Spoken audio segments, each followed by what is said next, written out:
I got the green screen set up. Let's continue Destiny 1, though, because I did say I was going to continue that story mode. The Vault of Glass is this week's, excuse me. The Vault of Glass is this week's, weekly raid. Now, I have said that I will, if anybody wants to do the Vault of Glass tomorrow, I will try to come on around, what time is it? Like 12, 1 o'clock, and I will wait. Maybe I'll even try to come on earlier at like 11. Why did I do that? And, like, what is it? And wait for people. So I was thinking of going with Xbox this week because I have to do the Vault of Glass on Xbox. I haven't yet listened to Rick Kakis's videos, excuse me, about the Vault of Glass, but I will go through it. I got issues. Okay, look, I got a couple problems with, I'll admit it. First off, let me just say this. Rick Kakis does make good guides. I won't deny that. I will not deny him that. But some of these big Destiny creators are so, they cannot see anything. It's almost like you have to have a trend where one person breaks the ice. And I think it was Astacross like last year or the year before, where he was like, the monetization in Destiny 2 is abhorrent. Which is funny because he was saying some of the exact same things that I've been saying for weeks, well before that. But it's almost like somebody in the big Destiny 2 creator community has to break the ice and make it okay for everybody else to complain and say something bad now. I remember when everybody, like, I was one of the few people who was defending Bungie at the release of Destiny 2. I'll admit, when Destiny 2 dropped, I was biased. You know, I was so excited about Destiny 2 that, yeah, looking back, I get some of the problems people had because, you know, Age of Triumph, year 3 of Destiny 1 was amazing. And then you come into Destiny 2 and you think Destiny 2 is going to be amazing as well, just like that. And that they learned everything from Destiny 1, especially that last year. That last year, which is what we're kind of in a suspended mode of, was phenomenal. So I can understand why people, but at the same time, there's some things that I couldn't understand why people were angry. And there were some things that I get why they were angry, but at the same time, I get what Bungie was doing. So for example, everyone lost their minds about the shaders. Like, absolutely went batshit over the shaders, okay? Just completely, totally lost it over the shaders. I just remember everyone going absolutely crazy over the shaders. And I understood what Bungie was trying to do. Okay, I get it. Because shaders in Destiny 1 are basically, I don't even have it unlocked, but you can't control individual things. So I got what they were trying to do. So everyone's like, oh no, you have to have a separate shader for each armor piece. Now people are telling me after the fact, had corrected me, said that means that they need 5 or whatever number of shaders. So that meant they had to do, if they wanted like raid specific shaders, they would get angry that they would have to get multiples of it. And I got that, but at the same time, honestly, maybe his fashion frame and Guardian fashion frame, which I'm sorry, Bungie, your fashion frame is never going to come close to Warframes. How do they put it? How is Astacross putting it? Because I've been watching some of his live streams lately. The drip is never going to match Warframes. I hate to break it to you, Bungie, you're never, ever, for one thing, Warframe, like, I have never bought, no, all right, I think I've bought one skin. I have basically never bought, and the color palettes. I've never bought a single skin in Warframe, and I have so many skins. At one point, I went through my inventory, just sold a ton of them for credit, which is stupid, I know, but I sold a ton of them. So I spend my money on guns, okay, and frames, okay? Like that, the frame that, you know, you gotta do with, like, that's gonna be tedious to get, or, yeah, that's primarily what I spend my plat on, or on the gun that you're like, okay, I gotta have, I'm like, all right, I'm gonna do that. So for me, when they finally changed the shader system, I had so many goddamn shaders. It was so annoying. So I really never understood why people lost their minds over the shaders. But the funny thing is, that was back when like the Eververse was nothing. And everyone was like, boycott Eververse. And I'm just like, come on, they got, go easy on Bungie. All right? So I even defended them back when everybody was losing their minds. I liked the Red War. I actually really liked the Red War. Yeah, it's kind of stupid at points, but I like the fact that you had adventures all over the map, and I liked Failsafe. I really liked Failsafe. I liked what they did. It's exactly what they did with Final Shape. One of my favorite things about the Red War and Final Shape was the fact that you were out on the field with Zavala, Cade, and Ikora. Okay, that's one of those few moments where Ikora was actually pretty badass. So, and you got to meet all those people, which was new for me. I liked Asher Mir a lot. I miss Asher Mir in the game. I really like Asher Mir. I liked Failsafe. I liked the Red War. Okay, I won't deny. I liked the Red War. I get maybe we should have lost our powers for a little longer, but walking through the city was cool. I mean, the mountain moment, one of my favorite moments, by the way, which I don't even know if it's on my Twitch anymore. I don't know if you could look it up on my Twitch.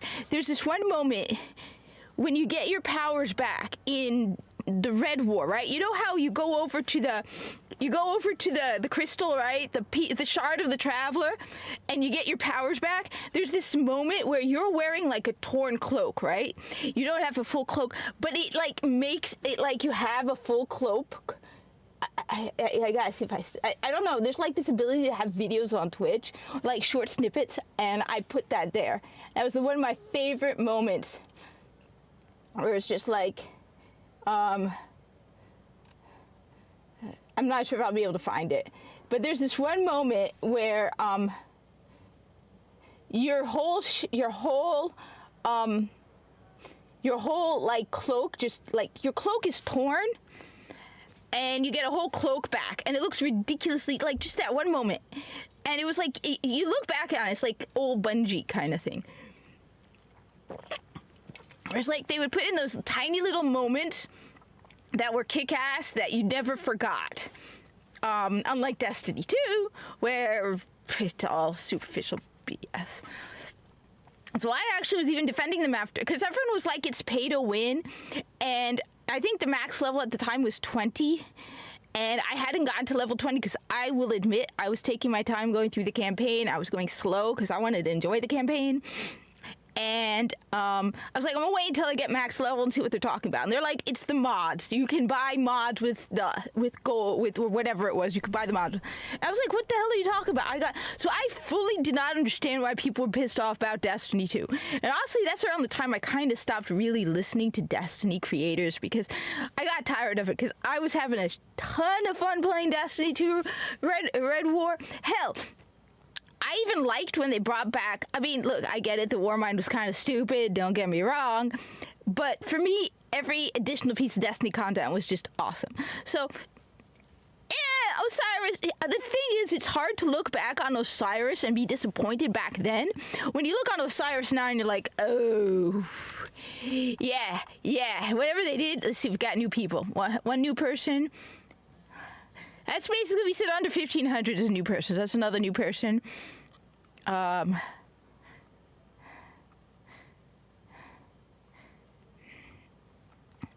So, one new person so far. Two. All right, it's not a lot of new people.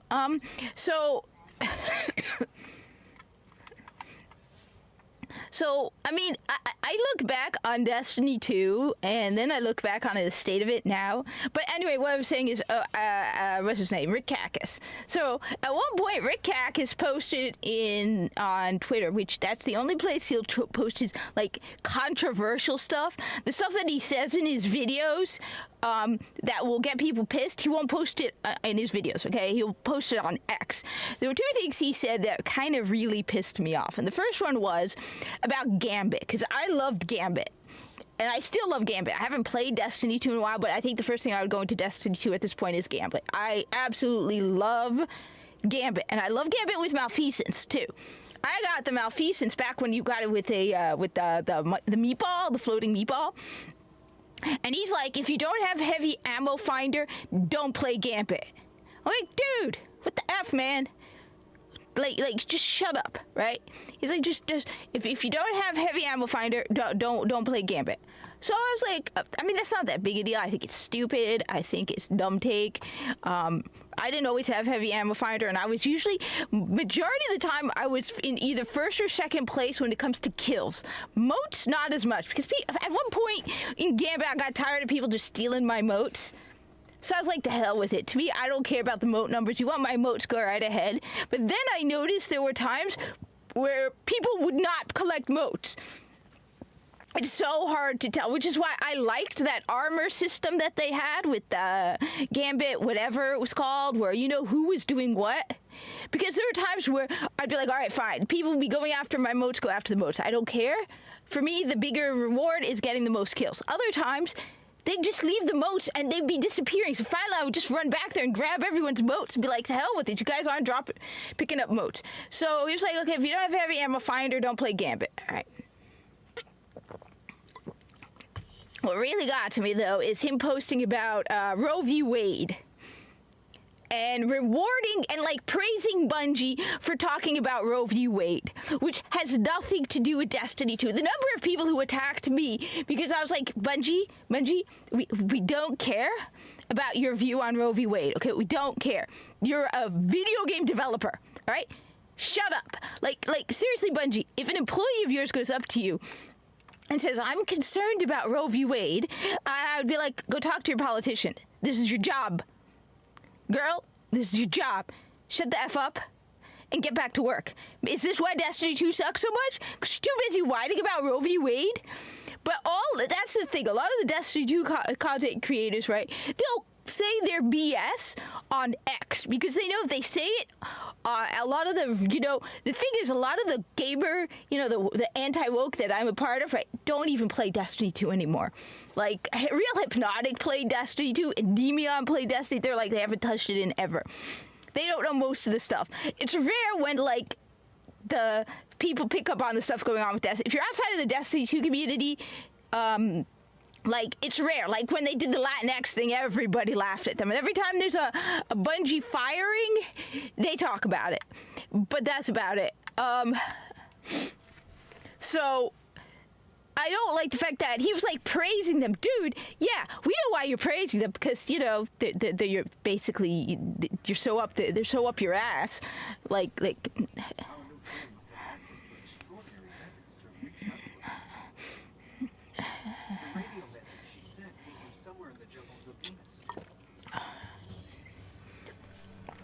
So that's why, while I won't deny that Rick Kakis makes good videos, this whole, oh, thank you, Bungie, for talking about Roe v. Wade. Please, see, I love you, Bungie. Give me free stuff. Yeah, you're a total Bungie shill. Records say they once studied ruins older than humanity itself. We thought this was all lost in the collapse. Now, one of the few people that, honestly, he started to get respect from me was Aztecross, because he's the one who called out a lot of the stuff that I had been calling out, like, 2 years ago, where he was talking about the monetization in Destiny, and he's like, dear God, the monetization's gone, like, off the chart. I don't want us getting dragged out here, not being able to get the lay of the land. There used to be a Guardian outpost nearby. Let's see what they have on this place. So... that's my thing with him, and a lot of the D2 creators, right? They're all like, so, most of them, like they said, most of the non-woke people don't get the attention because, I don't know. Like, I've been calling out stuff that Bungie's been saying for years, right?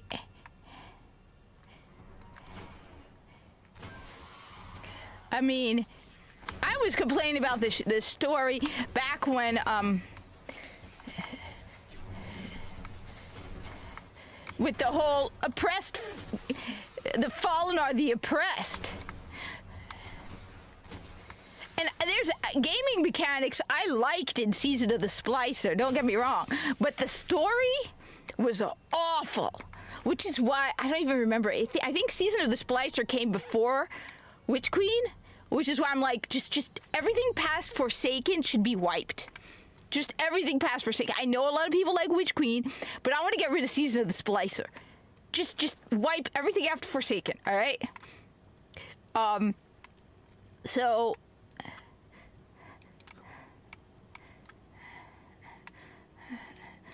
yeah, I guess it. But Astacross, he did, on top of that, he's been playing Warframe. And it is so much fun watching a newcomer to Warframe play Warframe. Like, at one point, he discovers, Railjacks, and he's like, why don't you guys just talk about this? He's like, he loves Wukong. It's just a lot of fun to watch somebody new to Warframe who, when they see these moments that for Warframe people, they're like, yeah, we've known about.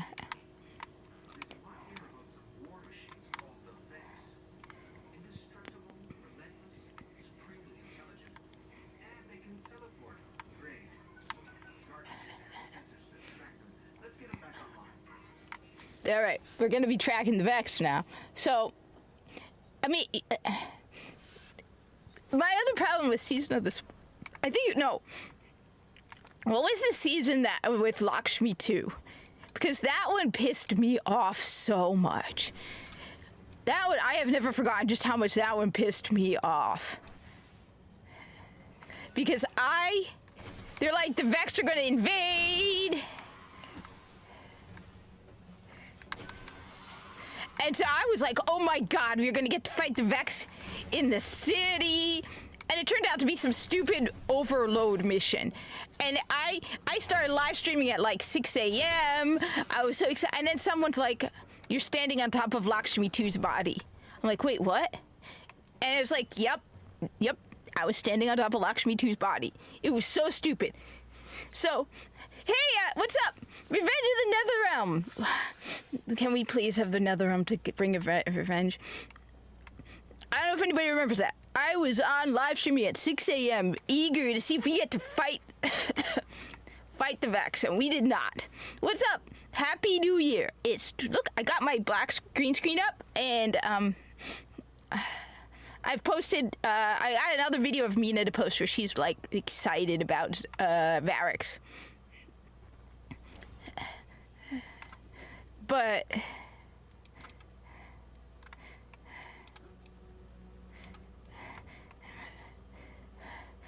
so, I mean, I do they? I'm seeing posts about the state of Destiny 2 right now, and it's like, wait, so it's just Forsaken? You're fighting the Barons again? What?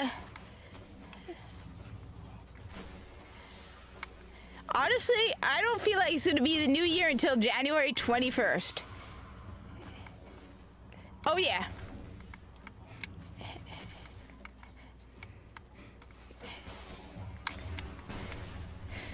Oh, yeah, Mina is... I got another video to post on YouTube. I posted it on X yesterday. I should have posted it on YouTube. I also posted it on Instagram. Honestly, I will not feel like it's the new year until, like, January 20th. Inauguration, then it'll feel like a new year. Same old for another 3 weeks. But who knows? Well, no, it hasn't been same old, and yeah, it's not been same old. The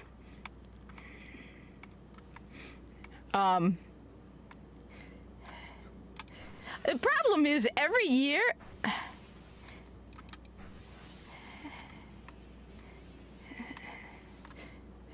It's been like since 2020. Oh, Astacross is playing Warframe right now.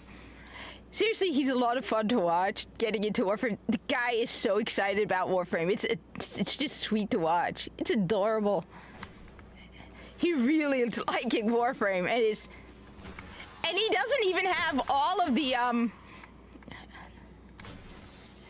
He doesn't even have all the player housing unlocked yet. He doesn't know about the Dormy Zone and what you get in Warframe 1999. So it's like, wait till you see. He's like, he has a dojo and he has his ship, and he's so excited about the dojo and the ship. And it's like, dude, you still have the dormy zone and you have that back room. Actually, it's just like, it's a green too. It's just a green. Because I'm still replaying it all over again. I got problems. Detective Vex. We're surrounded. If you want to keep me in on the whole... Coordinates lead here. Is it? Let me get a closer look. All right.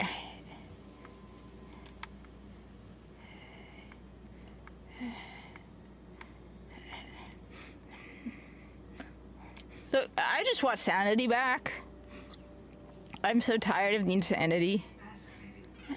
Hot plugs of non I wish we could go back to the 90s. Like, No, it's the Vex. all right.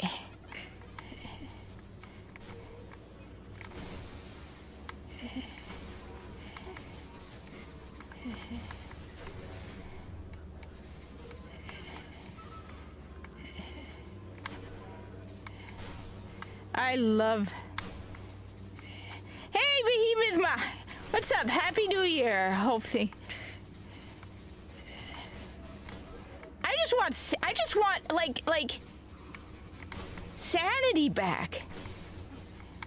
I want Destiny to... I'm tired of this. Like, I just watched Endemion's video and like, oh my god, Marvel Rivals is too successful. Everyone's too pretty. Everyone is too pretty. I'm a fat, non-binary land whale. Stop making them pretty. Also, Grok apparently...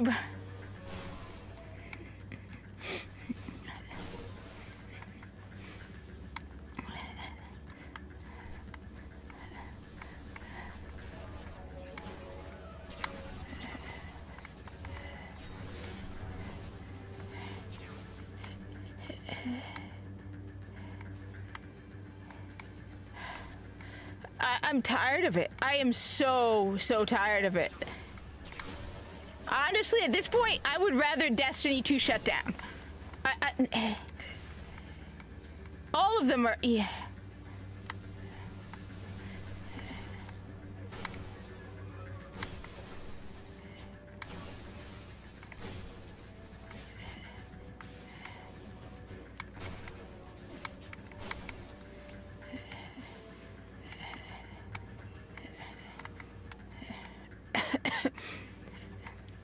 I'm not entirely sure about the Allstate thing. I saw something about it, but honestly,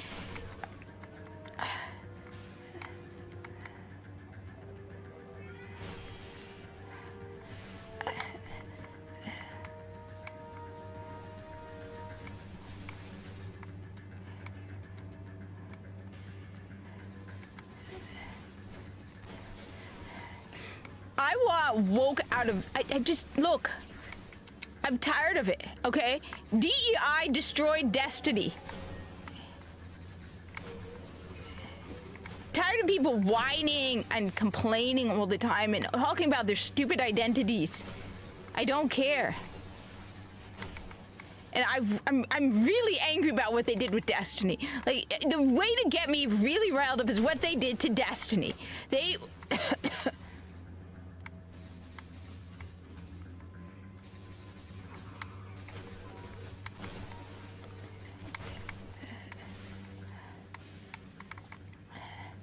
Like, what they did to Destiny is the way you want to get me.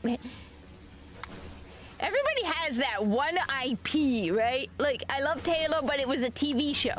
I can ignore the TV show, right? I have the old Halo, right?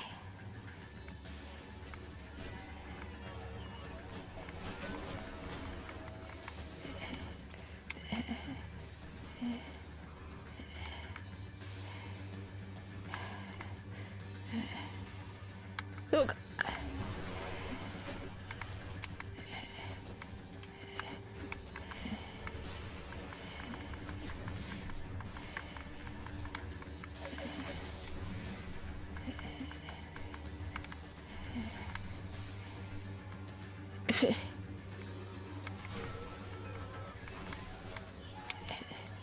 They look. What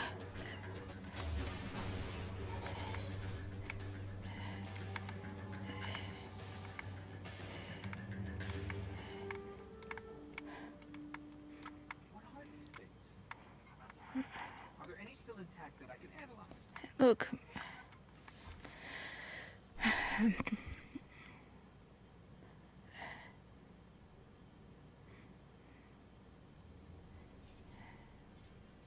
Well fought. You're here. We haven't got much time. Who are you? Why have you been watching us? I don't even have time to explain why I don't have time to explain. I will. I will. I know. Will what? I wasn't talking to you, little light. I'm a ghost. Many guardians fell. Strong ones. But you made it here. Yes, I'm listening. They are here. With me. Who's she talking to? Understood. You need my help, Guardian. Is that why you brought us here? They brought us here. The Vex. Evil so dark it despises other evil. You're not a guardian.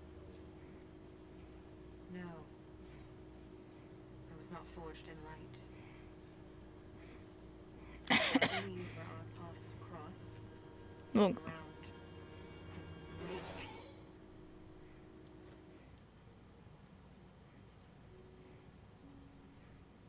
Have you heard of the Black Garden?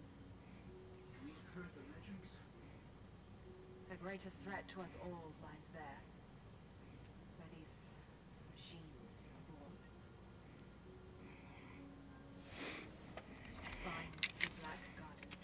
Without its heart, only then will you travel again. Can you help us find it? My path's my own. I can't. If we're going to find the Black Garden, we need to see the Awoken. Ah, yes. The Awoken. Out there wavering between the light and the dark. The side should always be taken, little light. Even if it's the wrong side. Too late returning. How many? Hold position, kill the engines, and don't let them find you.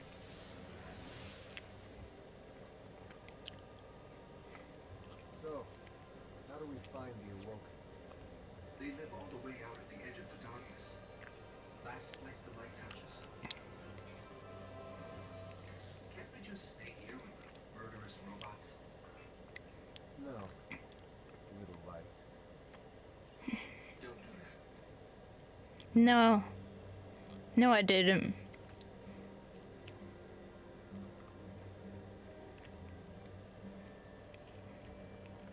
Look.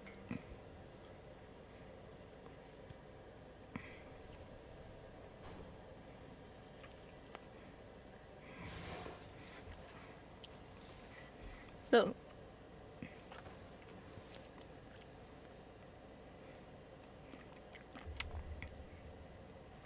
I don't understand how they got into these positions to destroy everything. Like, I mean, didn't anybody at Bungie, right? When the whole idea of the Fallen being oppressed victims came up in the writing room, turned to them and said, "What are you talking about? They invaded the solar system. That's stupid. That is a dumb idea." Did anybody, when the idea of making Osiris and Saint 14 a couple came up, did anybody go, "But that's not canon"? Why are we spending 2 years dragging on about how the two of them are a couple? That's stupid. How were they in these positions where they can control and destroy everything that matters to us?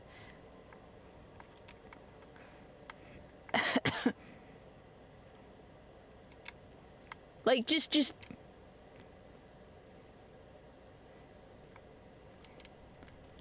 it does feel coordinated and that they're all working together to destroy everything. And it's like, well, how? How is it that every single gaming journalist is all talking the same BS? Whereas, like, we are literally constantly under attack, right?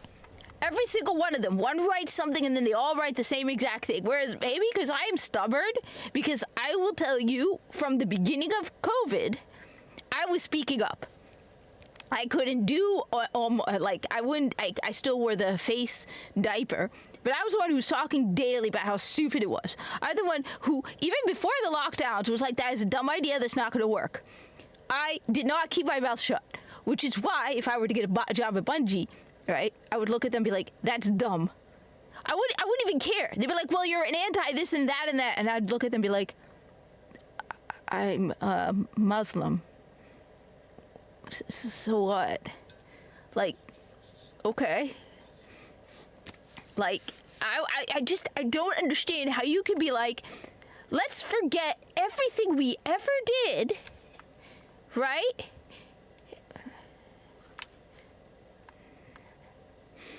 And just ignore the entire history of our thing, right? Like, I don't understand how nobody, like, I don't understand. Yeah, well, they must be deluding themselves if they actually think anybody's going to be like, oh yeah, I'm just going to put a mask on again, because hell no. Absolutely not. No. You got to be deluding yourself if you think anybody's going to be that dumb.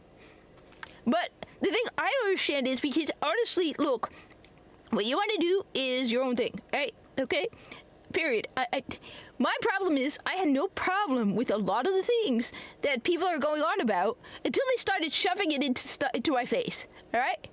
Once they start, now, like for example, I got my block from DE over pointing out their hypocrisy with June, which I say we boycott June 2025, all right? Just no more of that shit. No more, right?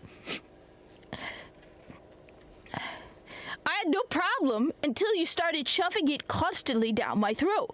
Where it's like, look, you do you. I don't force my way of life on you. I have never forced my way of life on you. Stop forcing your way of life on me. Stop ruining video games and IPs I care about. So, I don't understand how nobody at Bungie turned and said, that's moronic. That doesn't fit. That's stupid. How did anybody go, yeah, Nimbus is a good idea? Did anybody just pause a moment and go, that's stupid? What are you doing? Like, I don't understand it. I don't understand how anybody at the studio that's working on Avowed is going, hey, let's let that man keep talking his mouth off.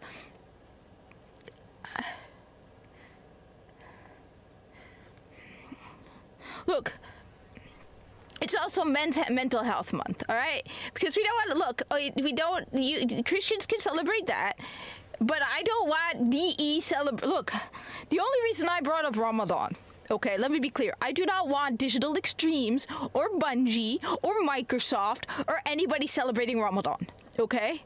Hey, Rez, I don't want any of them celebrating Ramadan. The only reason I bring up Ramadan is to point out their hypocrisy. I only use I want to go back to the good old days where just I could play Destiny and people would know me as Destiny.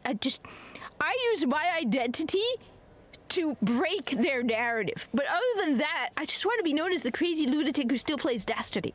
Right? I don't want them to celebrate Ramadan, okay? Because it just doesn't belong, okay? The only reason I bring it up is to point out the hypocrisy in what they're saying. Okay? So you claim to be all about diversity, right? You are all about diversity and all of that, right? Oh, Destiny 2 has been such shit for so long. Destiny 1 has been more palatable for a long time. By the way, have you heard of the YouTuber Astacross? All right, have you heard of Astacross? Because he's been playing Warframe and he is absolutely loving it. He's a big Destiny person, right? He's known in the Destiny 2 community, right?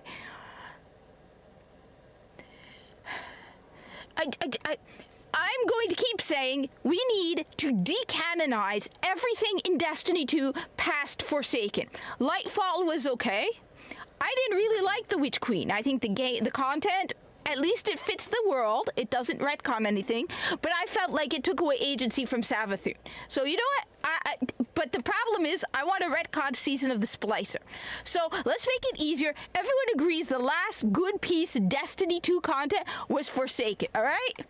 So we just retcon everything past Forsaken. Get rid of the stupid, the fallen are victims narrative. We get rid of the whole Osiris and Saint 14 are getting all kissy smoochy nonsense. Okay? We get rid of all of that. Okay? I don't understand how nobody is saying, like, honestly, like, if I knew a Muslim was doing something stupid, right, which I have criticized Muslims at times, and I've gotten hate from both sides, okay? I'd be like, you're being stupid, shut up. All right?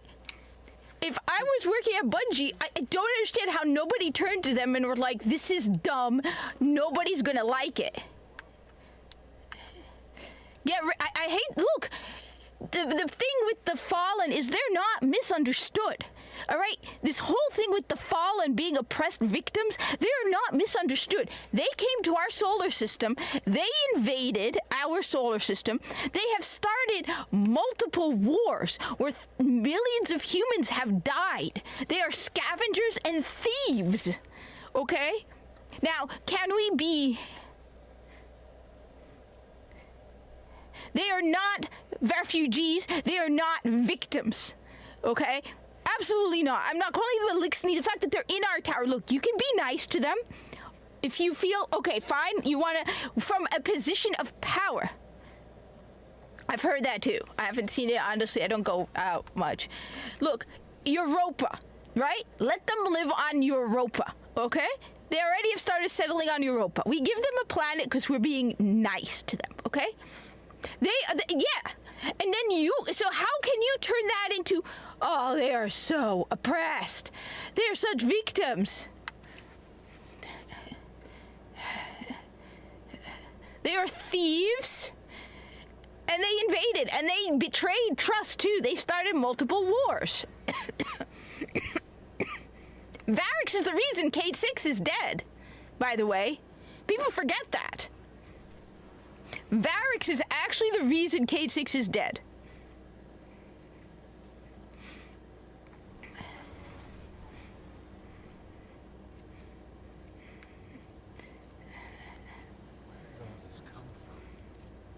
Every ship that could escape left Earth during the collapse.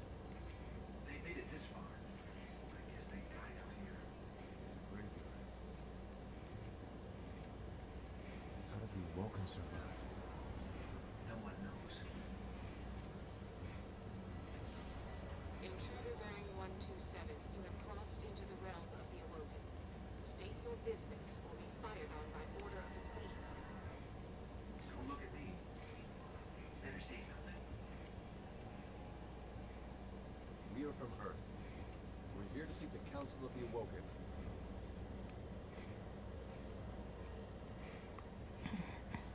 Well, they haven't shut us down. Move to my trajectory. Any deviation will be taken as an act of aggression. Looks like we're in the right place. What is the right place? Terror.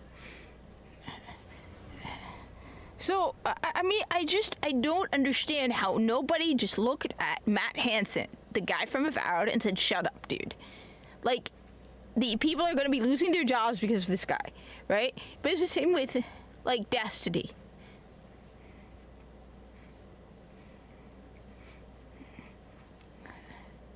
When the altered self was a arrogant peacock.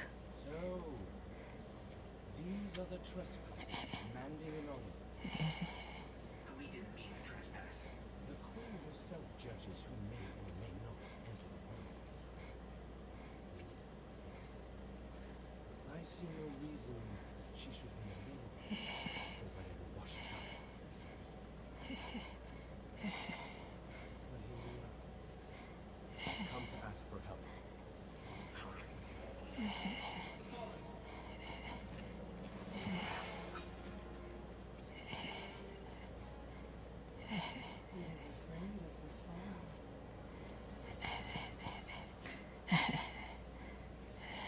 does not understand these ones are mine.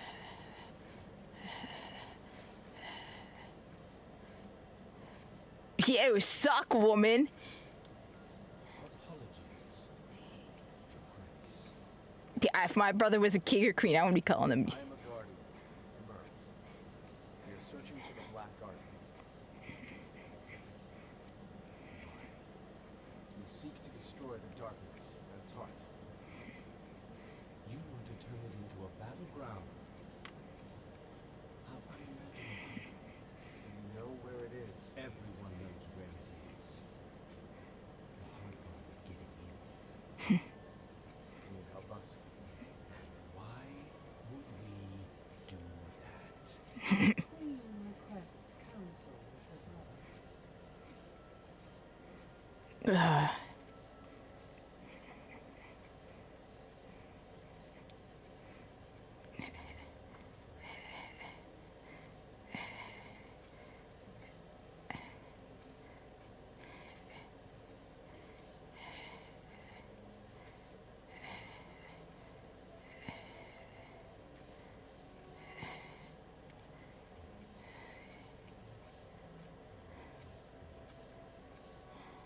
That's good. Why not? We'll make you a key. How's that? All we need is the head of Effect's Gate Lord. Gate Lord. Why do you want Effect's head? Oh, we don't. And I doubt we'll get one either. But it's your only hope of getting into the Black Garden. Yeah, well, you underestimate me. Return. Or die on Venus. Either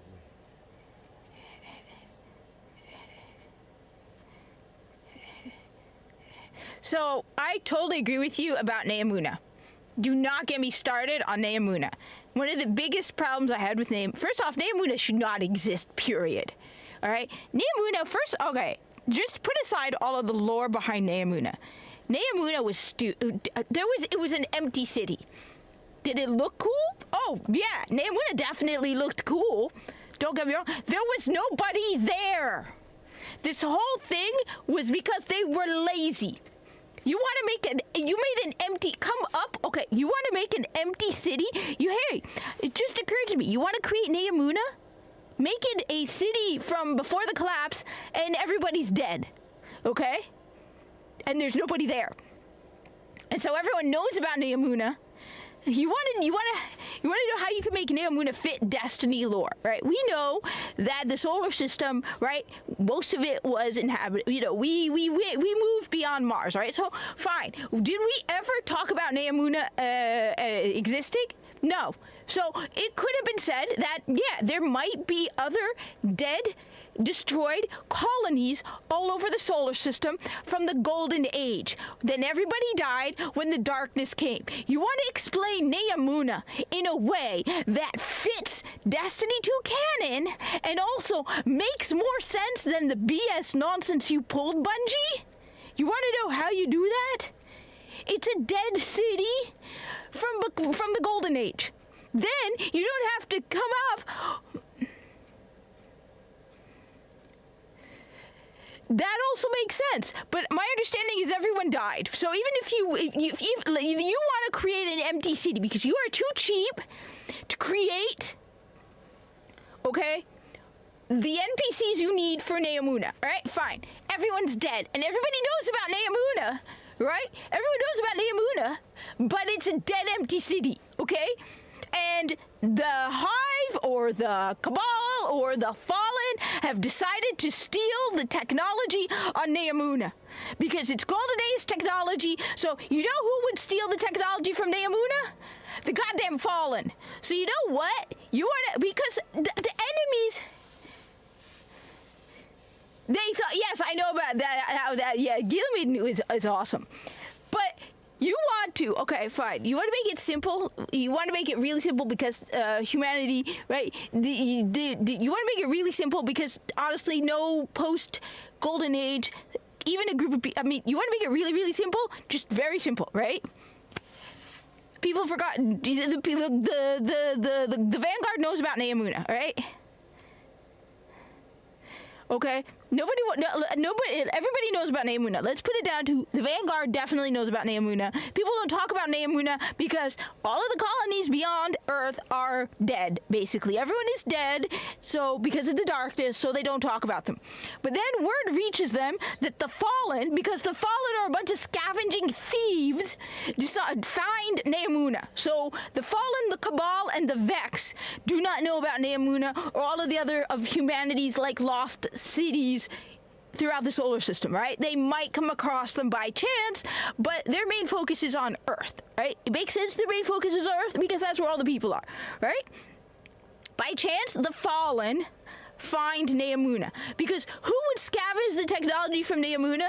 The Fallen. The Fallen want Golden Age technology. So instead of being buddy-buddy with the goddamn Fallen, on top of that, Neomuna never made sense. Why do we have...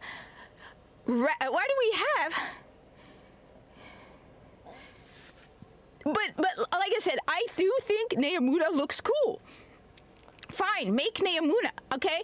I understand you want to make a new location, all right? I get what you're saying about why even bother going out there. I get that. Makes sense. But you want to make a new location, okay? So Neomuna, don't get me wrong, Neomuna looks cool. It would look cooler if it was like a post-apocalyptic city, right? So Neomuna gets, look, it doesn't even make sense why we are fighting Cabal and Vex on Neomuna. The whole thing just was like a chaotic mix of, I don't know, I don't want to make sense because I don't have the creativity to make sense. Just, you want to make it very, very simple. Just make it very simple. Okay? We could go to different areas on Earth. I totally agree. That's also awesome because I would love to go to other countries as well. That proves that if they really, really wanted Destiny 2 to continue for years, they could have. Instead, they got to just... That's an awesome idea, too. But, like I said, fine. If you want, let's try to just explain. I totally agree with you, Rez. That's just totally awesome. But let's try to explain...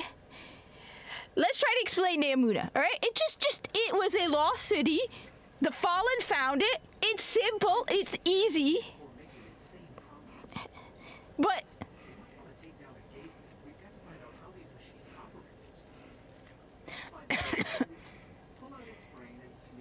But one of the things that pissed me off the most about Neomuna was at one point they said they have better technology than the Golden Age. How dare you? How dare you? You completely break lore. There's a big Vex signature just up the coast. Let's kill it, whatever it is, and bring its mind to our enemy research. Like, seriously, can you spit on Destiny lore more than that? Oh, Neomuna had better technology, and yet there's no people there. The whole thing about Neomuna was stupid. The whole Fallen was stupid. The whole Savathun has possessed Osiris was stupid. Do not get me started again on the stupid teacup scene. And just... They should have kept Osiris and Saint 14 dead. They should never have brought them back. But fine, okay? The thing is, my retcon date is...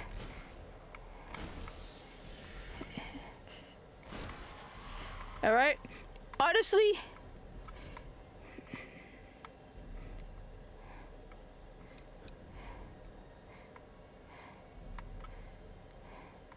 Like, there's so many things you could have done with Neomuna that fits the lore, but what they did was dumb. The Cloud Striders was dumb. Nimbus was dumb. Everything they did in Neomuna and Lifa... I mean, like I said, you want to go... The thing is, you're making a lot of sense. The thing is, like I said, let's just make it very simple, all right? They don't want anybody in the city, all right? They are lazy as hell. Let's just accept it, all right? I'm sorry, I got developers pissed at me. Bungie, you had like 500 people for Destiny 1, okay? And a fraction of the money, all right? You keep hiring DEI lazy losers who want to work from home and don't do anything, okay? Fine. You make too much sense, Rez. So I'm going with, you know what? You don't want to put any people in Neomuna. All right? Fine. You don't want people in Neomuna because you're too lazy to put people in Neomuna. All right? Everyone's dead then. And the Fallen are going there to scavenge Golden Age technology. It's simple. My understanding is the whole Lightfall was because they needed to delay Final Shape. So it was a very short expansion. Strand was honestly stupid.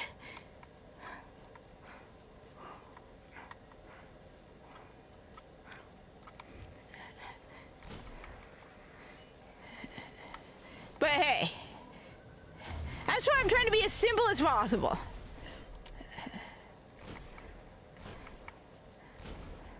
Your ideas make sense, but I'm just going with as simple as possible at this point. But honestly, it was dumb. I don't know why nobody just looked. I mean, seriously, did nobody in the writing room go, that doesn't make any sense at all. What the hell are you talking about? Oh, maybe, let me guess, because some woman is going to start crying because somebody told her idea is stupid? Up ahead, a ridiculously large exhibition. Did you hurt some woman's thieves?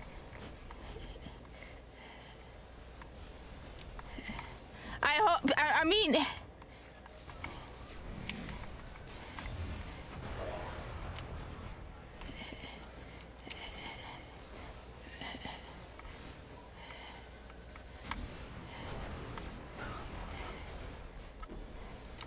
Like... You could have made it... No, and again, I'm gonna keep saying it. The Cloud Strider concept was dumb. Flat out dumb. There should have been no... Let's head for that research station. All right. The what is it? The Cloud Striders was stupid. Even Rohan, I'm sorry, some people like him, was an annoying pain in the ass. The two of them were so annoying. Like, I didn't really grasp how annoying Rohan and Nimbus, especially Nimbus, was until I had to spend a long time on Neomuna before Final Shape to, like, grind out the... See, I haven't done...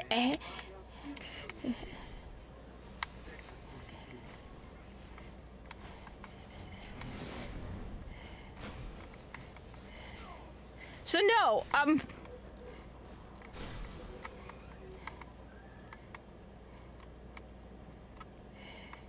the Cloud Striders was a really dumb thing where they just wanted to shove non-binary shit in Destiny 2. And the people who get butthurt, okay, I have had people get so butthurt for me calling Nimbus a he, and I'm like, Habibi, I got bad news for you. Nimbus isn't real. No, you want to shove your shit in Destiny 2. Everyone hated Nimbus. Everyone. The only people who like Nimbus are a handful of people on X, usually women and soy boys. Flat out, like I said. I, like, broke someone because I made fun of the whole...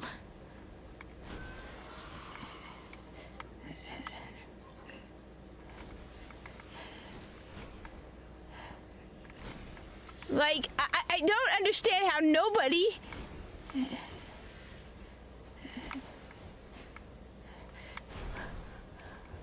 Which is why...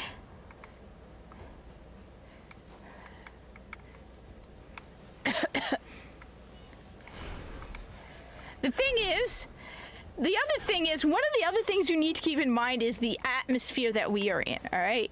You need to, for example, I had one person get butthurt with me and be like, Destiny's always been woke.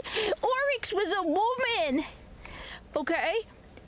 And it's like, it's all about No, it wasn't. Nobody ever did anybody ever have a problem with Destiny 1? All right, yes. Oryx, okay, is from the hive are a species that are all born female. At some point, some of them biologically switch to male, and that is Oryx. Okay? Nobody ever called it trans. Nobody lost their shit over it being trans. It's not trans, it's biology. They are an alien species and they are all born female. And that's what happens. And someone's like, yeah, Destiny was always... No. That actually made sense. All right? It was written back in 2013 when people actually had still some sanity left in their heads. All right? So, no. Nobody ever had a problem with the hive, all right? Because it made sense for the species, all right? There's a difference between the hive being an alien species and you taking Saint 14 and Osiris and retconning them because of your fifis and your slash fanfic dreams.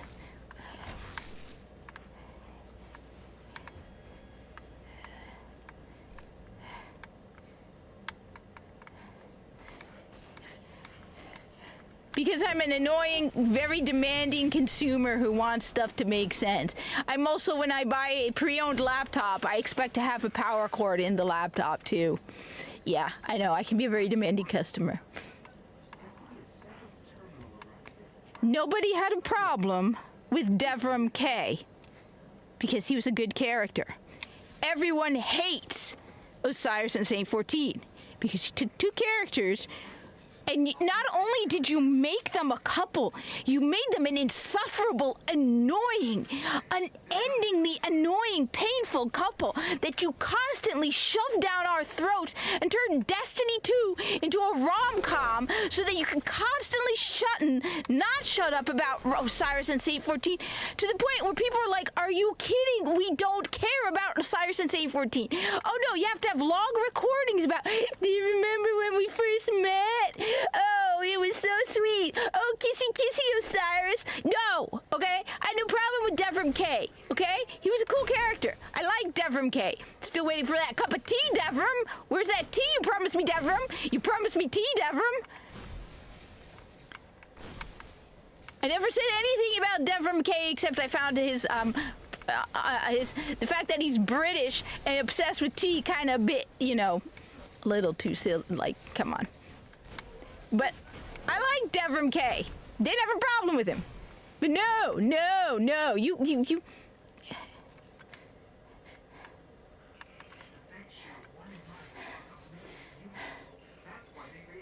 I miss. It's.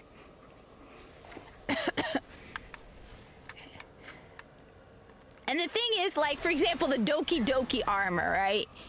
One person was like, you're making such a big deal about the Doki Doki armor. It's because it shows me what direction, what kind of thinking, what kind of people does Bungie hire. If you think putting hearts and bunny ears and bows on Destiny armor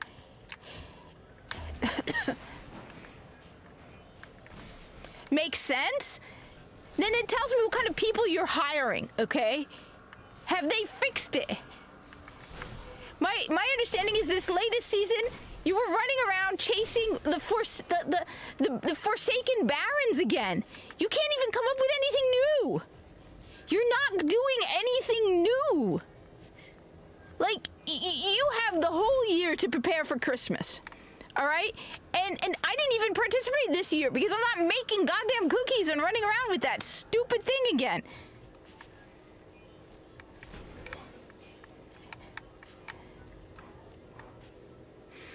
I mean, the Infinite Forest, I'm going to say, all right, I don't know if anybody remembers it. Does anybody else remember the Infinite Forest for the Festival of the Lost? Okay. You want to know why they did what they did? I bet you I know why they did. Well, first of all, they got rid of the Infinite Forest.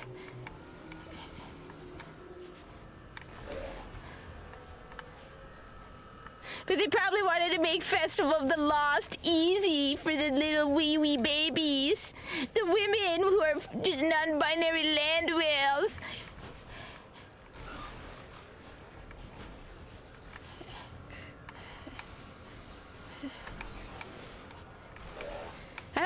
your new audience, Bungie.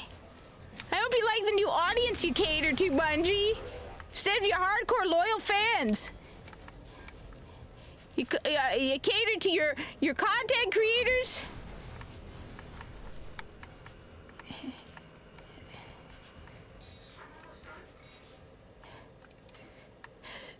All right, Bruce. Bruce, do you remember? Do you remember what they used to do for Festival of the Lost before? You remember the Infinite Forest?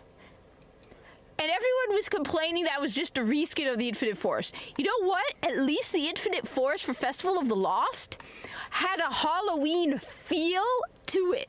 It was dark, it was scary, and it was challenging, right? Right? It was dark, it was menacing, and it was challenging. You wanted to get to certain number, as far as you could into the Infinite Forest. Just get into their system. We can draw a keyboard out.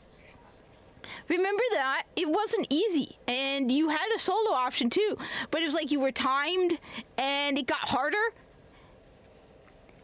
So even though it was a reskin of the Infinite Forest, first off, it was dark. You had that unkillable knight following you around. It was a challenge, at least, right? This thing, I didn't participate in Festival of the Lost because they want me to pay $10. It's like I already spent $100, and what? So I can do reskins, right? You just do reskins of Lost Sectors, and you've added one new enemy. You added one new enemy. One new enemy. The stupid knights with the jack-o'-lantern heads. That's it. You did nothing creative and new. You do the exact same thing every year. What are you doing? Like, up until recently, you had over 1,000 people working at Bungie. And nobody's gonna play Marathon. Come on. You wanna know? No, who's actually seriously? Because Marathon isn't even made for Destiny people. Okay?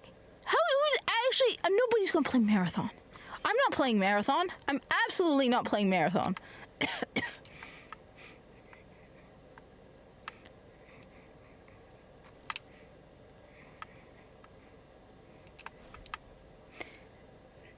But you sacrificed Destiny for Marathon.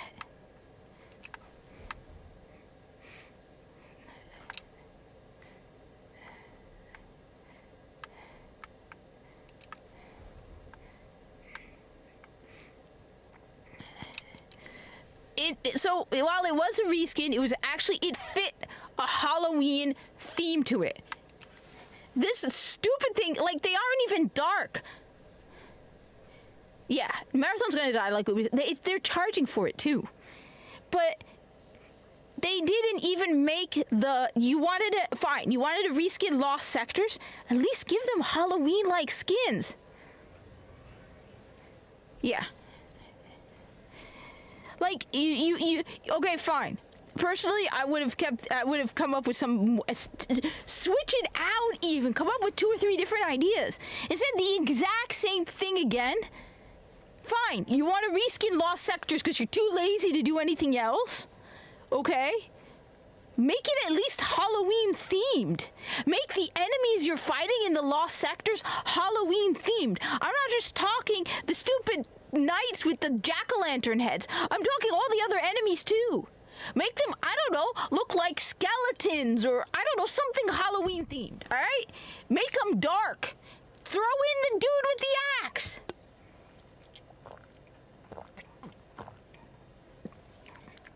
Do something cool.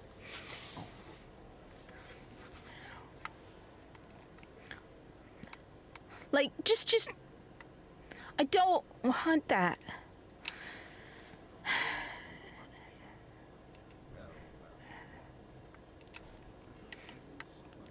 I want Destiny 2 to be as awesome as it used to be. And I'm tired to see my favorite game being destroyed by DEI nonsense and woke crap. I'm so tired of it.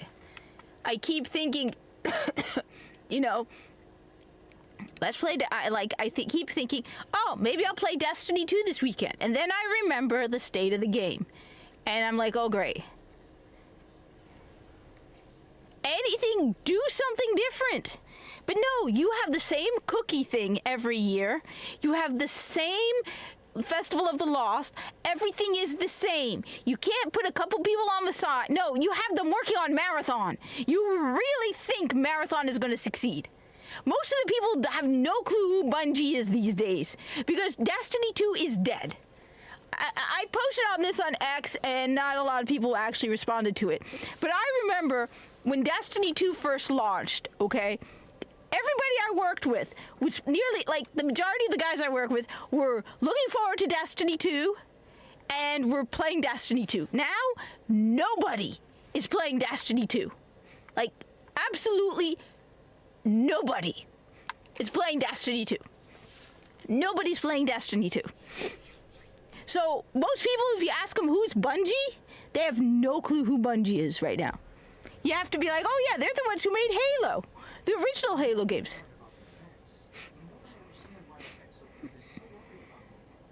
During the collapse, they transformed the planet Mercury into a machine in days. They would have spread to every planet if the traveler hadn't stopped. We need to get into the Black Garden. We need a gate where it's hidden. That's why I hate the DEI thing, because originally I said that they had to hire too many women. And I agree with you. I agree with everyone who posted on X. I was incorrect. Now, I think that they hired more women because they wanted DEI hires, but I think the big problem with Bungie is the DEI nonsense.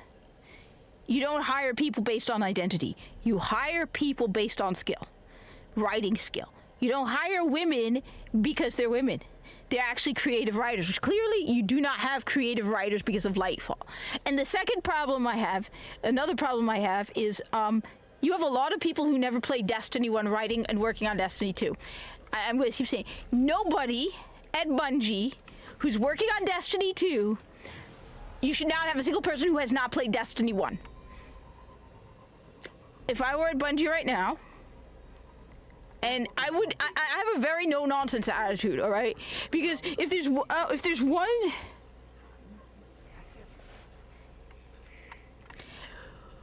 Okay, all of the insanity going on has shown me that, right?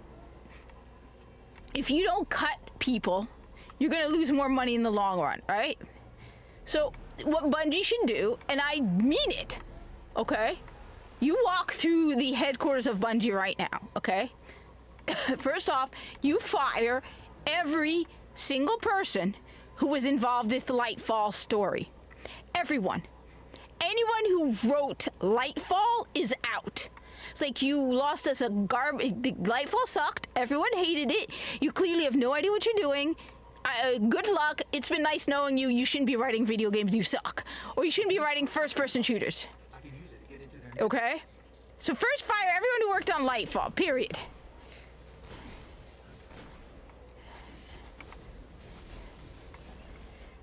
Oh, I agree. I 100% agree. Hell, I'll buy it on PC. And I already have it on Xbox and PlayStation. But first off, that's the first thing. Every idiot who worked on Lightfall should be out. Period. No mercy, no thought.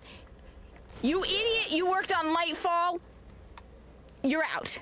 2, Bungie should go from person to person and tell them this. So, have you played Destiny 1? If the answer is no, you tell them you have the opportunity to save your job. You have the opportunity to play Destiny 1. We will be creating 3-man fire teams, okay? And then we will be pairing up these 3-man fire teams for raids. You have 1 month to finish Destiny 1. You don't have to do all the raids, but you have to play the entire story campaign for Destiny 1. If you don't want to play Destiny 1, it's been nice knowing you. Oopsie. I think this is my 3rd death. If you don't want to play Destiny 1, you're out. Period. No one who hasn't played Destiny 1 should be working on Destiny 2, period. Okay? And in the future, anybody you hire, before you the first thing is, have you played Destiny 1? Do not hire, because if you haven't played Destiny 1 and you're applying for a job at Bungie, clearly you're not doing it because you care about Destiny 2. Every person who hasn't played Destiny 1, who's working at Bungie, should be given the opportunity to play Destiny 1, and if they refuse it, they should be fired. Period. That's it. You have the opportunity, so you're being given the opportunity to play Destiny 1. On top of that, after you finish Destiny 1, if you haven't played the beginning of Destiny 2, all the missing content, they should make it available to the employees.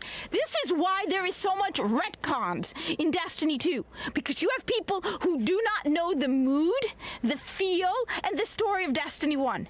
This is why Destiny 2 does not feel, it doesn't have the same mood, the same, like, just in general player experience as Destiny 1.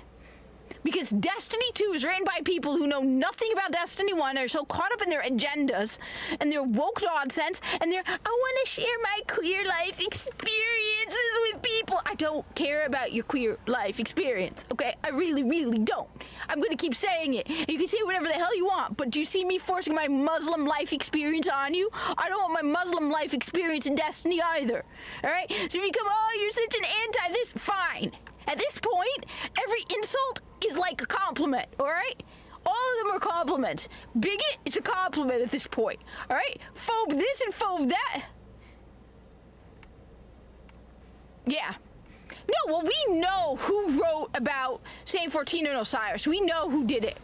It was some dude who flat out admitted that he always dreamt of the two of them being together, and it was like, and when I finally got a job at Bungie, and they confirmed it. Yeah, because they were afraid that if they didn't confirm it, you'd go running onto social media. Well, now everybody's like, nobody cares. In fact, at this point, honestly, if somebody came to me and was like, that video game developer, they're such a phobe and an ist, and they start listing stuff, I'd be like, okay, based, I'll buy their game now. Because you're such a bunch of babies who cry over everything. Like I said, I was looking at Grok, and it brought up an incident from my past where this guy lost his mind because I dared to say that I didn't like Osiris in Saint 14. And so he starts lying about me on X. How's it going, Tower Mom? So no.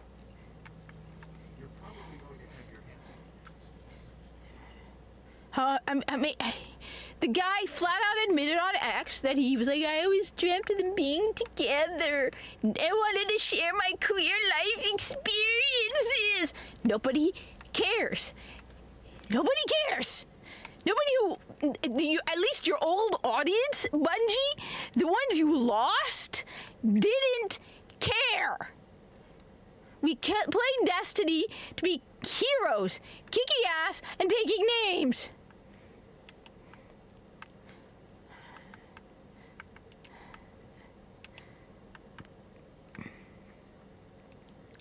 So no.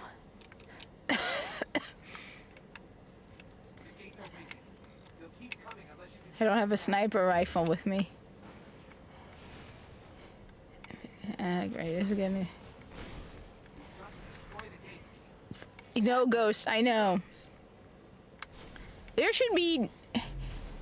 And the thing is, it isn't even like they did the romance well. Well, I mean, aside from the fact that it was a retcon, it was so cheesy and so cliche, my stupid romance between Viso and Ikora Rey made more sense. I cannot get over playing that first, what was it, an episode?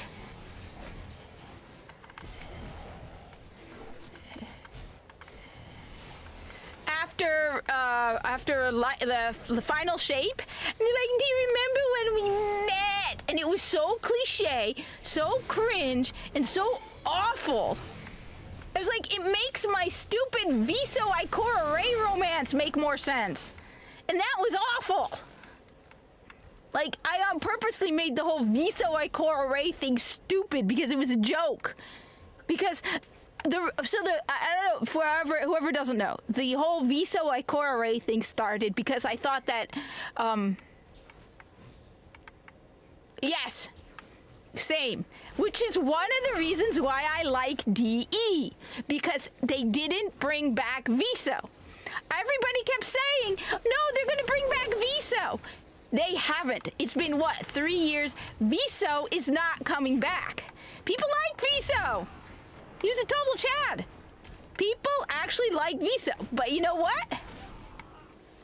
Oh, I didn't see you there. People liked Visa. Same. And the thing is, you can't even say I'm a hypocrite because I don't force my Muslim life experiences on. I play Destiny to escape my Muslim life experiences, okay? I don't want to live my Muslim life experience in Destiny. But one of the things you gotta give DE credit for, they never brought Viso back from the dead. Viso is still dead. And I know people are like, no, they also didn't bring back Alad V. Which is interesting, because I know a lot of people are like, no, Alad V is coming back. He's going to come back as a Warframe hybrid, whatever. But Alad V and Viso are still dead. And I was like, if you want to impress me, DE, do not bring Viso back from the dead. He had his moment, and prove to me that you'll keep him dead. Right? But the whole Viso is in love with Ikora Ray was a joke, because Neomuna was so stupid. It was the equivalent of Zavala introducing us to Frode Beck and having a Corpus fleet appear in the solar system, and Viso and Ikora Ray are in love.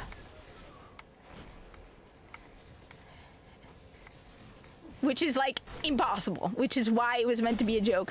But at one point I was playing Destiny 2, and it was like this point where they're like, a secret message suddenly arrived from Titan. I'm like, Ikora, baby, it's your Viso.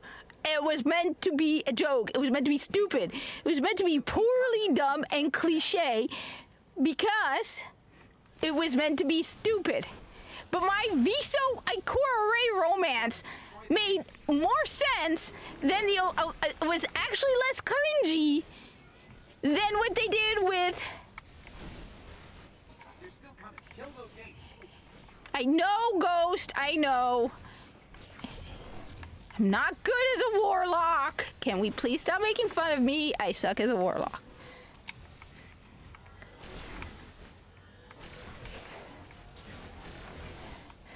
That worked. Keep it up. I know, Ghost.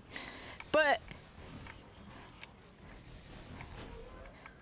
I don't understand how, maybe because I'm not in that circumstance, but if someone were to be like, yeah, we're going to pair Osiris and Save 14, I'm going to be like, no, that's dumb. And I want to keep saying it.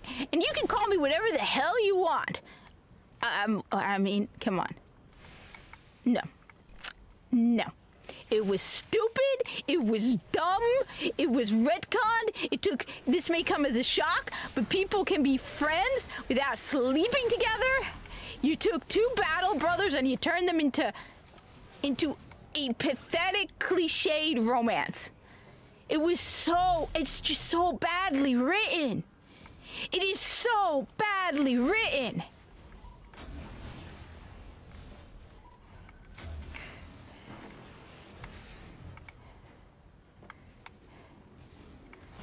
I need something farther distance than this. Do I have a scout rifle?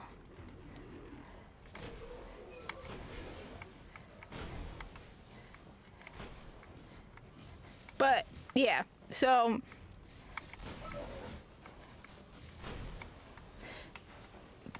I mean, flat out, right immediately, the moment Lightfall failed, they should have fired every single person working on that. And every person who allowed that to go through. How did you not see that that wasn't going to fail?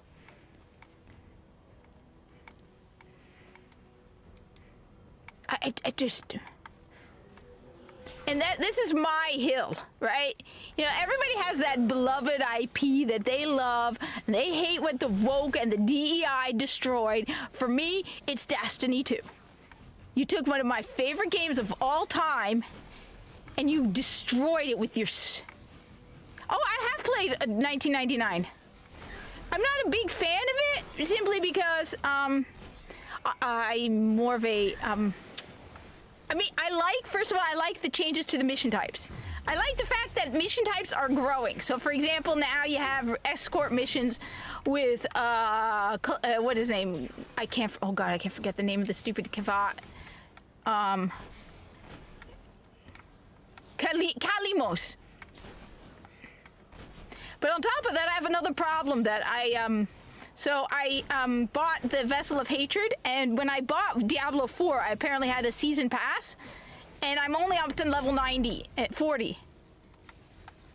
Destiny is my yes, and Warframe. Yes.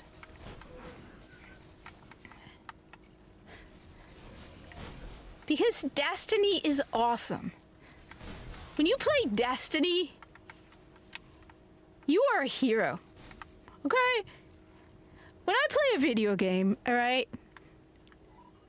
I'm just a retail person, all right? Okay?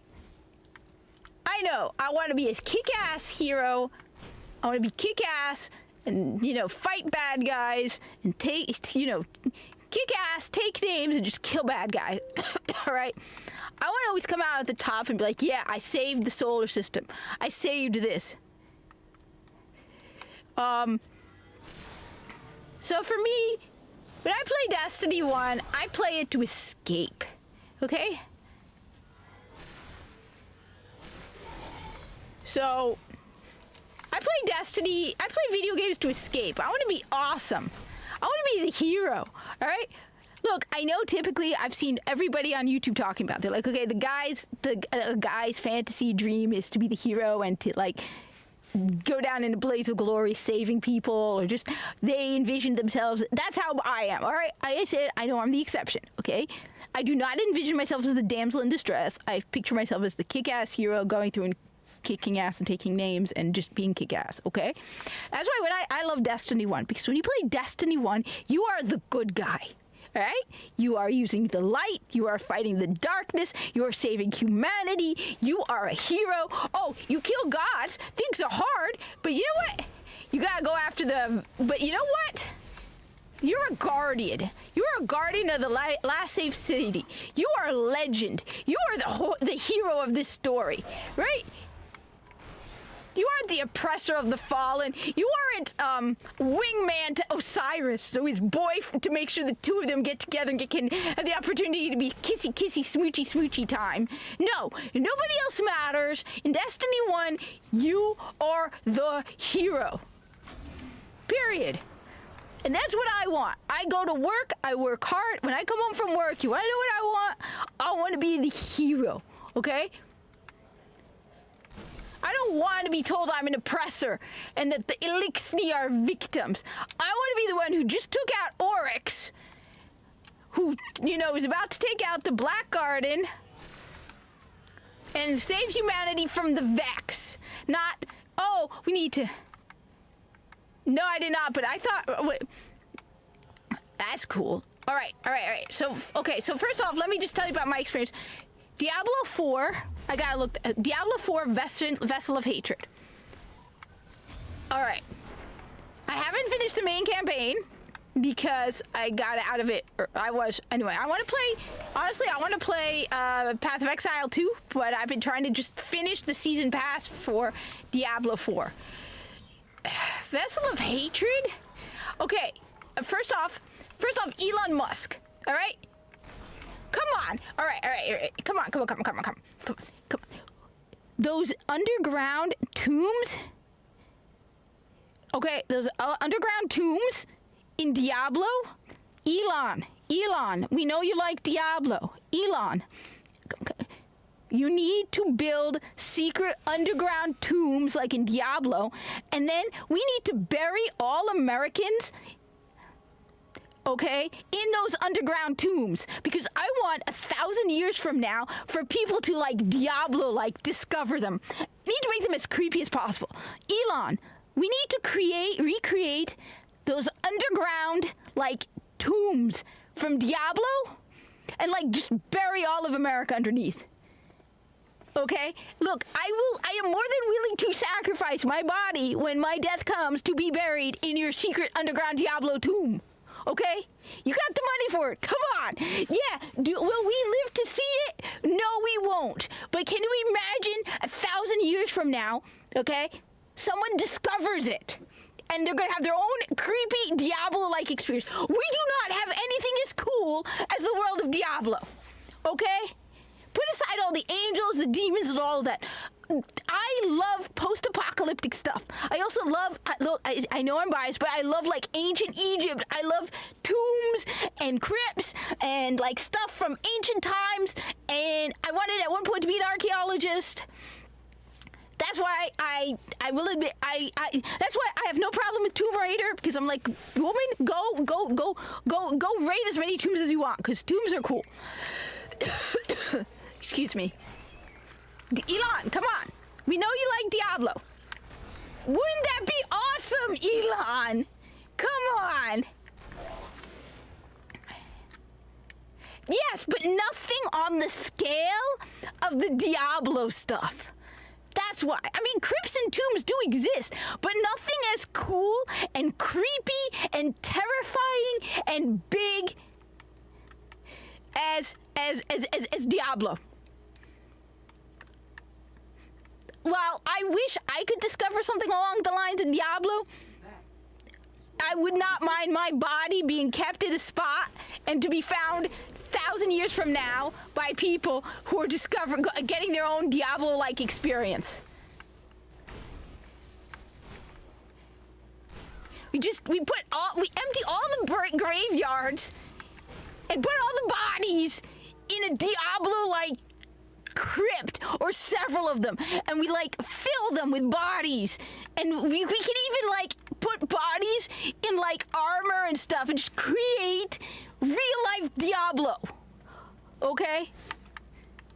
That just, come on, that would be I'm sure there's a lot of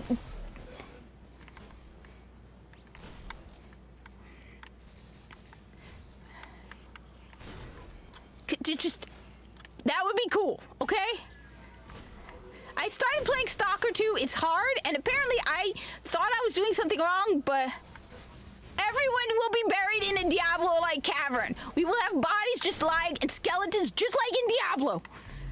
I want Diablo-like crypts. I want people to 1,000 years from now. Can you imagine it? They're like, we've discovered this entrance. No, that's not big enough. And not creepy enough.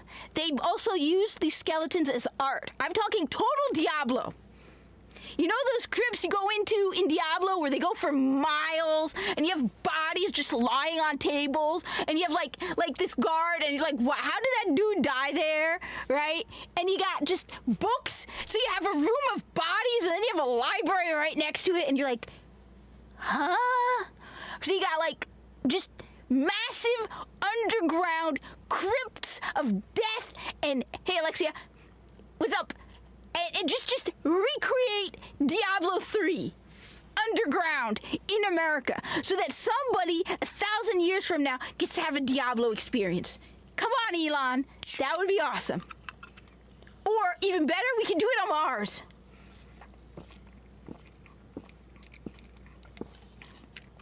Because that's one of the biggest disappointments. Yeah, we have catacombs. We have tombs. We have pyramids. But we have nothing on the scale of Diablo 3. I want to recreate. But I'm talking like, yeah, but the catacombs of France are cool, but they're not the same as Diablo. I want to recreate Diablo 3. I want somebody 1,000 years from now to have that same experience of... One sec. Okay, one sec. Now you're making me want to go open Diablo 3. All right.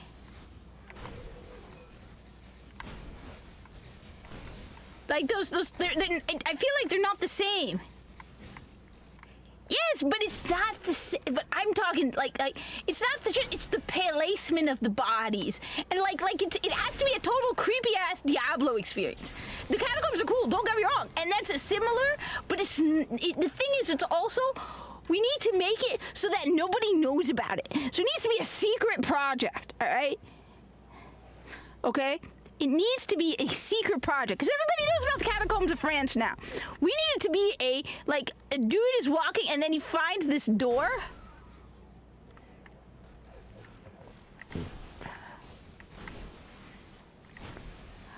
I want Diablo. I want Diablo. With just, I mean, just that dark, creepy feeling of Diablo. And look, I know I will not live to see it, but I'm willing to totally, Elon, work with you on the secret project. Okay? Come on, Elon, we know you like Diablo. He's one of the best players in the world. So come on. Yeah, but that's the problem. The walls are made of skulls, and while that is ridiculously awesome, it's not a Diablo-like thing. That's the thing. I want bodies lying on platforms like in Diablo. Like I said, don't get me wrong.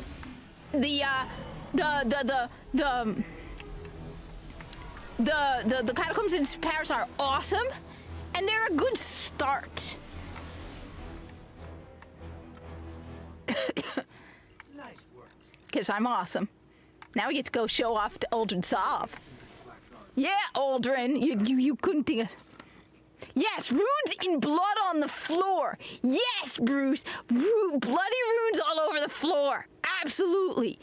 Creepy stuff. Stuff that will make people go, what were they? I'm not... Not yet. But we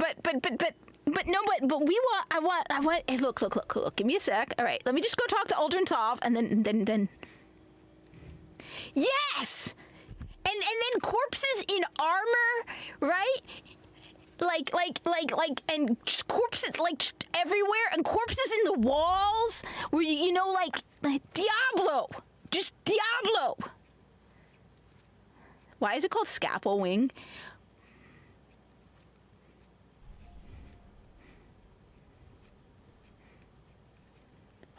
Cutscene. It is alive. It still has its form. See, calling someone an it was an insult. There is no shame in running away. Ha! Apart from the cowardice and failure, it's an exhibition. Ha! I don't run away. Run. Was your gate lord slain, brother? Oh, we slayed a gate. Yeah. Ghost. Ha! Ha! Ha! Ha! Ha! The look on Aldrin's face is beautiful. They don't even know where it is. Let us temple. We Search ca- the gate lord for that which brings the vengeance. Why? If you wish to certain death, just kill him here. That's an interesting compassion. Guess if others motives we reveal only our own. My motive is simply loyalty Yeah. to the people. A queen and a sister. If my brother talked to me like that, I would punch him. Take what is required. If my brother actually did that, I would be like, back off, bro. Maybe we need to send you to the other side of the solar system because that's just creepy. But he actually does betray that he doesn't want the Guardian to die needlessly.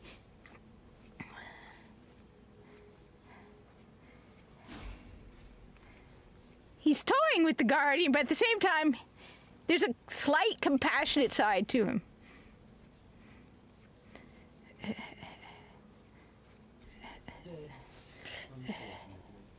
All right, well, I'll kill him. Journey, I'm afraid. I'll kick your ass. We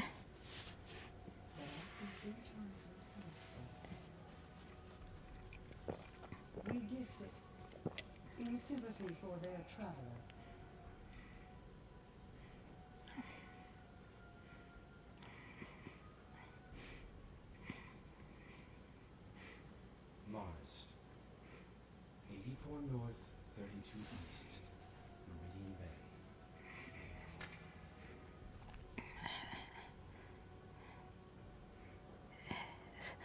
ducks away before I... Show you benevolence, Guardian. Should the Awoken ever need an ally, I will call on you. And expect you to answer. Kiss my guardian ass. You owe us. Dude, I'm not that stupid. You are that stupid, but I am not. Your grace.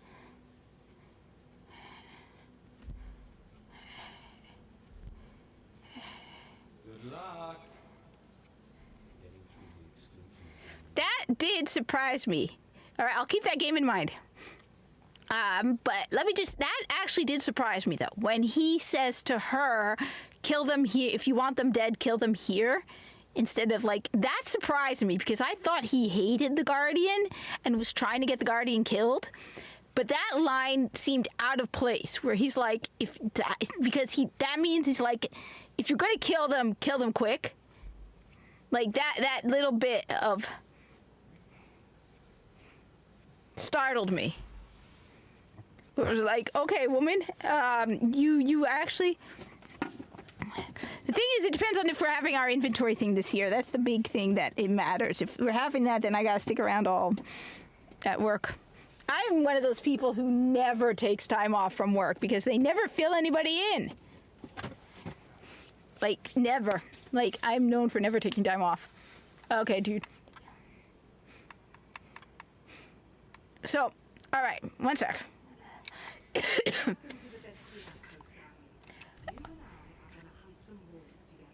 When she was cool. She was cool.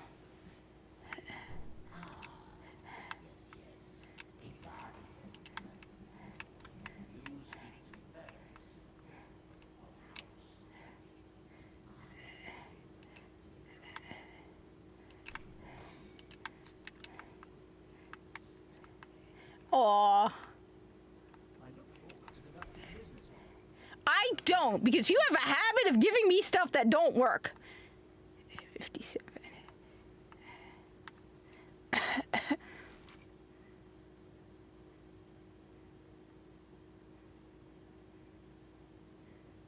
Yeah. Oh, good. I have a sniper rifle now. Thank God.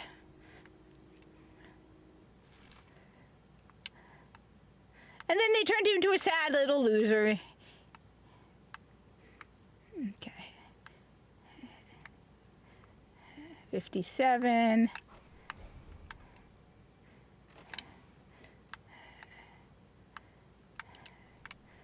All right. And even Brother Vance. All right. Everybody knows my idea for Brother Vance. Now, one of the characters that was... Okay. I am very angry with how they treated Brother Vance. All right, everybody? Everybody knows. Yes, I want to hear something incredibly funny. I'm just also going to point out my opinion on Brother Vance. They did Brother Vance very dirty. He was cool. All right?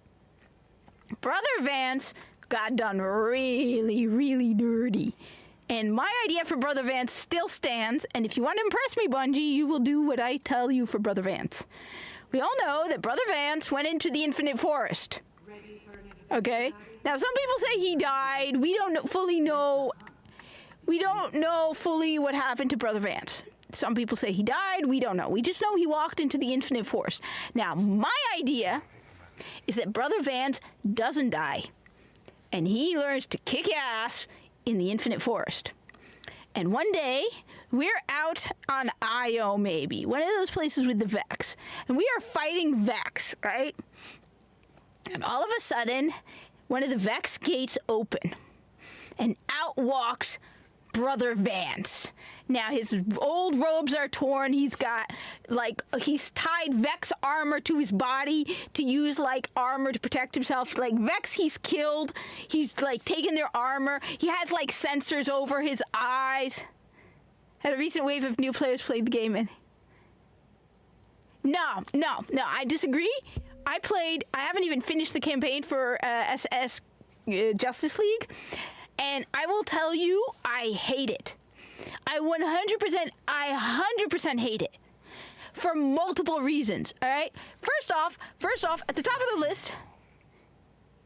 Yeah, well, for $5, you know, even almost anything is good for $5, except Dragon Age: The Veilguard, and maybe Dustborn. I disagree. I say they're going under the mindset of, hey, it's a $5 game. Now, no, just Bruce, listen to this, all right? Wait, first off, let me finish about Brother Vance, and then I'll go into Suicide Squad, Kill the Justice League. So Brother Vance appears. He's got armor tied to him. He's got, like, he's managed to create some kind of sensor using Vex, like, armor, Vex equipment to create, like, so he can see, right? And he's holding a Minotaur cannon. He's got several other Vex weapons tied around his waist, right? And he takes one and he goes, and he, like, blows the Vex away, right? And he's like, miss me, Guardian? And everyone looks and they're like, Vance? You're still alive? He's like, I've returned to warn you about the Vex. And I was like, you're alive. Anyway, you return back to the tower, right? And you're in a meeting, right, with Zavala and Ikora. And Osiris is there. And Osiris turns to Ikora and the Guardian's there. And Osiris is like, what are we waiting for? And Ikora turns to Osiris and says, we're waiting for my expert on the Infinite Forest. And Osiris is like, I'm here. And all of a sudden, Brother Vance walks in, and now he's been through hell, right? So he no longer looks up to Osiris anymore, because, I mean, he's been in the Infinite, you know, when he first got lost in the Infinite Forest, I bet you he thought that Osiris would rescue him. So his whole opinion on Osiris has flipped. His opinion has changed, where he thought that if he walked into the Infinite Forest, Osiris would come for him. He would find Osiris. Osiris never did. Osiris didn't give a shit about him. So he's come to realize that Osiris is nothing, especially when he learns to survive in the Infinite Forest on his own. So I just love the idea of Ikora Rey turning to Osiris and be like, we're waiting for our expert on the Vex and the Infinite Forest. And Osiris turns to her and says, but I'm here. And then Brother Vance walks in, drops his Minotaur cannon on the table and is like, I'm here. What do you need from me? Let me tell you about what's going on. So he's no longer fanboy Vance. He's Vance who's been through hell and back again, has learned secret information about the Vex, and he's like, he don't give no shits anymore. I can see him hanging with the Drifter, right? And he's like, you know that soft spot in the middle of the Vex? And he's like, yeah, real good. I had to eat what I could find in the forest. He's gone from fanboy Vance to I don't give a shit Vance. And he's just like, he now is just total badass. And everyone's like, what happened to Vance? It's like, because the guy spent several years in the Infinite Forest, living like barely, like fighting to survive. And Osiris is all like, but I was your expert on the Vex. It's like, and the thing is, it was like he pretended not to care at all about Vance, but all of a sudden now his fanboy isn't a fanboy anymore. So he's like, what? And Vance is like, just doesn't even care. Like, Vance just doesn't even care about Osiris anymore because the dude's been through so much. Like, you'd think at some point Osiris would be like, hey, my biggest fanboy, like at some point in all of this, right? Osiris would be like, so what did happen to Brother Vance? Has there been any moment where Osiris has asked once about Brother Vance? Once. Come on. The guy was literally worshiping you at your feet. Well, yeah, Ash. Well, no, but I mean, think about it. If Brother Vance has been living in the Infinite Forest for years, he has probably at this point learned a lot. I mean, he has different knowledge than Asher Mir. Asher Mir is more the scientist type, whereas Brother Vance is more the, so you want to know how you dodge how the fastest way to kill a Minotaur. Right, so like Asher Mir is more the science side, and the logic, whereas Vance is the practical side, where it's like, I had to kill, they were nights when I could hear the Minotaurs walking through the forest, and I could not see them. And he's like, he has to survive through it. That would be awesome. Come on.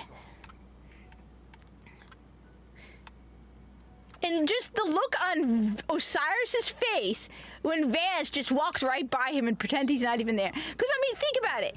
Did Osiris... seriously, like, come on, man. no matter how much you don't like Brother Vance, okay? No matter how much you don't like Brother Vance. Okay, well that gives him, but yeah, that's why he has a more practical, but I like to think Brother Vance has more of the, you know, he's been living and hiding from them. But no, Ashramir, yeah, Ashramir is one of the experts too. Let's go with Ashramir and Brother Vance. But just think about it, okay? You're Brother Vance. Just pause a moment, okay, you guys?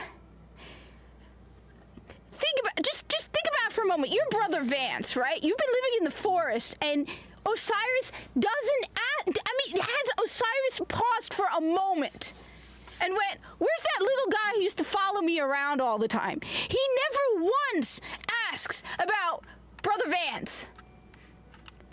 They're like, "Oh, he walked into the infinite forest and never returned." And I mean, common sense, dude. Nobody went and said, "You know what? Maybe we should check on him. Maybe we should find a way to see if we could maybe bring him back." Like, dude, you're nasty. This guy basically was like, you would do anything for you, and you're like, "Yeah, I don't care." So no, I love the idea of Brother Vance just coming. Everybody has completely forgotten about Brother Vance. Everybody's forgotten about Brother Vance. So I think it would just be awesome for him to walk out and be like, "Miss me, Guardian?" And people would be like, "Is that Brother Vance?" Because, I mean, it's not even like Brother Vance was just some random monk guy that followed Osiris. He was basically like the lead dude. The Ishtar Collective gathered some of the greatest minds of the age. Their archive is a treasure of knowledge that cannot lose of all. Secure the archive. Cryptarchs in your care.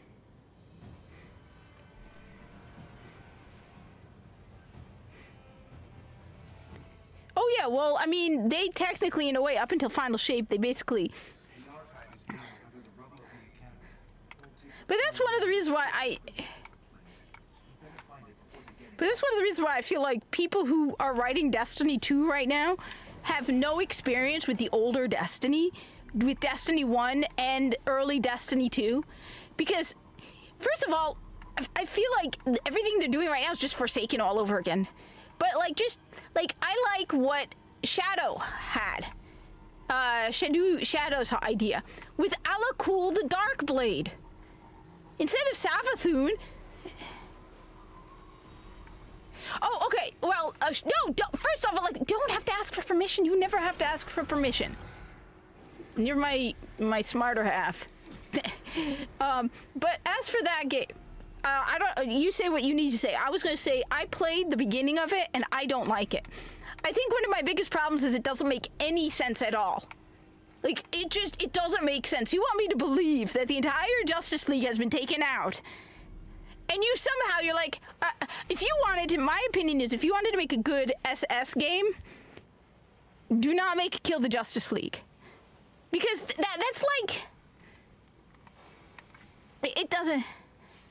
Beat it, and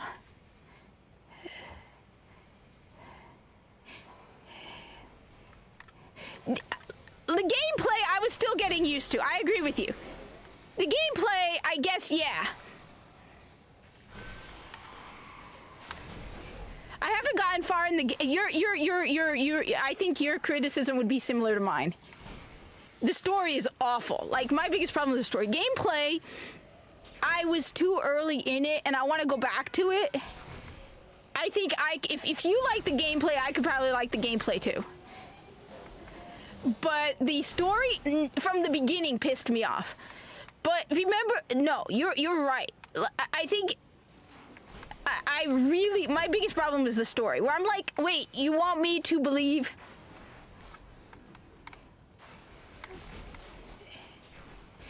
I mean, why are you doing the whole KG Kill the Justice League?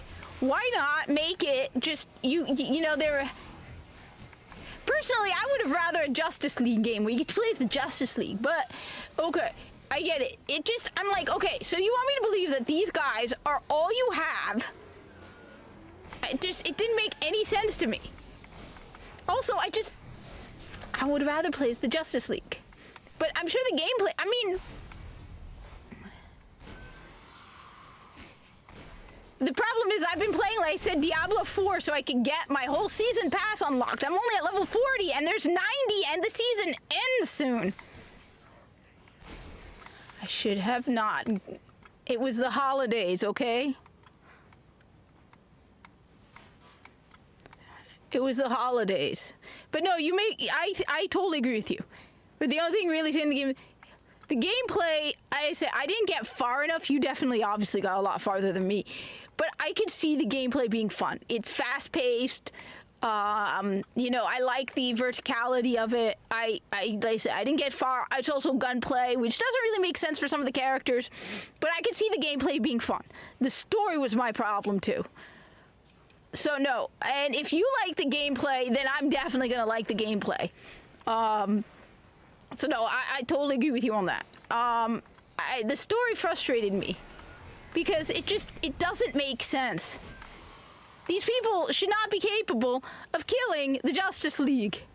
And anyone with common sense would be like, yeah, that don't make sense. On top of that, you want me to believe that they somehow, 99% of the population was taken and these 3 idiots don't know about it? I also agree with what people said, that some of the characters they picked were dumb.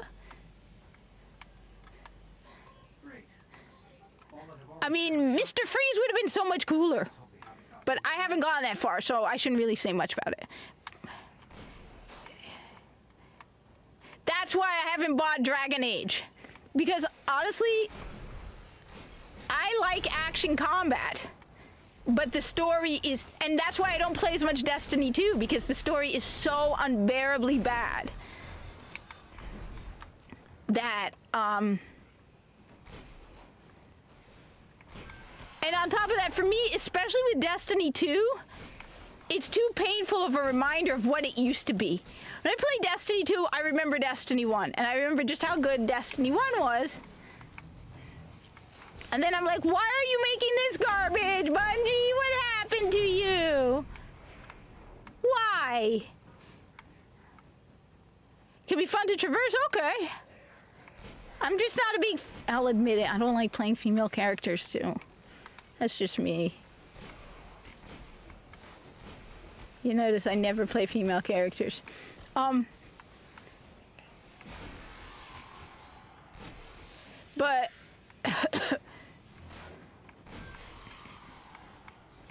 where is Minnie? Mina. So I can't really say much. I haven't gotten very far. So let me play more of it after I finish my Diablo 4 season pass, and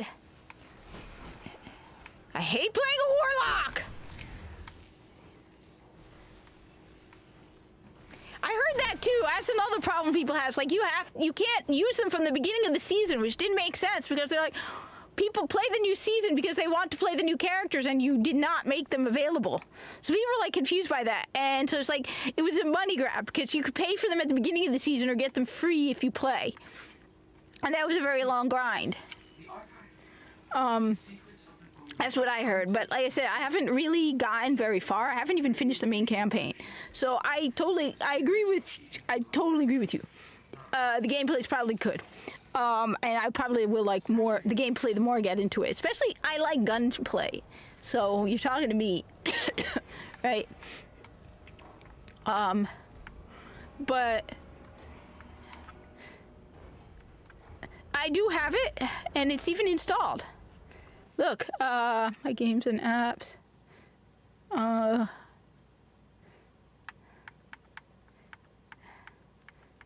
It's right there. So it is installed. So, yeah. But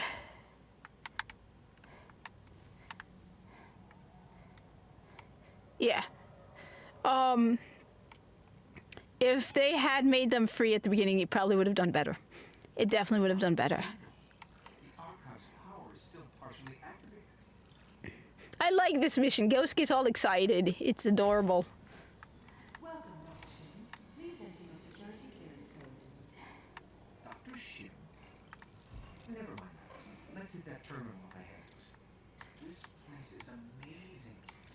of the In the archives in Old Akron.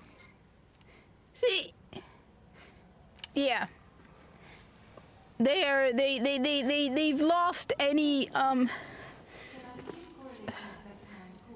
instead of getting a lot of money from that, they basically how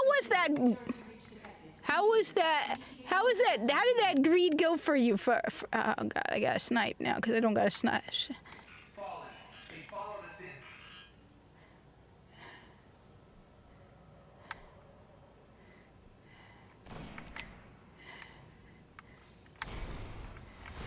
So how did that work out for you in the long run?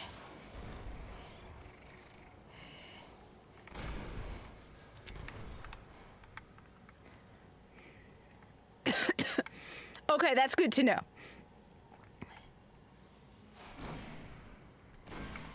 All right, so when I do get to it, like I said, I've been doing my 4-season grind, my season. I was dumb. I should have saved my free season pass thing for after the holidays. Instead, I went for during the holidays when most days I came home from work and I was exhausted. Add the grind of a post-op kitten.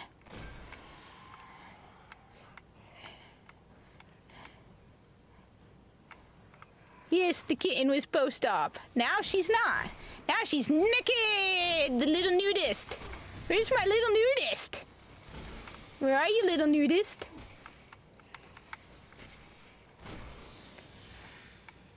You have a Nintendo Switch? 12 hours grind. Well, all the others took maybe 2 to 4 hours of gameplay, but that includes my...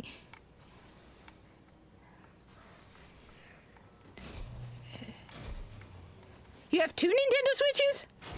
I have you beat. They must have a server feeding off the power. Dude, I have, all right, you know what I have Stray for the Switch. I actually bought a physical copy of Stray for the Switch. I was like, I have to get that. So one of the things about Nintendo games is, I will admit it, I buy games for the Nintendo Switch that I consider like investments. All right, some games for the Nintendo Switch, you know, are gonna go up in value. All right. Nintendo's the only console where the games will go up in value. I suck as a warlock.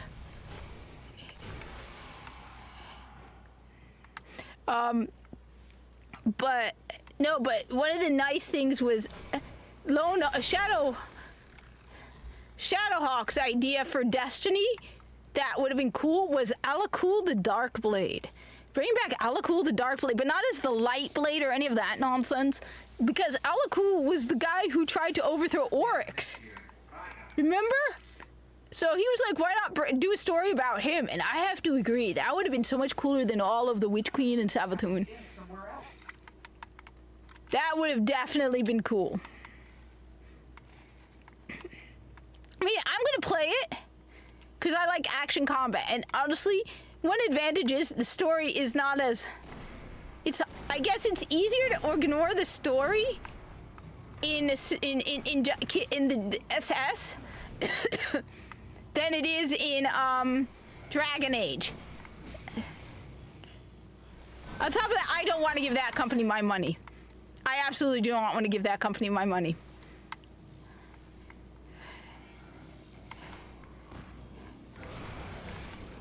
Switch is cool. I have mine set up right over here.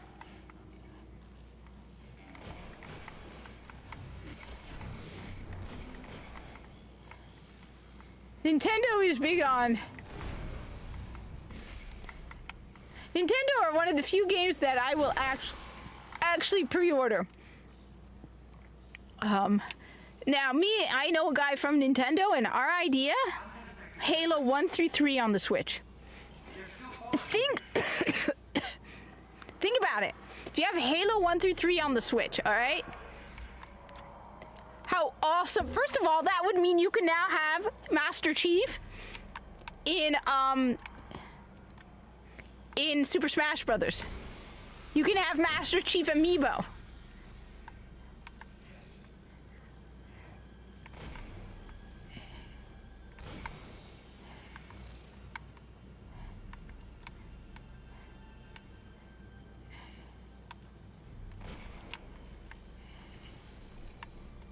I am a terrible sniper.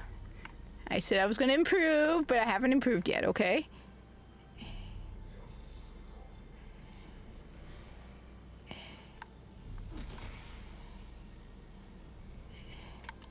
Okay, I can do...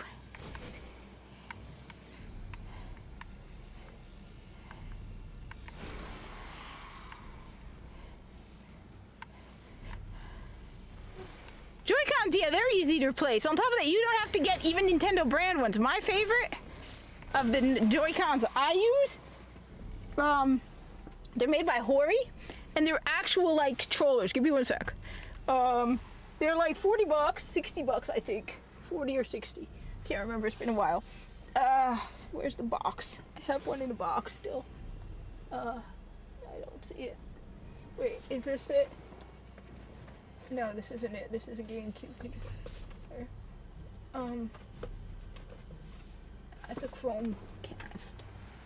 Where's the box? I don't know. But my Joy-Cons, alright. Give me one sec. One sec. I thought I had one around here. Well, anyway, they look like this. If you could see. They come in different colors, and they're made by Hori. And, they have a full thumbsticks instead of the Joy-Con thumbsticks. I hate the Joy-Con thumbsticks. I'm so not a fan of Joy-Con thumbsticks. Yeah, let me see if I can find these, one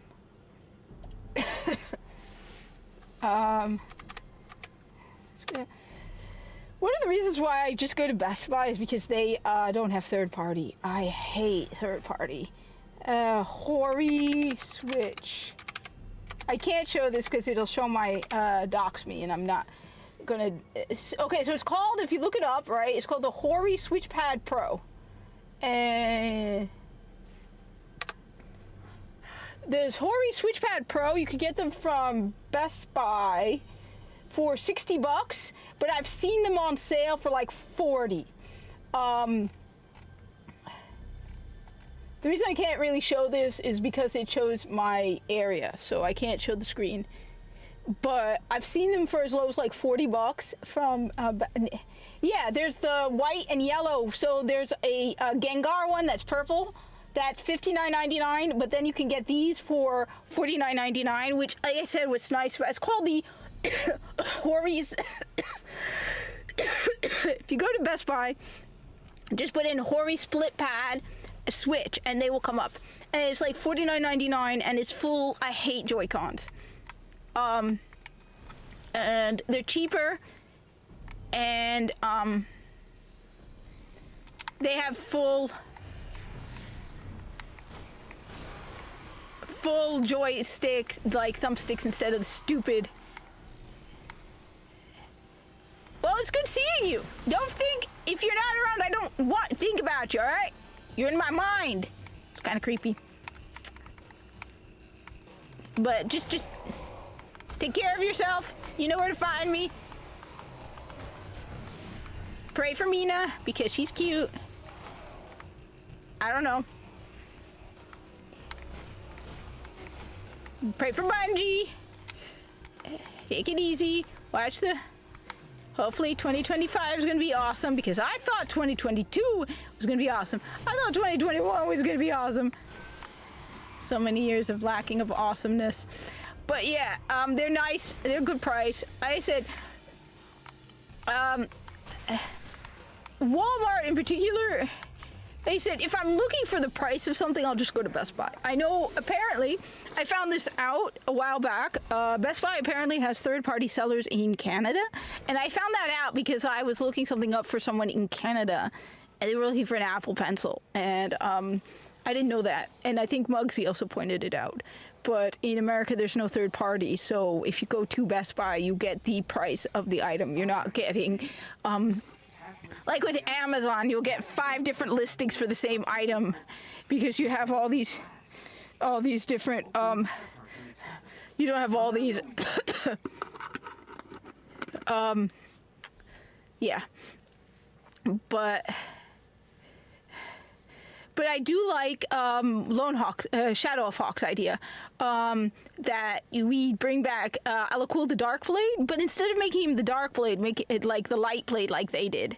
Alakul should be... He was the one who challenged Oryx, and it would have been an awesome idea. Instead, what did they do? Look, I know, a lot of people like the Witch Queen, but I really didn't like it. Me too. I haven't heard anything from her. I've kind of given up at this point. I mean, look, I don't know why she did what she did. I apologized. I sent her, before she blocked me, I sent her a message apologizing. I mean, look, I'll just apologize. I don't know why she got so mad, but look. You get into arguments with people, you move on. I don't know. So, yeah.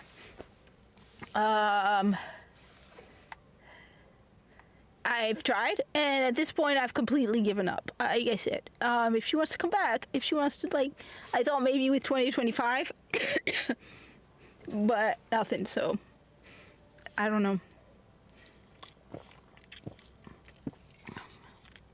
I do miss her, but look, I treat people like how I expect to be treated. I had someone get mad at me at one point during the holidays because he was playing Warframe. And I warned this person. I said, look, it's December. On top of Mina having, surgery, on top of Mina having surgery, I work in retail. And I'm like, don't expect me to be around often because I work in retail. And I'm going to be working long hours. It's going to be exhausting. And so on, I think it was a Friday or Thursday, he's going back and forth with me about Warframe. And at one point I said, look, I'm on my way home. It was like 4 o'clock or something. And I didn't say I was going to come on. I said I was biking home at the time. And then I never went online. And I later sent a message a couple days later. And he's like, you treat me like I'm just something in your pocket. You could, access me whenever. You never answered me about Warframe. And I'm like, dude, I fell asleep. All right? I worked a 12-hour day. I'm like, look, I warned you because of work. He's like, everybody has full-time jobs. Like, yeah, but if there's anything everybody knows, it's November, December. If you work in retail, are extremely busy. Okay?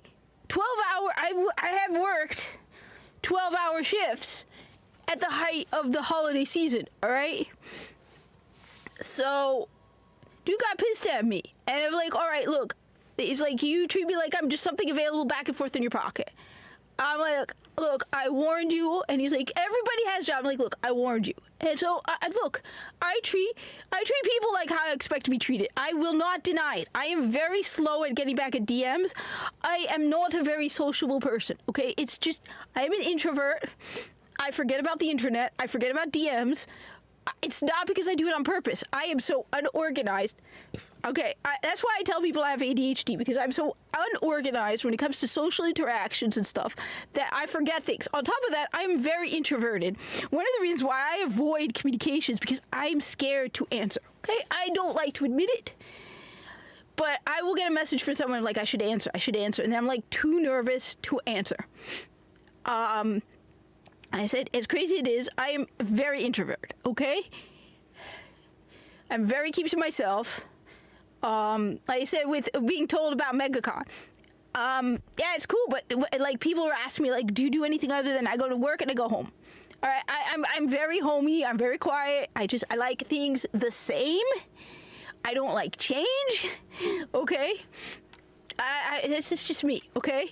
I don't mean to offend people, but that what really got to me was like, I got home from work at like 5 o'clock. I had been at work since 5 in the morning. I mean, look, I said, there's been several times where the dude got mad at me, and I was just like, I don't need to deal with this, all right? On top of that, I'm tired of being criticized for voting for Trump. I was right about the Olympic thing. I never brought it up, but I was right. I've been proven right. And, like, at one point, a person got pissed at me for saying shut up. I was like, you're being disrespectful. I was like, just you know what? I treat people like I expect to be treated, okay? If you don't answer my DM for weeks, I get it. That's how I am with people. I know life gets in the way. I come home from work, again, I like I said, I'm a social introvert as well, all right? The most social thing I did was something work-related, okay? I won't deny it. That's just me, okay? I come home from work, especially, I'm on my feet. People don't get it. For hours, and I come home exhausted. So yeah, and especially like I'm giving up on people. I'm like, dude, you know what? Look, I'm sorry. I didn't respond after that. I'm like, it's like all people. I'm like, dude, at that point, I'm like, look, I'm sorry, but I did say that it's the holiday season, and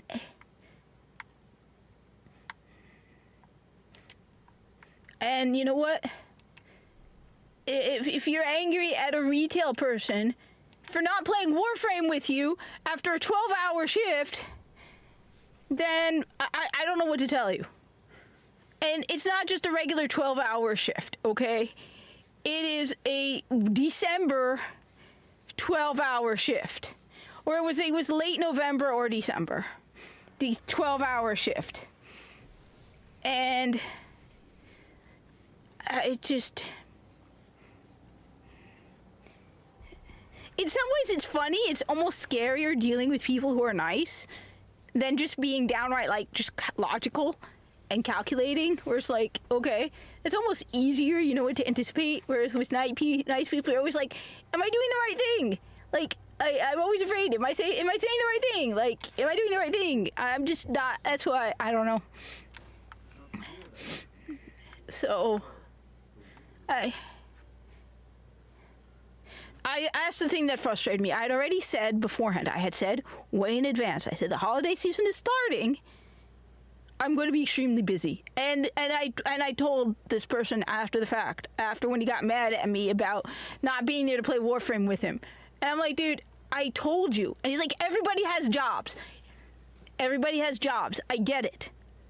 But if anybody knows anything, it's that if you work in retail in November and December, it isn't just everybody has a job. It is by far, even now, the thing is what people don't understand, not only, so people think, okay, physical stores do not have as much sales as they used to. 100%. I 100% agree. Black Friday, all the time around Black Friday. I wish more people came shopping, and I heard Clownfish TV did a video where they're saying Gen Z is going back into store shopping. Good. For the love of God, I love in-store shopping. It's not just that I'm biased. I like going out and seeing for myself.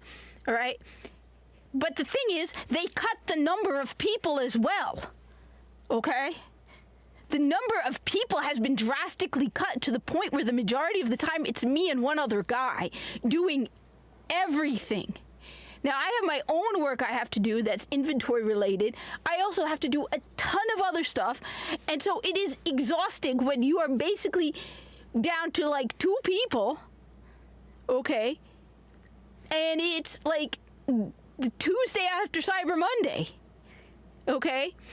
And it's just dealing with a lot of very heavy stuff.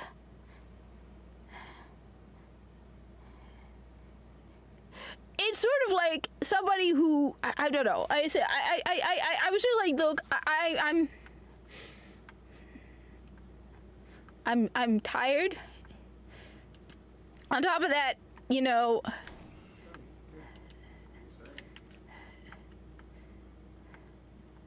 I was also at the time dealing with, like I said, I was dealing with a kitten who had surgery, and she's a little nudist. Where's my little nudist? Where's my little nudist? Hey, little nudist. Hi, nudist. Where's my little nudist? Who likes to run around without anything on? You. Mwah. There we go. Here's a little nudist. And it's like I said, it normally It's different, but again, holiday season. Hey, baby. Hey, baby. Show them your cuteness. It's like I said, I warned in advance.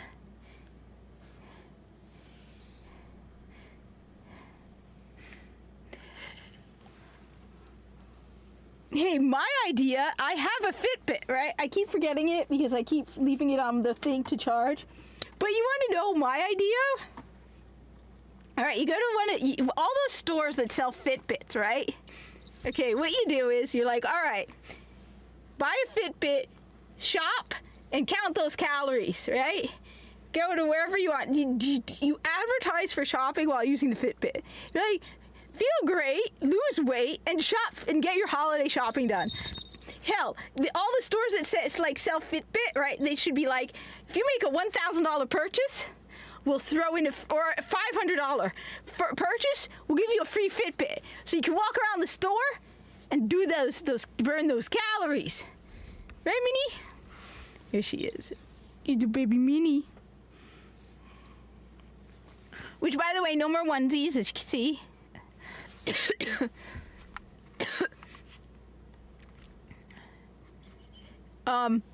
But like I miss that. I miss going out and seeing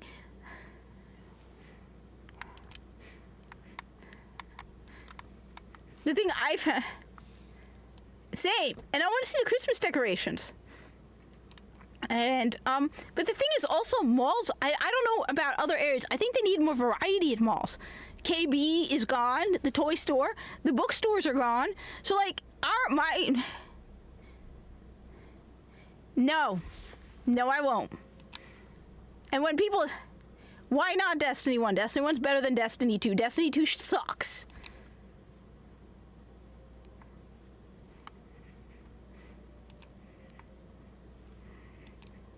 Destiny 1 is a better game. Destiny 2 absolutely sucks. It's all defense missions from Warframe. To get back the same old guns all over again and listen to... belong to the House of Winter. Their captain, Draxus, has been hunted by Guardians for years. If these reports are correct, he's commanding Yeah. a network of caves top in the cinders. They want to keep the Academy's secret safe. We should push each other there and take him out. Everything about Destiny 2 sucks. And in the case of Osiris Insane 14, literally dick. Yes, I'm good. I think I just have it. I don't like it when people come in here, and I've had multiple. I've had people come in here and be like, play Destiny 2. And it's like, and have like, I haven't seen them around in a while, but they would come here and get all butthurt because I was playing Destiny 1. It was almost like,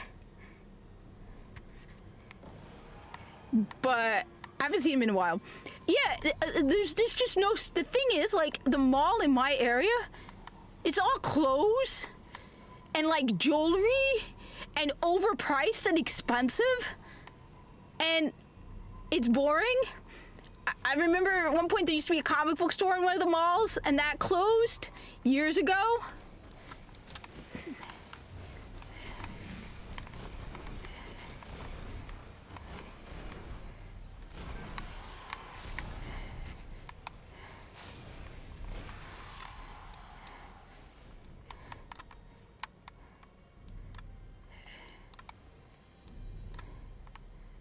What are you talking about? Destiny 2 is not as ugly as Destiny 1 is better. The armor is better in Destiny 1, and you don't need to pull out your wallet to get all the good armor, like in Destiny 2. Now you gotta spend $15 for a piece of armor. Like, there used to be comic book stores, KB, Borders. You wanna know where I saw Borders books? People think Borders books is gone.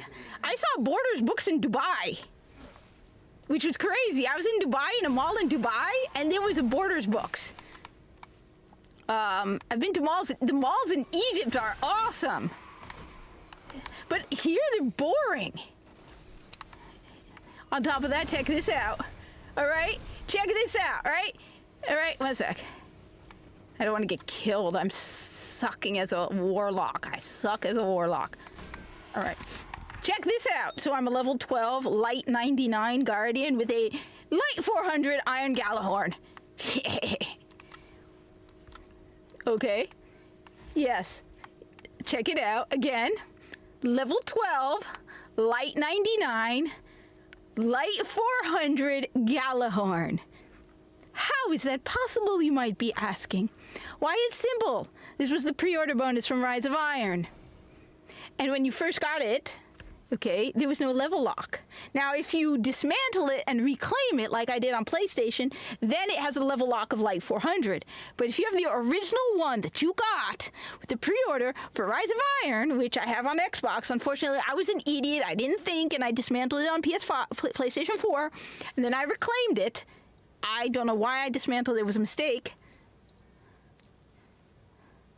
I totally agree with you. We have a complete and serious problem with just people being social and just going out there and seeing. Like I said, I'm very introverted, but even I like going outside and seeing the world, even if it's just at work. But for me, work is like.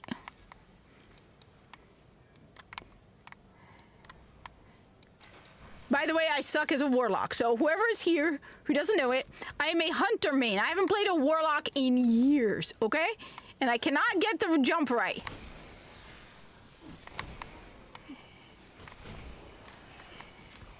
Okay? But I think that's one of the problems we have, is that people are just, they're living their lives in front of their computers. They shop in front of the computer. They get the food delivered to their home. They all their social interactions are on the computer. And it's like, look, I would go nuts if I didn't go to work. I would absolutely go nuts.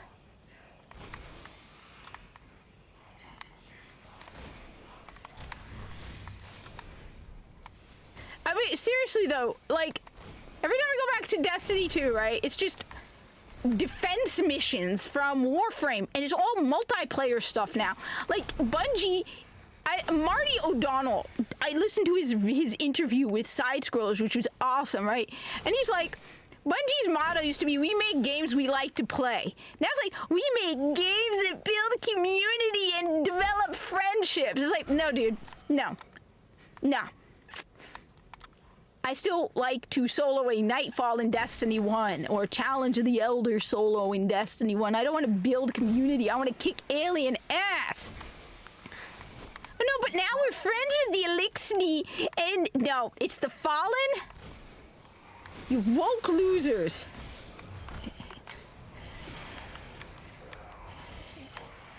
I suck as a warlock. I want to go back to playing a hunter. I want to go back to being a hunter. Make this warlock life end.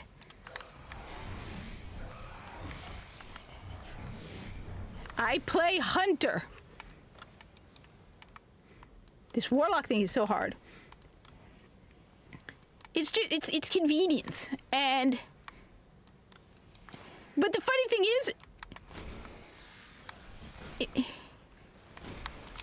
people need to lose weight.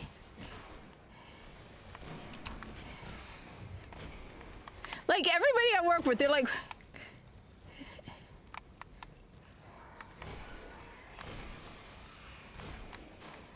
but then I also hate this whole default attitude of, if you're gonna play, you have to play Destiny 2, right? And it's like, why? I hate the feel of Destiny 2. There's just so much about Destiny 2 that I really, really hate. It's so superficial now. Nothing, all the good stuff, you just buy it off the shop now.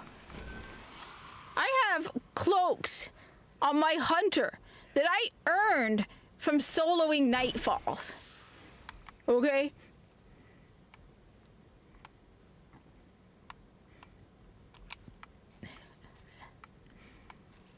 That's why people are like, why are you so angry about the Doki Doki armor? It's just Doki Doki armor. I'm like, because it tells me the mood of the company. The whole Osiris Instinct 14 thing tells me the mood of the company. The direction of the company. It feels like Fortnite. Somebody else agreed with me that, I think it was Endymion, in fact. Hey, baby. Where are you going? Come back here, baby. Come back here, baby.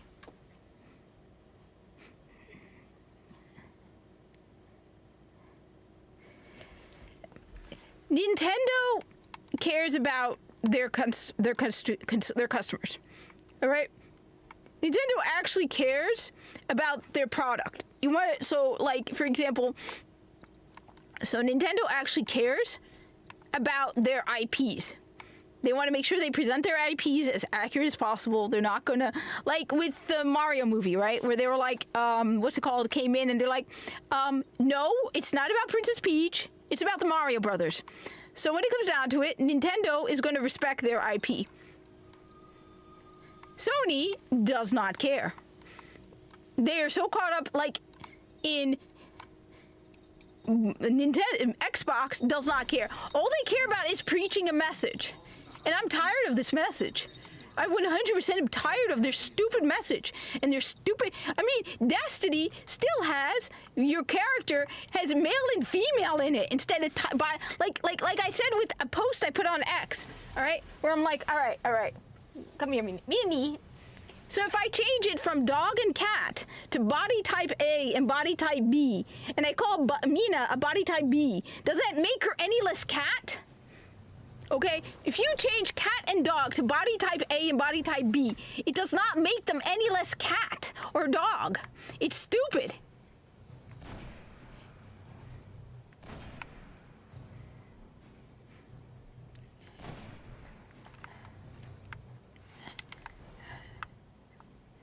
Nothing's going to change that. I suck as a sniper. I want a scout rifle.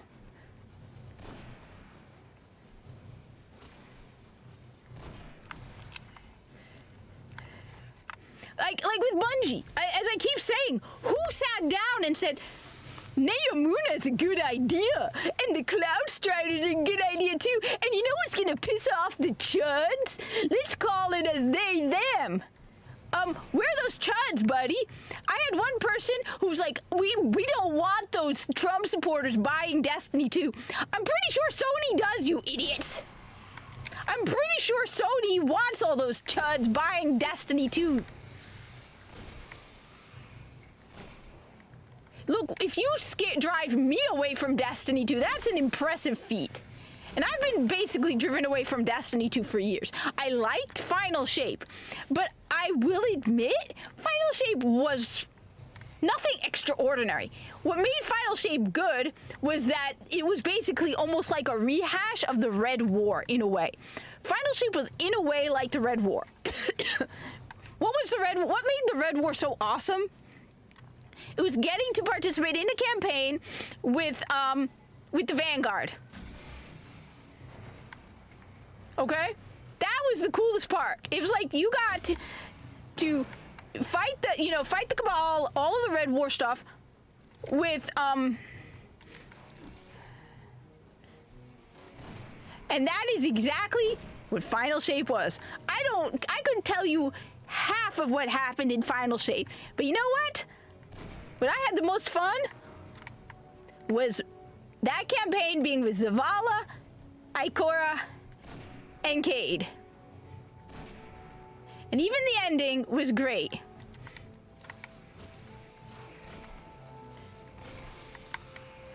Okay? Which is why I will repeat what I said earlier. You want to improve Bungie, okay? First, you need to. Everyone who works at Bungie.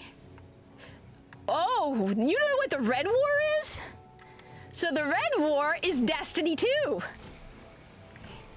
Give me 1 sec. Let me finish this mission. I'll show you the Red War. You see, you know how they say they got rid of hundreds of dollars worth of content from Destiny? Yes. The Red War was Destiny 2. And you know, anybody who's making a video about Destiny, right? And they show the Red War, you know they aren't a Destiny person. Because the Red War isn't in Destiny. I suck as a warlock. I hate being a warlock. I want to go back to being a hunter. All right. Okay, 1 sec. If you want to see what the Red War is. Okay, the Red War was basically a war between the Cabal and the Guardians, right? The Cabal invaded the tower. Okay.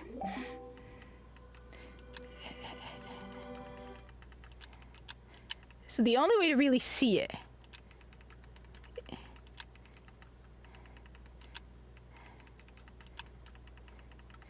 Destiny. I'm just gonna try and see if I can bring up the trailer.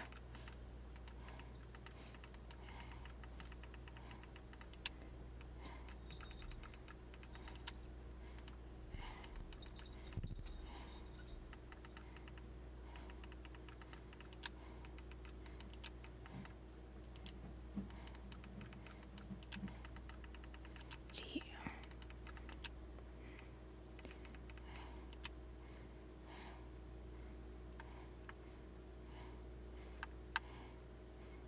Official launch trailer. 7 years ago. The city is secure. Those who fled are being hunted, and those foolish enough to remain have been executed. Do you see all that I have done?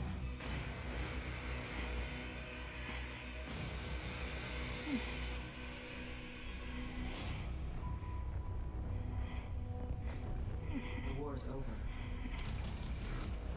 We've lost.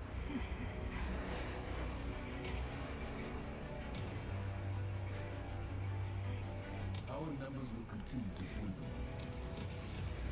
We can no longer protect ourselves, much less the survivors. We all know what needs to be done. Close and personal with Galt.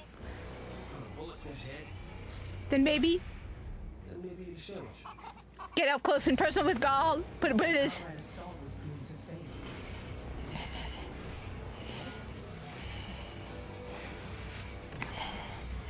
There will be no coming back. That's worth it.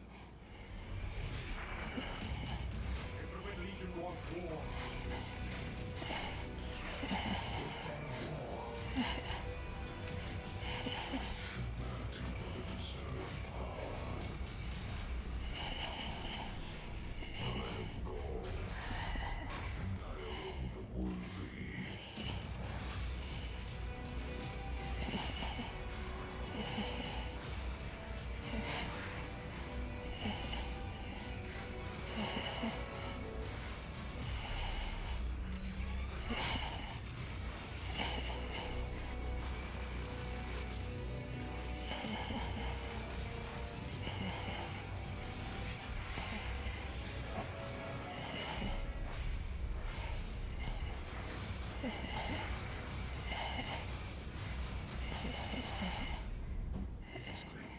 You don't want to hug?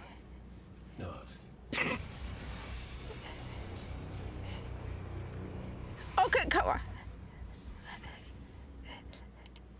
And then there was this one. The Rally of the Troops one was great. But we are Earth's greatest hope. Look around. Gathering of noble guardians, new and old. Hey, listen up. You're a bunch of dirty misfits. You're all that's left, so you'll have to do. Our home was attacked. I was made, fought against the endless onslaught. It kept coming, so I kept firing. Not gonna lie. I was magnificent. Despite the sacrifice of many brave guardians, we lost everything. The tower, the city, our home. So, everything is gone. Your stuff, my stuff, most importantly, my stuff. Most importantly, my stuff. His name is Something with a G. I know you look to me in times of peril, but this is not my battle alone. Which means if I don't see you out there, I'll look at myself. It is time to avenge this injustice, for that is the duty of all guardians. Worst case scenario, you die. But who knows? Maybe you won't. I ask you, who will stand with me?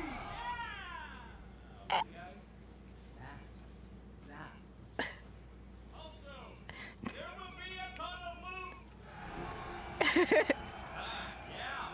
And I cars like.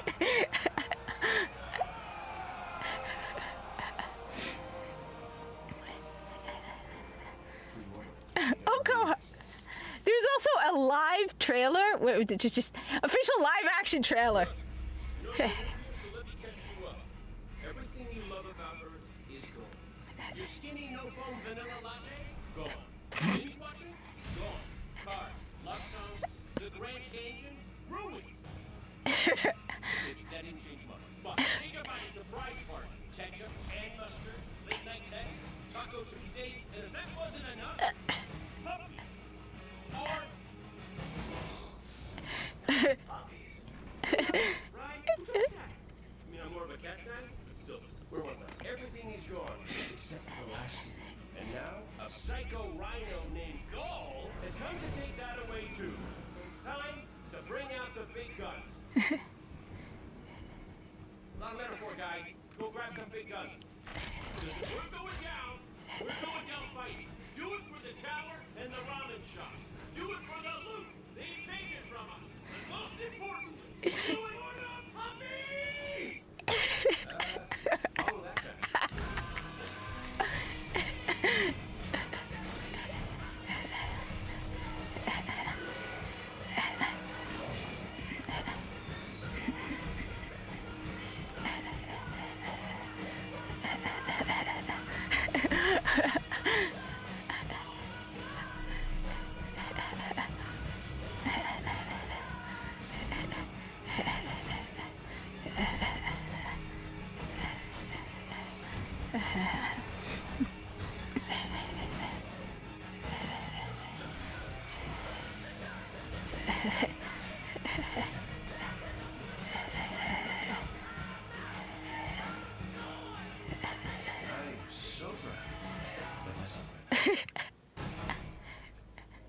Destiny 2, available September 6th. All right, come on. Now tell me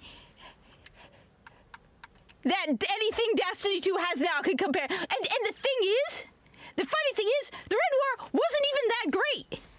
But compared to the garbage that they are spooning out now, I mean, for example, I won't deny it. Some of the writing was very cliche, especially the discussions, the arguments between the speaker and Gaul could be really but it was still a million times better than anything they have going on right now. So basically, what happened? So what Bungie did was they vaulted content. And the thing that angered a lot of people, and I know a lot of people who stopped Destiny 2 after this happened, right? And I at first was okay with it because I misunderstood what they were doing. They said that they were vaulting content and that they would be bringing back content again. So I thought that meant that every season we would get some of the old content back again. No. They literally, so the Red War came out in September, and they had 2 pieces of DLC. They had one for Osiris, and they had one for Rasputin. And if you wanted the full content, it was $100. All right. This was before cross-save. So I had a PC. I loved, look, people who come at me who think I don't like Destiny, right? I knew Destiny was coming out. Destiny was coming out well in advance. So I started putting money aside from January, okay? Because I knew I was going to spend a lot of money on Destiny 2 because I absolutely loved Destiny. I mean, I have the mouse. Where is it? I have it around here. I have the Destiny mouse. Come here, Minnie. Minnie, come here, Minnie. Hey, come here. It's okay. I mean, so I knew this was before cross-save. They did not have cross-save at that time. That means I was running 9 different characters, okay? I spent $250 on the Destiny 2 Collector's Edition for Xbox. That included the $100 deluxe, it included the disc and all the DLC for $100. And the bag that came with the special edition, the collector's edition, was gorgeous. I still have it. It's a gorgeous bag. Then I spent $100 to get it for PlayStation 4, and I spent another $100 to get it on PC. And you know what Bungie did? They took that content out of the game. You cannot play the Red War. On top of that, all of the DLC after that, they took out of the game. They also took out Forsaken, which is considered some of the best content that they've had. They have taken out hundreds of dollars worth of content. They literally, you cannot go back and play it.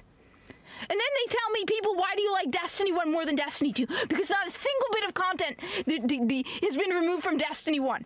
You want to, okay, my map isn't complete because this is a new account, all right? This is a new account. But every one of these is available to me to play, okay? Every mission is available to play. I go on my light 400 character, all right? And I've completed the campaign on my light 400 character, okay? I can still go back and play whatever the hell I want in Destiny 1, okay? The only things that are missing from Destiny 1, it's because the game is basically in, like, maintaining mode, right? Okay, the only content missing from Destiny 1, Iron Banner, Trials of Osiris, and all of the seasonal stuff. So a lot of the people who make Destiny videos, the state of Destiny, get this incorrect. You have the weekly resets, you have the weekly raids, you have Xur still arrives in the tower. You know, I make Xur videos every week. The weekly resets still happen, as you can see. This week, the raid is Templar challenge and Atheon challenge. That means it is the raid. Oh god, my brain is now freezing. Oh my god, the Vault of Glass. Okay, everything is still in the game, which is why when I tell you the game dropped to $20. You are getting years of content. You are getting the 2 expansions, then you're getting the Taken King, which is one of the best expansions in the history of all of Destiny and Destiny 2. I have seen people who love the Witch Queen who are still like, Taken King surpasses even the Witch Queen, okay? They took content that people paid for, and they're like, oh, well, it's server issues, it's memory issues, it's the engine. Bungie, that's not my problem. Fix it. No, you have a bunch of lazy DEI hires who couldn't do their job, so they took out half the game. That's not my problem, and I hate the Bungie defenders. Okay, they're all like, oh, well, it's not their fault. All right. Well, Warframe, I understand they've only removed the raids. That apparently there were raids at one point in Warframe, but all of the story content, you can go back and play everything in Warframe. Everything in Warframe. I want to go back and replay the New War, which was free. I can go back and play the New War. I can go back and play the second Dream Quest. I can go back and play everything in Warframe. Come here, Minnie. Oh, your baby kitty. Look, she's naked. So a lot of people who start Destiny 2 now have no idea half the history of the game. Why? Because Bungie couldn't fix they're like, no. You punished the people who were your most loyal customers. That's who you punished. The people who bought Destiny 2, bought the DLC, bought Forsaken, you punished them. You didn't punish the woke losers who, oh my god, Osiris and Series 13 are now gay, so I'm gonna go play it because I want to experience gay like me. Screw you. Alright? You ruined our beloved characters. This is why I'm telling you, they got people there working at Bungie who never touched Destiny 1. Because you would never do to those beloved characters what you did to them in Destiny 2. You would never mess with Zavala the way you did in Destiny 2. You would never mess with Osiris or any of those characters like you did in Destiny 2. If you were an original Destiny 1 person, and I'm not even original, I started at the end of year 2. But what you did to Destiny 2, what you did to the OG characters, you just pooped all over it with your stupid rainbow-colored garbage, your woke nonsense, and your DEI hires, who all they want is, let me share my career experiences and my emotional, romantic garbage. Nobody comes to Destiny for a rom-com. Nobody comes to Destiny because they want to hear about the love story between so-and-so and so. No, we come for what those trailers showed. I come home from work, I want to play a video game where I'm a hero, kicking ass and taking names and it's a first-person shooter. The whole theme of Destiny was be legend, was fighting good versus evil, not the fallen are victims of oppression. We are oppressive guardians because we dared, go kill the Fallen, you know, the invaders. So the story of the Red War is actually, I mean, like I said, it's not the best writing, but compared to the garbage that they are spewing out right now, it's a lot better than that. So basically what happens is the Red Legion, the Cabal, come to Earth and they put a device around the Traveler. Okay, so all of the Guardians do not have access to their light abilities, right? And you, at one point, before they do that, right? So there's a scene in Destiny 2 where you are you're confronting Gaul, right? And it's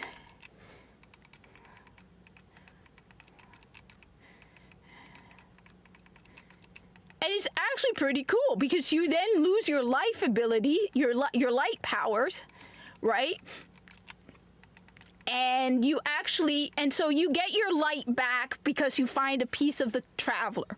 And now you have to, because the tower has been taken over by the Cabal, the Vanguard, which is Cayde, Zavala, and Ikora, leave Earth. And you need to bring them back together again to fight Gaul. And so one of the cool things that you don't know from that trailer is that Cayde, Ikora, and Zavala don't even have their light powers. So those moments when they're fighting, when Ikora's on the Sparrow, she doesn't have her light, okay? And you get to bring them all back together again. So it's actually, you meet Failsafe, you meet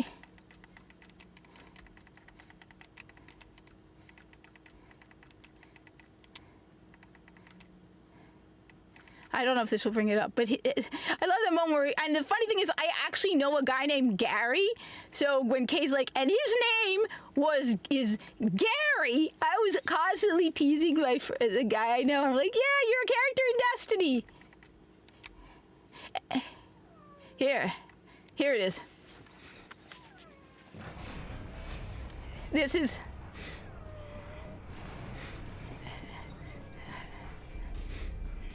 How do we come back from this? You don't.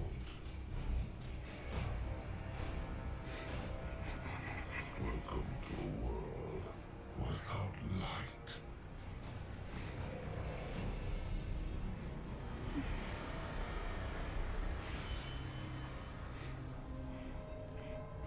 Guardian, something's wrong.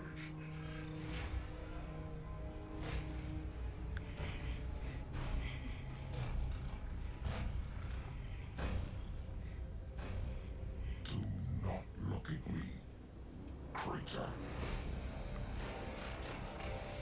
You are weak, undisciplined, cowering behind walls. You're not brave. You've merely forgotten the fear of death. Allow me to reacquaint you.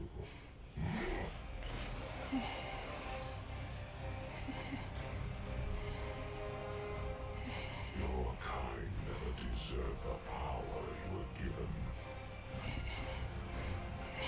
I am Gaul, and your light is mine. See, I mean, we don't have villains like that anymore. They gotta be all sympathetic and whatever. And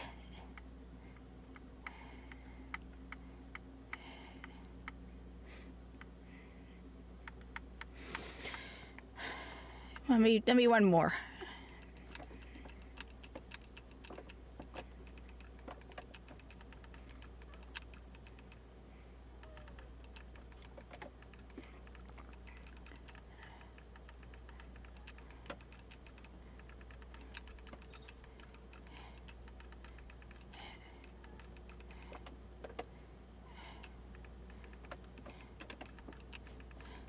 Destiny was so much simpler.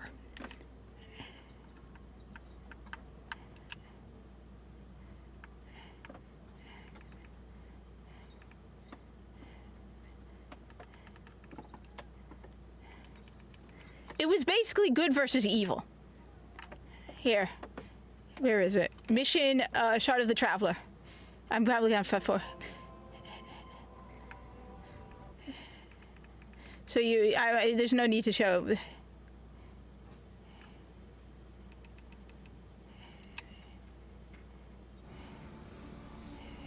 Some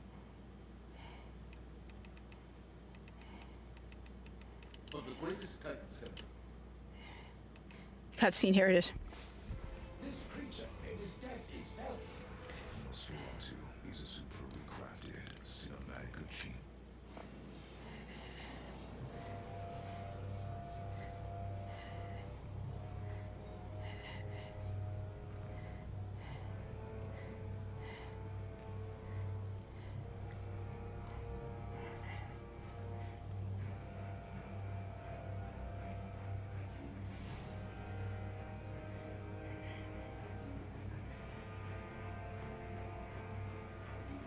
This is why we were led here. I haven't been as close to the Traveler's Light since... Do you feel it? Hold on to your helmet.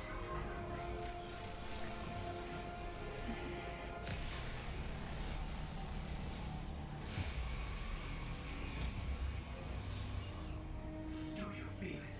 The light is back. We're back. Eyes up, Guardian.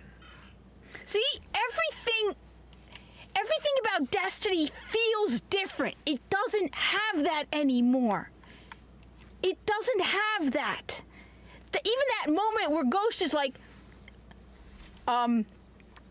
you know, eyes up, Guardian. And you're like, yeah, bring it on. I'm gonna go and kick Gaul's ass. I'm gonna take back the last safe city. I'm a Guardian. Now it's like, well, we gotta be nice to the Fallen. We gotta be nice to the Cabal. Oh my God, we gotta make sure we get everyone's pronouns right. Oh my God, like Osiris and Saint 14. We gotta make sure they get together and kissy kissy smoochy smoochy and love forever. Oh my God, and we can't offend anybody. And all the bad guys gotta be sympathetic because just being bad for the sake of being bad or stealing for the sake of greed is no longer PC. And it's like, why did Gaul invade Earth? Because he wanted to take the power from the Guardian. That's it. Like, that's why a lot of people like the Witch Queen. I did not like the Witch Queen. Oh, don't get me wrong. The world for the Witch Queen was awesome. I liked the world for the Witch Queen. I liked the map they created for the Witch Queen, okay? Don't get me wrong. I liked that, okay? But what I didn't like with the Witch Queen is they took agency away from Savathun. Instead of Savathun choosing to embrace the darkness, oh, well, we can't have a villain. We have to have somebody who was deceived by the darkness. So that's why she was tricked by the darkness. No, I like better the idea that Savathun was such a badass, where she's like, yeah, I'm just going to embrace the darkness. To hell with it. Bring it on. Instead, it's like, oh no, you gotta feel for the Hive. The Hive were deceived. They were taken advantage of. It wasn't their fault. No, Guardian, why? How can you think like that? You need to be sympathetic to them. No, I don't. I don't have to be sympathetic.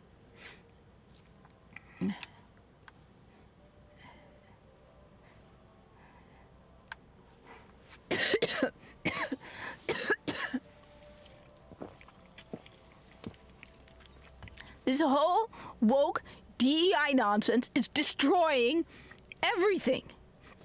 It's destroying everything.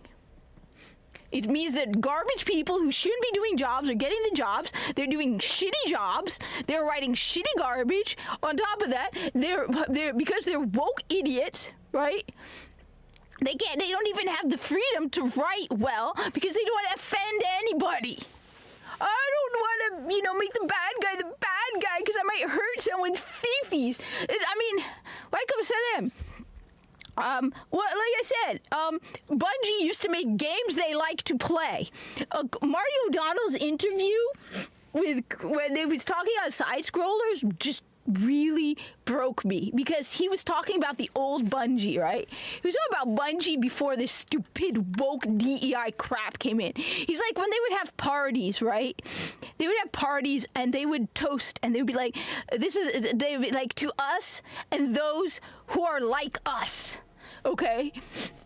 Their motto was, we make games we like to play. Now don't make us kick your ass. Now it's, we make games that build community and bonding friendships. You make a first-person shooter, okay? None of that, okay? So you're incapable of being creative because you're holding yourself back because you don't, like, one of the other things that I remember one mission that you're doing where you're supposed to be like killing Hive or something, and this person is going on and on about how you're a bloodthirsty monster guardian, you're a horrible person for killing Hive Guardian, and I'm just like, what the hell, man? Like, we were trying to make Eris into like a Hive goddess or something I barely paid attention to, because the moment I heard that ghost of Savathûs going on about how, you know, you bloodthirsty guardian, you're go do what you're best at, guardian, you're a killer, you're this, and it wasn't in the you're a kick-ass hero guardian. It's a, let me diminish you, guardian, let me turn you into an oppressor, guardian, you're not a hero, guardian, you're just a mass killer, guardian. And it's like, no, absolutely not. And that's why and I wish, and normally, I play other games, but there's one game, look, I can ignore what they did with Halo because nobody watches that garbage TV show, okay?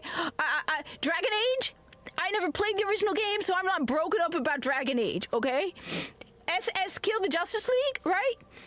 Am I disappointed? Yeah, but you know what? It's not like if you ignore that, that's easy, okay? It's not like they took something you love, got rid of the parts you love, and then completely changed it. The Red War, all the old Destiny 2 content is gone. All you have left is the woke garbage made by DEI people. And I love Destiny. And so people are like, well, don't pay attention. Yeah, but it's kind of hard. Also, the entire game itself has lost all its weight. Okay? Like, it's just, I just remember going there and seeing all these multiplayer things where it's like all you're doing is running around killing and moving to the next section. It's like I said, multiple defense missions from Warframe. My least favorite mission in Warframe are defense missions. Even if there are defense missions on the side of the corpus, I will avoid them because defense missions are boring. All right? And that's what Destiny 2 has become, a garbage ton of defense missions. There's no creativity anymore. You want to see creativity? You play Destiny 1. You have all these different bosses that are different. I mean, just the fact that I have no problem going back and playing all the old story missions from Destiny 1. It's We're lucky to find this ship. A Guardian can't do much to protect the city outpost, but it needs a warp drive if we ever hope to fight beyond Earth. And that Cosmodrome is the only place I know where we might still find one. We survived it all at once. We can do it again. So that's why it's like, that's why I'm really much against the woke DEI garbage, because you took something I loved and you destroyed it, and you keep trying to hype us up for next year. You keep trying to make it sound like you. And then you have the gullible idiots who just keep first of all, you have the content creators who, everybody doesn't like Paul Tassi, right? Everyone's all over Paul Tassi. I didn't like Paul Tassi from well before anybody else didn't like Paul Tassi. Before he was all about, oh, the Acolyte should have succeeded. Sucked, Paul. No, I didn't like him because he praised everything, every tiny bit of slop that came out from Bungie. It's the greatest thing he's ever seen.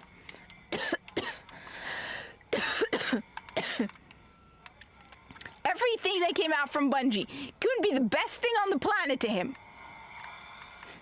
The reason we're in this state is because people didn't speak up. To restore an information hub here, down in the tunnels below. We should check it out. So my question is to all the Destiny 2 people, why are you still playing Destiny 2 instead of Destiny 1? Unless you're on PC, then yeah. That's not, there's no Destiny 1 on PC. Though I've heard some people are talking about emulating it.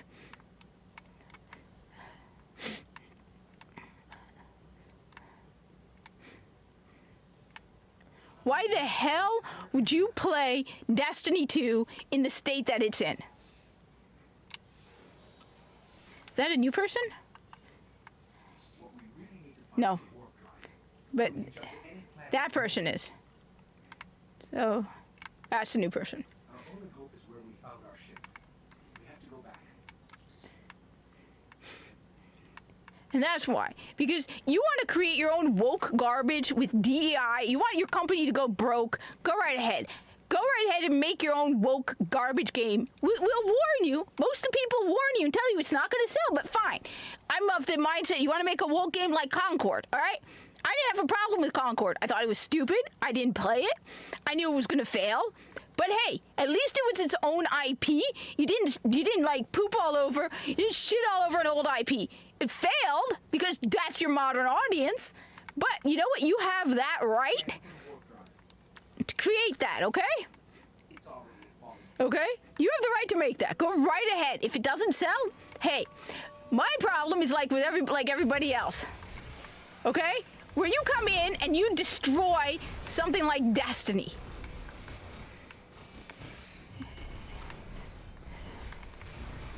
You destroyed.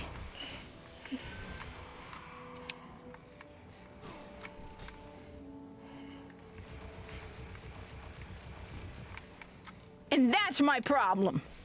You want to go destroy any other property, I have no problem with it. But you messed with Destiny. And that's it.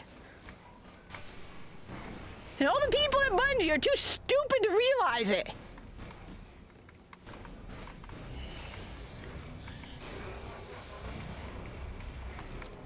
Oh, damn, that was dumb. So, yeah. Just...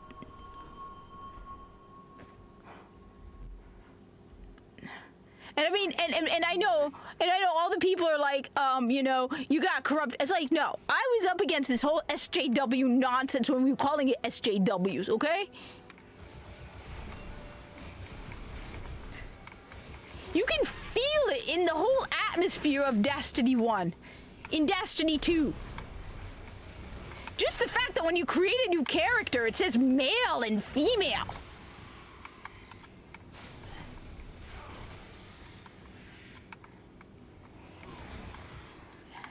And nobody cared back then. Really, nobody...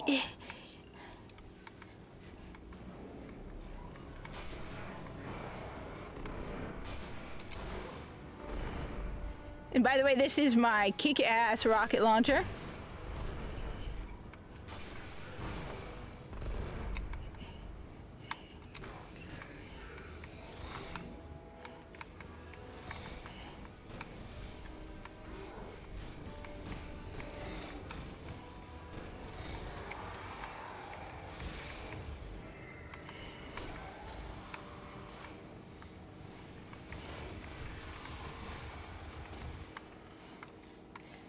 But yeah, I agree. You can play old games, but I want Destiny 2 back.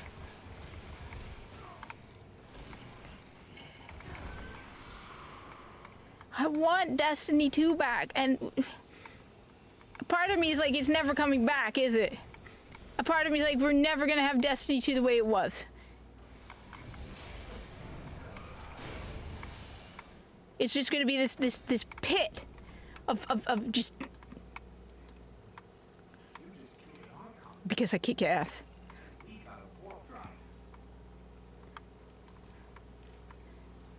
Like...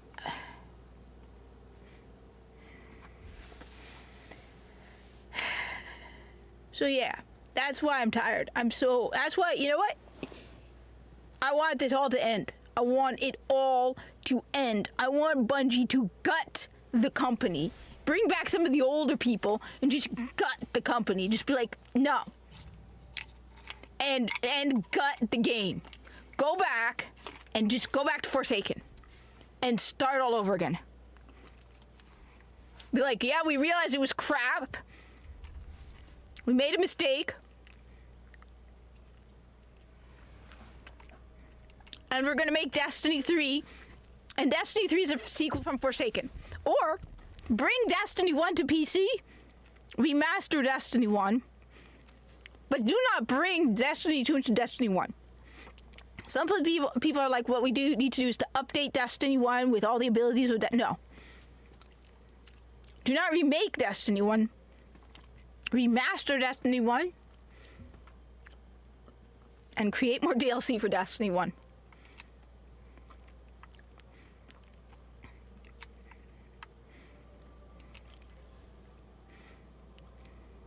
That would be awesome too.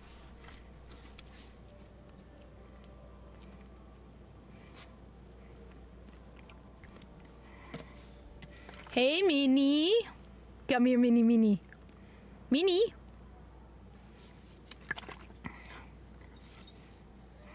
Yeah. Hi, Minnie. Here he is. Here she is. Oh, Minnie. Look at her. She's getting big. Minnie's getting big. Who's getting big? Hi. Hi, Minnie. She's a little squirmy wormy.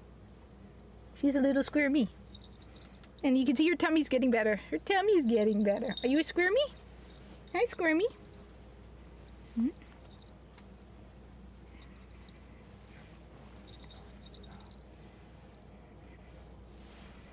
You want to go to the camera? Show them your beautiful little face.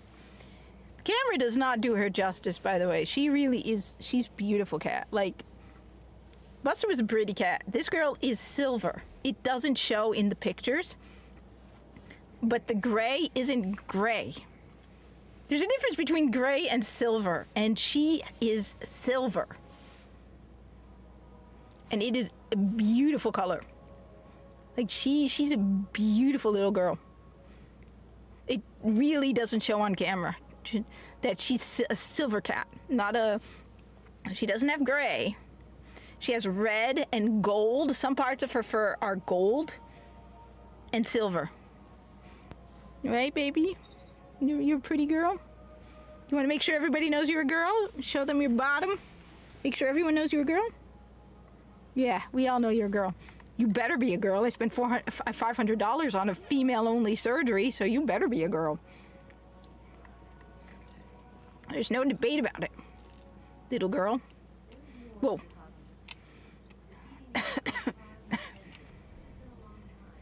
Yeah, I got all of these already, like a million of them.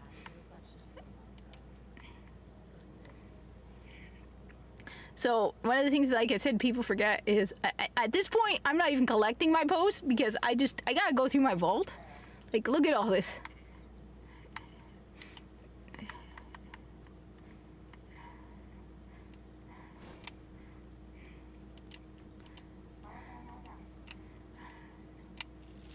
Hi. Yeah, you're being cute. She's still very, very small too. Last time she was at the vet, she was on the vet at the 30th, so that was Monday, and she weighed 6 pounds, which is just so weird to get used to. Because Buster was basically 13 pounds of cat. Buster was a big cat. Right? You're a little cat. You're an itty bitty teeny tiny little cat. Ooh, what do we got here? Oh, I have this one. So this is one of the ways to get, I do have Thorn. Touch of Malice I don't have. Which is why we need to do raids, because I do not have the Touch of Malice.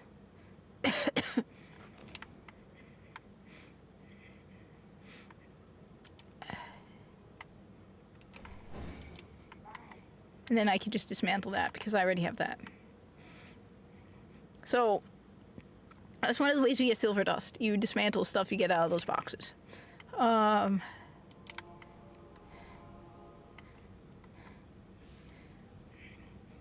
want to know a test on whether people are playing Destiny 1 is Mini.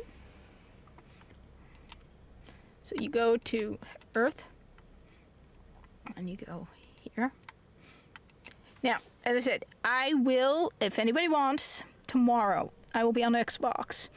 I gotta listen to Rick Kakis' video and remind myself how to do the Vault of Glass. I've only done it once, and I got carried through it, basically. So, if anybody wants to lead, on top of that, there are the challenges, because it's the weekly raid. I'm thinking of doing that. I'm nervous because, again, as I've said, I'm an introvert. 99% of my time playing Destiny has always been solo, which is the other problem I have with Destiny 2. Even if it's match-made stuff, it's just like, are you kidding?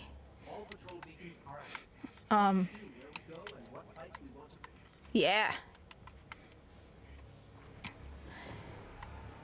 I mean, one of the simplest signs on what the state of Bungie, and I don't care what the excuses are. Sometimes there's just things where it's no excuse. Why is the Cosmodrome incorrect? Why is the Cosmodrome incorrect? In fact, you want me to prove it? I can prove it. Let's first check out this, though. But why is the Cosmodrome incorrect? Tell me, why? Okay? You could have gotten rid of Siva. Alright? But you did not fix the hole in the wall.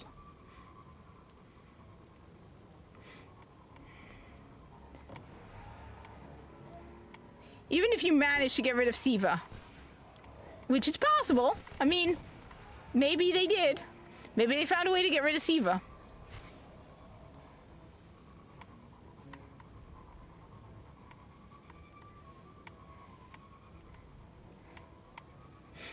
But why is the hole in the Cosmodrome not fixed?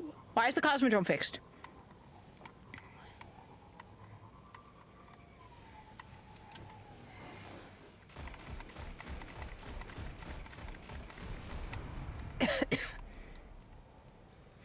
And the reason I don't have a sprint cooldown is the memory revealed. Alright, so the trick was, okay, no sprinting. Is you walk. Okay. It allows people to load in. I have a cat on my arm too. So keep that in mind. I have a sleepy little kitty. She's right here. You can't see her, but the cat is right here. So the cat is right here. Are you still young to be called a cat and you're still a kitten? Do you want to still be called a kitten? You aren't a year old yet. Oh wait, no running walk. You're not 1 year old yet, so we can call you a kitten. You want to be called a kitten? I think your birthday's in June. June or July, because I think you're 7 months. Because we got you in October, you were 4. There are people here. Damn. Alright. Well, there's one person. Damn. What an idiot. Alright. Let's see if I have any Siva keys. Alright. Or am I at the wrong... Oh my god, I'm making a complete and total idiot of myself now.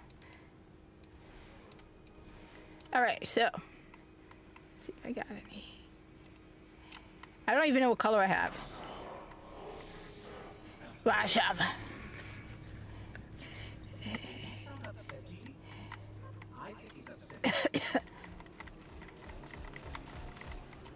I don't even remember how to do this.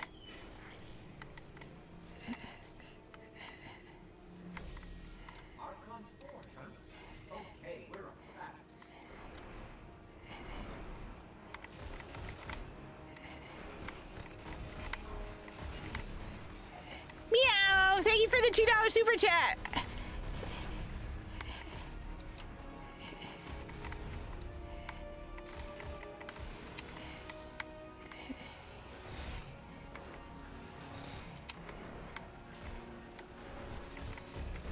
It's been a while.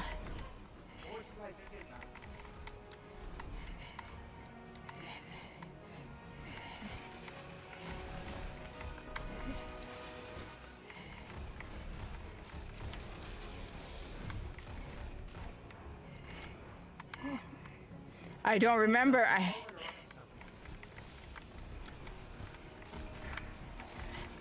Oh my god, it's been a while.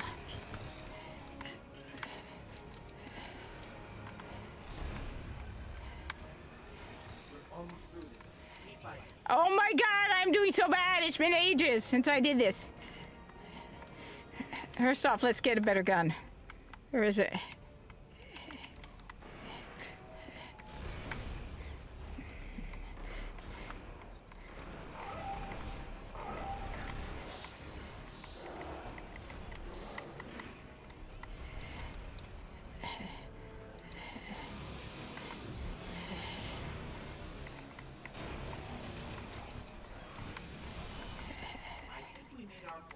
All right.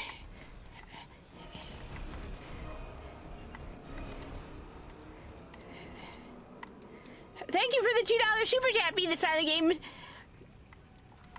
Meow. I have a meow right over here, by the way. She's right over here. She's right over here. And no, I did not get a key. So I can't do anything now. See, I have splicer keys, but I do not have an Archon Forge. But the fact that I'm not alone here is kind of cool. Oh well. Oh well. So the trick, though,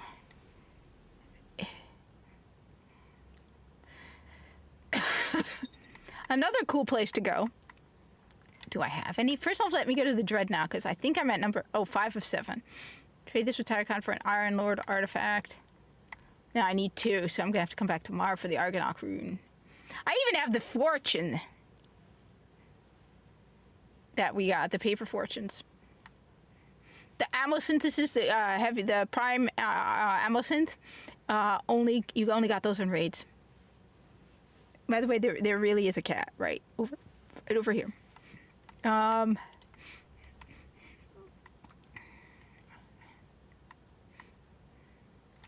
Let's check out. And you want to know one other thing that, I don't know, maybe I'm wrong. Correct me if I'm wrong. I don't know if anybody's here to tell me if I'm correct.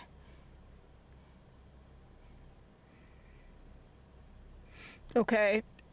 I don't know if I'm wrong, but I got the impression from Destiny 2 that it's the same patrols at every spot, whereas with Destiny 1, they did change. So here's the Dreadnought. See, King's Fall. I need to do King's Fall too.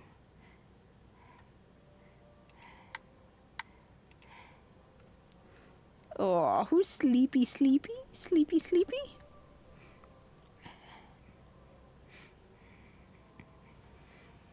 She's... Oh, her paws are so small still. You have teeny tiny little pawsies? She has these teeny tiny little paws. They're so delicate when she touches stuff with them. They're just so small and delicate and teeny tiny. So the Dreadnought was also awesome. And full of secrets. You really do visit the most charming places. Let's go with something different though. Let's go with what was I using earlier? Let's use the Cliff Awesome. So this, if you do it 7 times and you have an Argonaut room.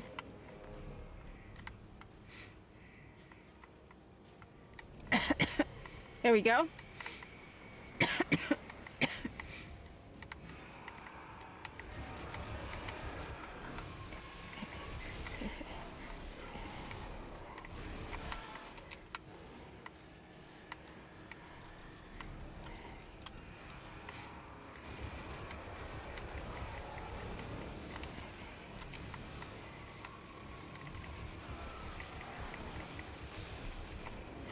I can't stand these people who,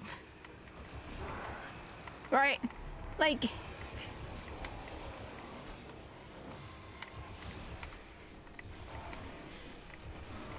oh, because it agrees with my philosophy and my politics and my agenda, it must be good. So that's what I'm going to say is shitty.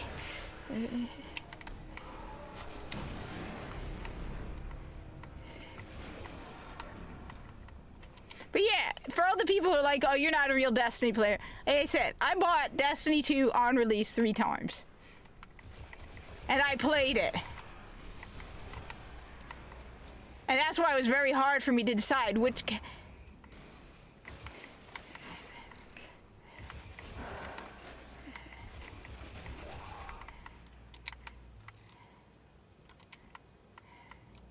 Alright. And there are all these keys you could collect.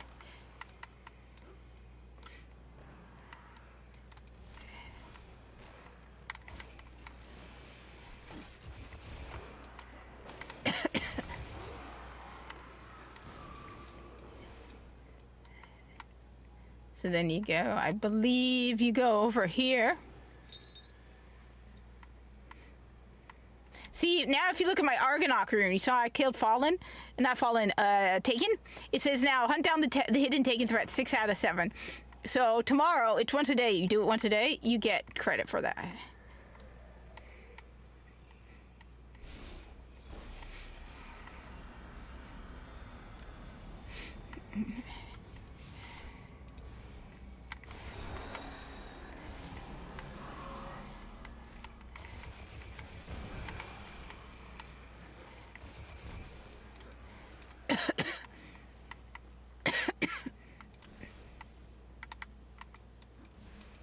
All right, let's see if... All right, Mini.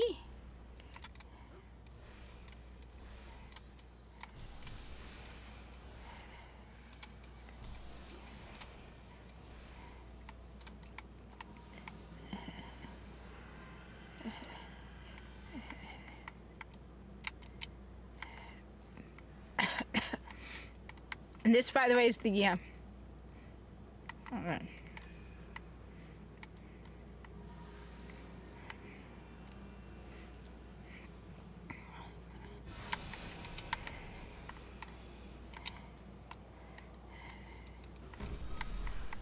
All right. So this always had different bosses. Now.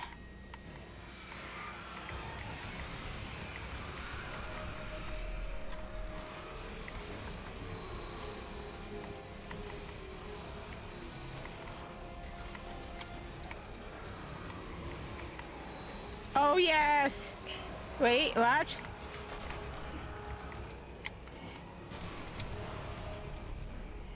So the way you kill him is... All right. The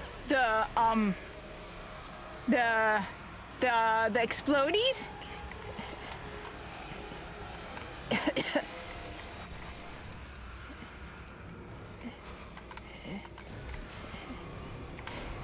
There we go.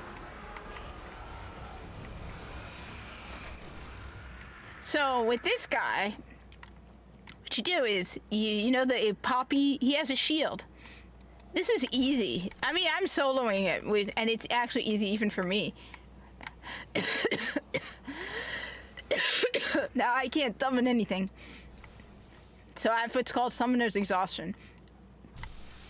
All right. I don't even think I have very many runes. Yeah, that's the other problem. I don't have very many runes. But there's different levels of runes, and you have to, that's why it's done for other people, because I cannot now summon anything.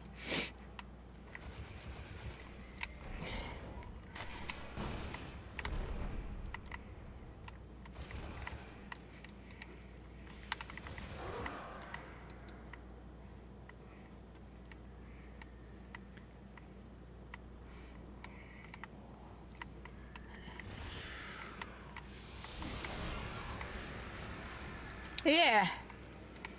I mean, my favorite thing, I'll admit, they gave the hunter was, I do like the Arcstrider.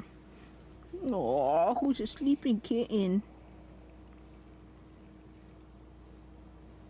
No, you're such a small little teeny tiny one. Even her little nose is itty bitty teeny tiny.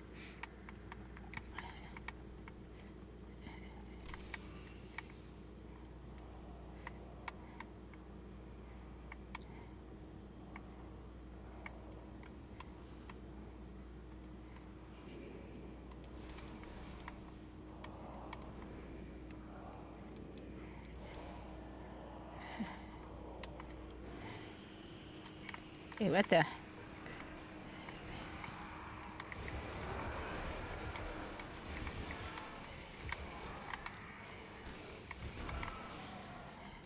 Like, people are saying they want them to bring back the Dreadnought. I'm like, oh dear God, just you know what? Until you get some good people, like I said, I really don't like what they did with Savathun. I don't want the Hive to be another sympathetic villain. We were the good guys.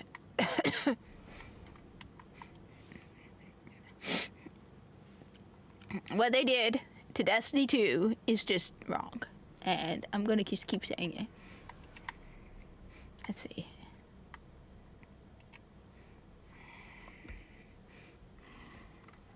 She doesn't understand. Yeah. Once I looked up at the stars. Here we go. I don't want you to fall, baby. I was a guardian.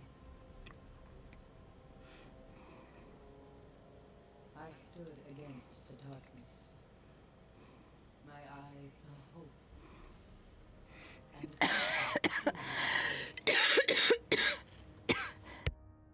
six of you went down into the pit.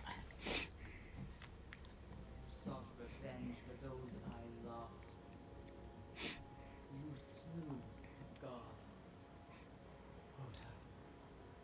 With his last breath, he reached out across the night. And now, the night has answered.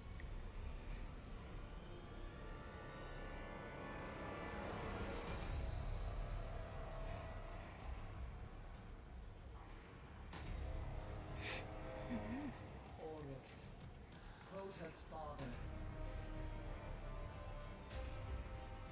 He smells the blood of his son on your hands.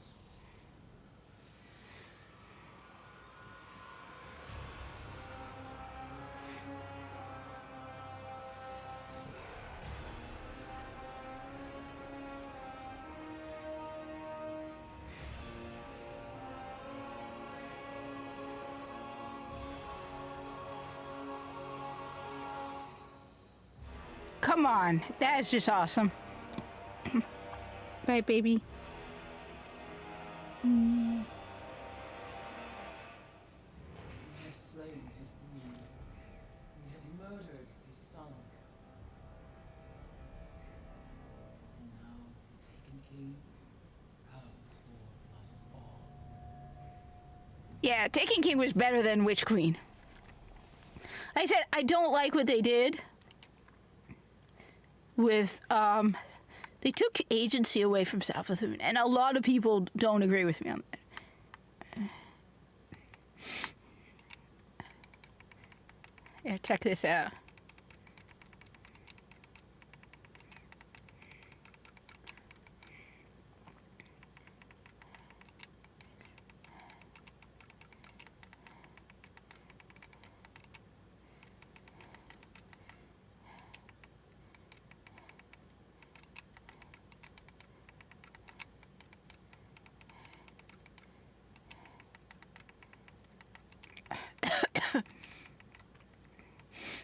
There was this great trailer, right?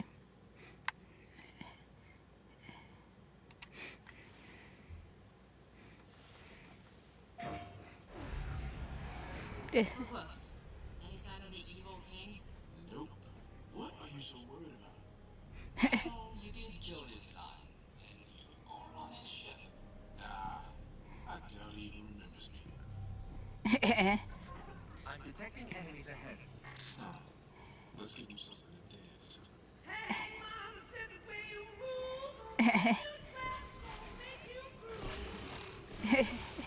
Great. Now I'll never remember all your names.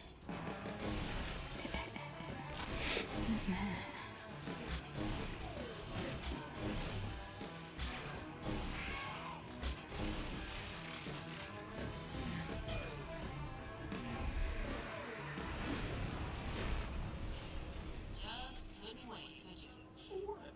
Papa Bear's a no-show. He's right behind you. Man. You killed his son?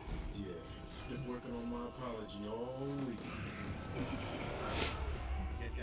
Come on, come on. Adventure in a legendary edition. Rated T for Teen. The Ultimate Destiny experience is on PlayStation. Come on. Come on. It was just so much better back then.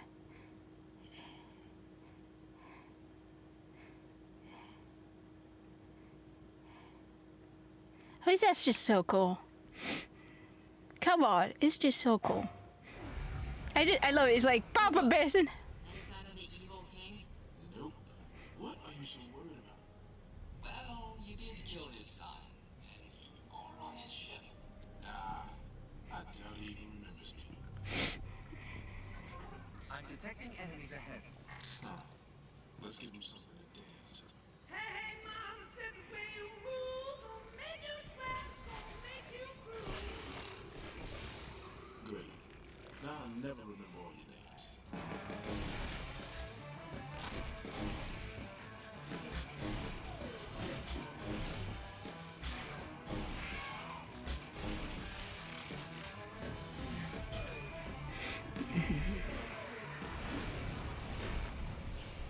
Just couldn't wait, could you? For what? Papa Bear's a no-show. He's right behind me, isn't he? Man, you killed his son? Yeah, been working on my apology all week. See? It's become legend. It's become legend. Legend. Not best friends. Not the, no. It was become legend. Legend. Legend.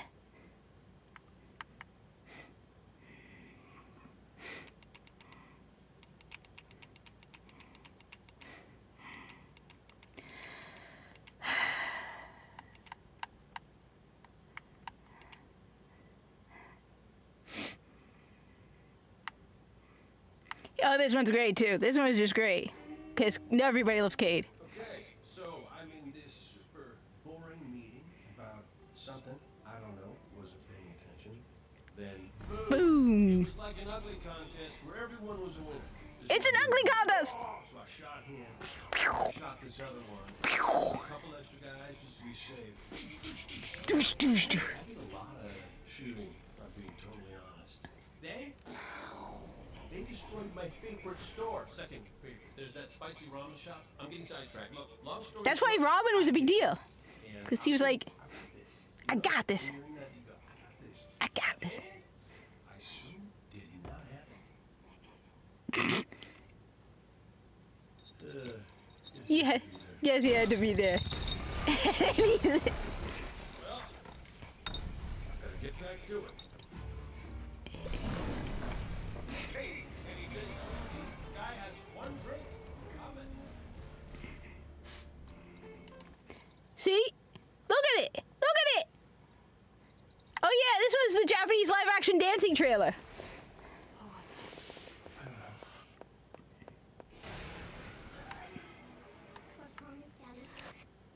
He's been taken by the Corpus.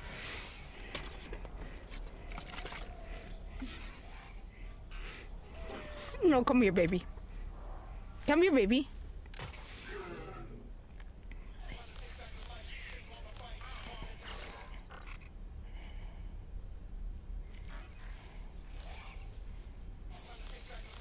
This was made in Japan.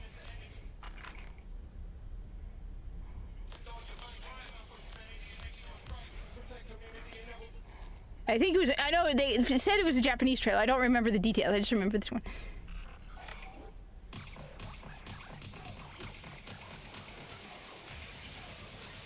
Again, back when people didn't care.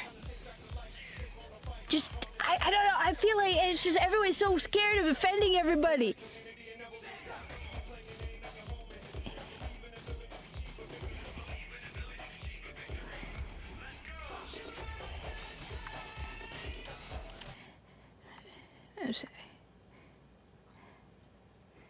One sec.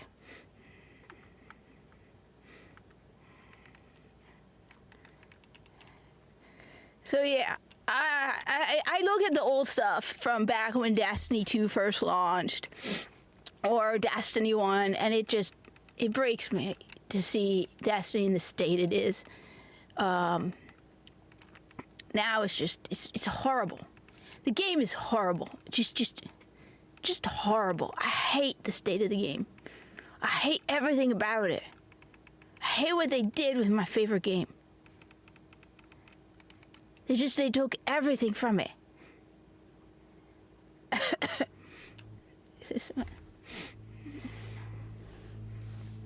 I really hate what they did to my favorite game.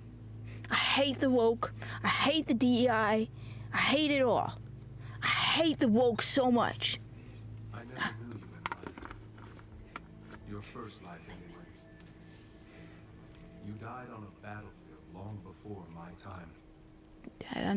That's actually the voice of Nolan North. Brought us together. They called it the Traveler. And when it arrived, it changed your world forever. It was a golden age. And for centuries, humanity thrived. Until it didn't. An ancient enemy pursued the Traveler across the universe. Humanity faced extinction. But the Traveler made a choice.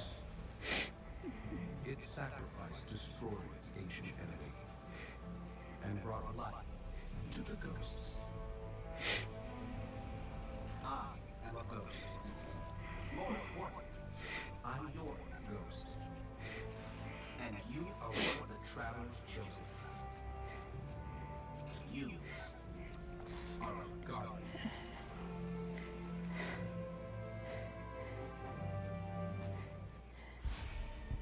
You know I'm big on effort. If you give me effort, I can teach you this. Gotcha. This is your destiny. See?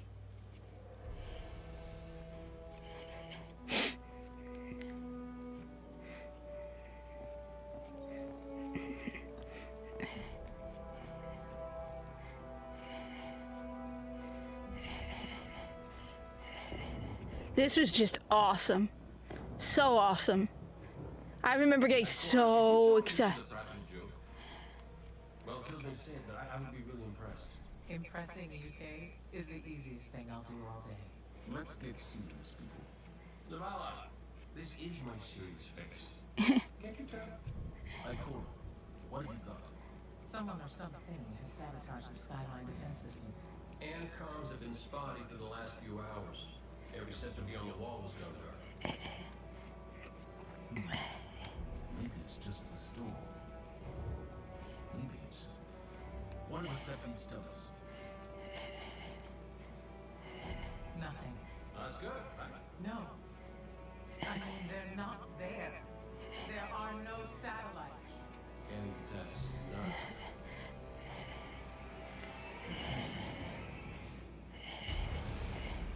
Battle station!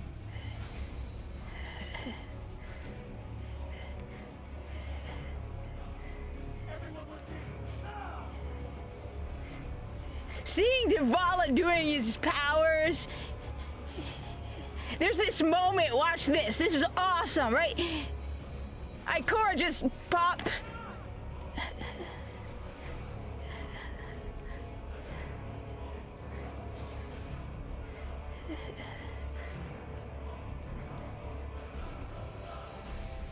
Come on, that is just awesome. I mean, Please tell us. That's good, right? No. I mean, they're not there. I played this. There are no satellites. And that's not...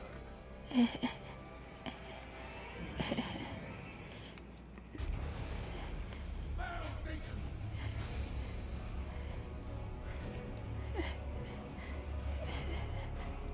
Everyone with me, now! That moment, watch it, where Kane brings up his golden gun, right? And it's like bang, and he's like pow, pow, and then Korra grabs him because it trails.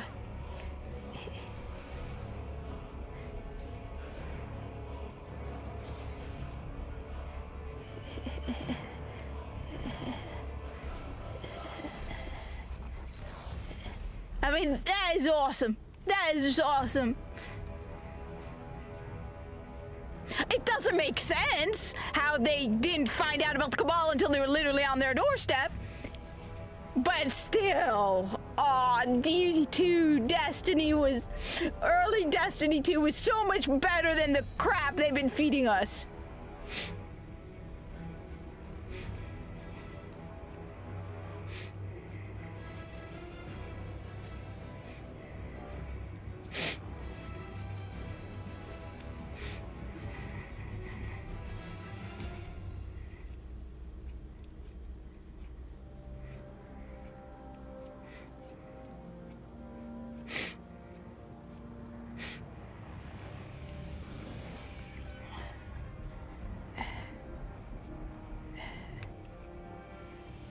Repeat, tower approach. This is City Hawk 723. Anyone home? No response on any channels. Even the emergency frequencies. What is going on back there? Remember when I told you that you fly too fast? Forget I said that. Fly fast.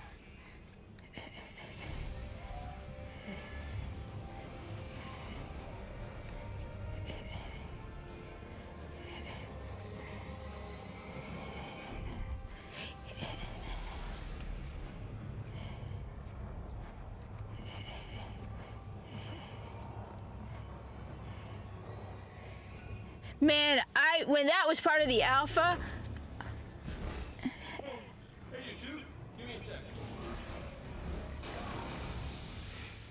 Fowler's doing the hero thing in the plaza. Me?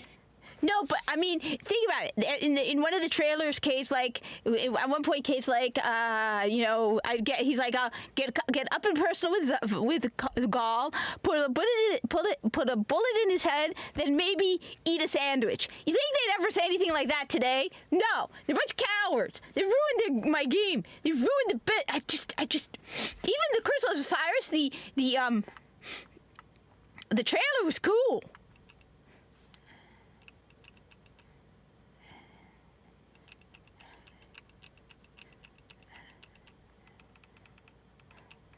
I love the moment in the Vault of Glass where you're in the vault of this. This was cool, right? Peggy 16. Peggy 16. You're in this was cool.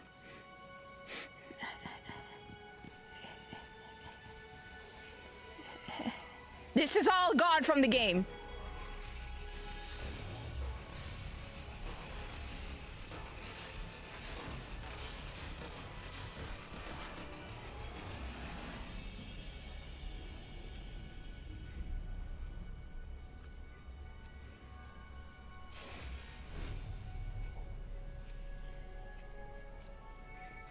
Ominous rocks, killer robots, people in mortal danger.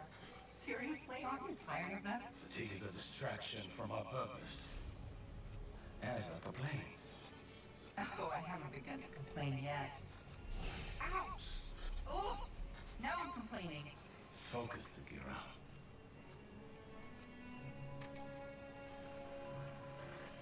Reach for the sky, big guy.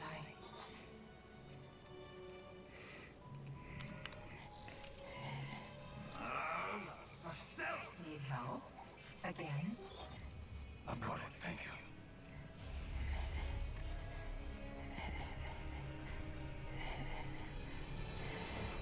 Well, Osiris. What did you see? Slow down. I love cutscenes where Guardians being Guardians. When he uses, I love this. Where it's like, she's like 2 o'clock. To your left. 2 o'clock. Medium range. You're welcome.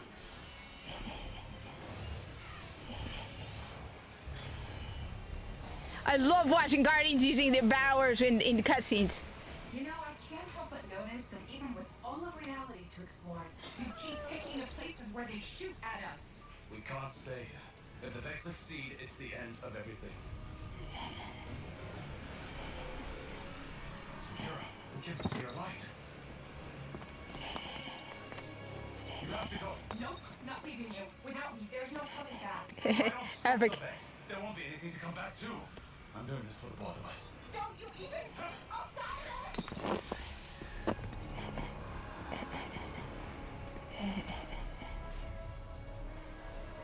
Come on, that was cool too.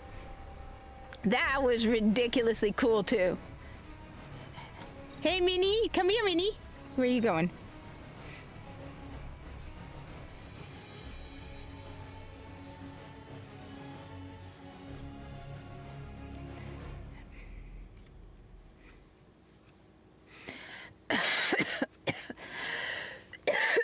I'm sorry. I'm sorry.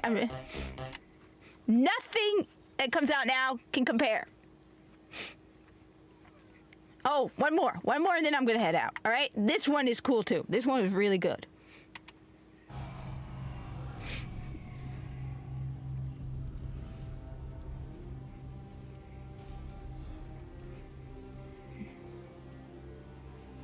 What makes a gun a gun?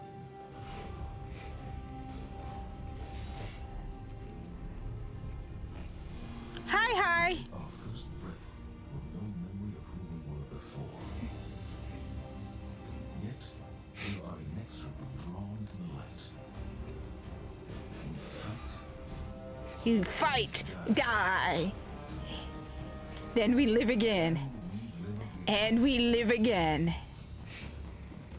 We fight, we die, and we live again. We know that we were chosen for a reason. By something greater than ourselves. For as deep and wide as humanity's rivers have run, it has now been reduced to a precious few, needing something to believe in, and a place to call home. This is what we've been called to. The future that we fight for. The future we This is awesome. This is awesome. This is awesome.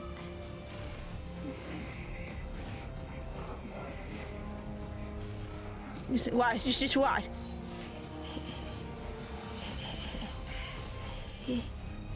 Wait, no, not yet. Not yet. Wait. We are formed and sharpened into what we must become for the fight ahead. Here, this is it. Watch this.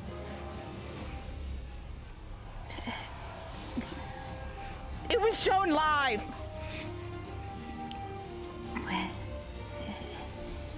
I mean, that's cool. That is so cool. And that moment, you see, this was shown live, so that's why you can hear people applauding, right? You see, Shax. It's like Zavala, right? And Shax fighting the fallen. See, there's Shax. There's Shax. That's why everyone's so excited. It's like Shax. And it was Zavala being just Zavala. You... There.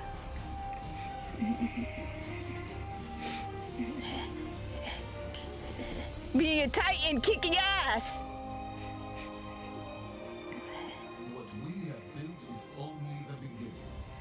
A symbol of what we can achieve. Of who we are.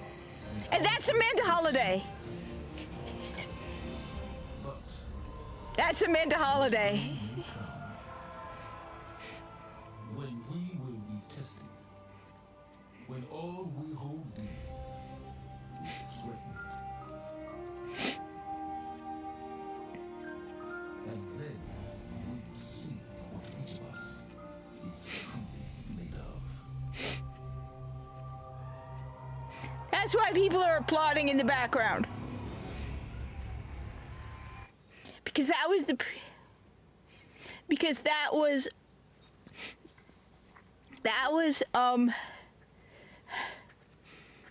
like the premiere trailer for Destiny 2. It was shown live. I can't remember where it was shown live, but it was shown somewhere live, so you could hear people applauding and getting excited. And I just remember seeing that for the first time.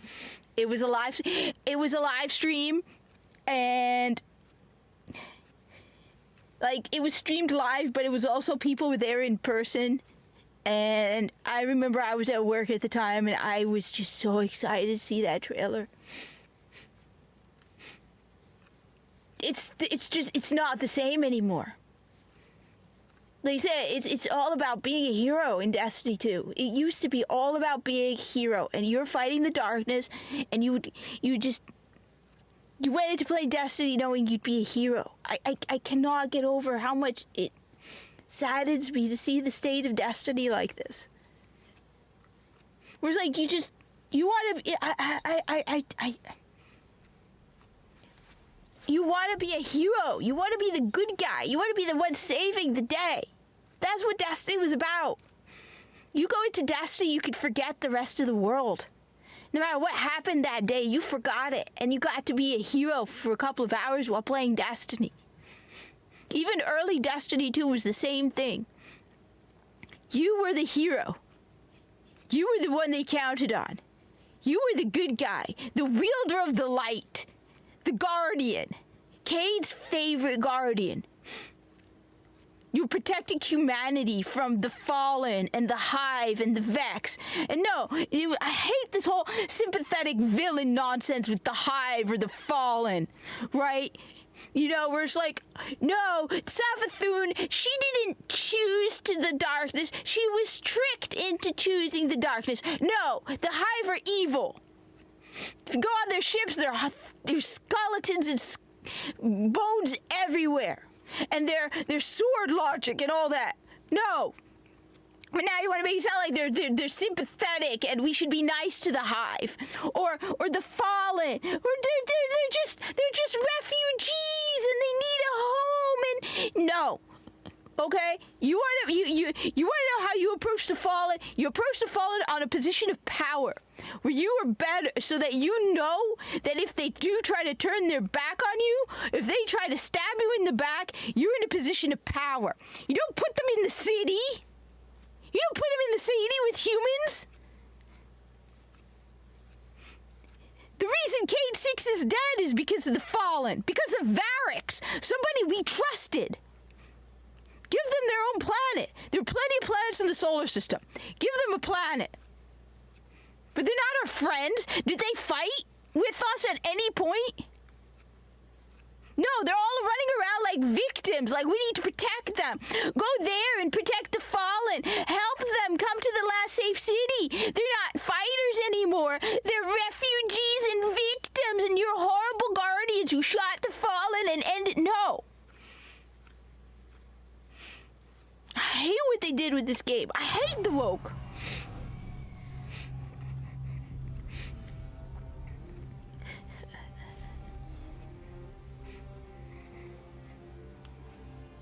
What makes a guardian a guardian?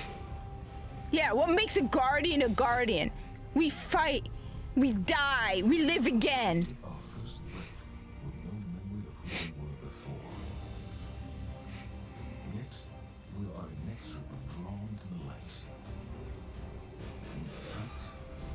We fight, We die, we live again.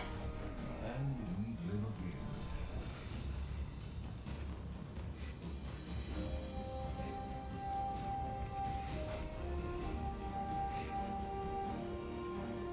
We know that we were chosen for a reason. We were chosen for a reason. Now anybody can be a guardian. For as deep and wide as humanity's rivers have run, it has now been reduced to a precious few, needing something to believe in, and a place to call home. This is what we have been called to. The future that we fight for. The future we will protect.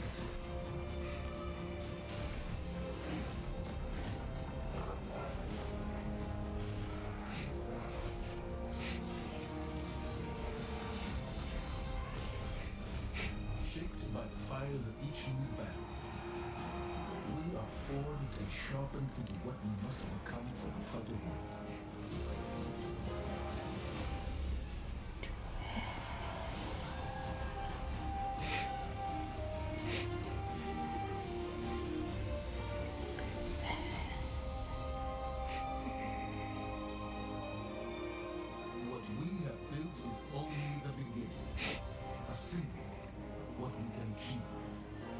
of who we are and our great legacy.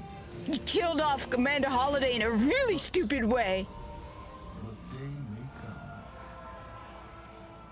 when we will be tested, when all we hold dear is threatened.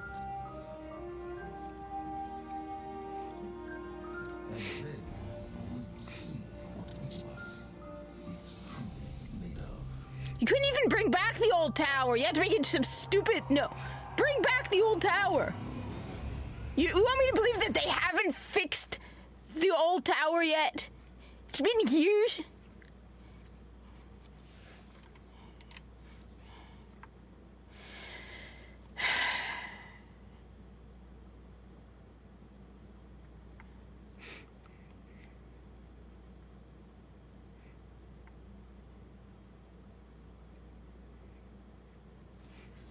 All right, my last one. Then I've been a...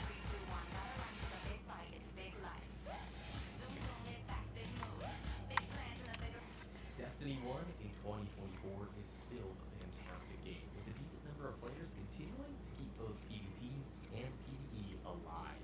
The game does have one major issue in 2024, though, that we'll talk about later in the video. I went back to play D1 again to see what Oh my God, Female! to find out if the game is still playable. To my surprise, there were tons of players in the tower. Crucible matches were playable, as were the Match Made Weekly Strike playlists.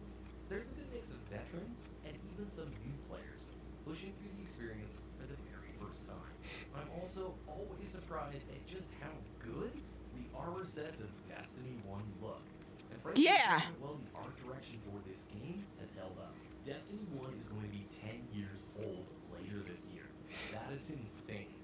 The game is playable on Xbox 360, Xbox One, and the Series consoles, as well as PS3, PS4, and PS5.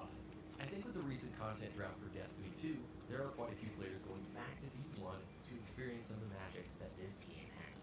If you're a new player, you're watching, you're wondering, is it worth picking up Yes. Destiny 1? Yes, it is. The entire story is playable.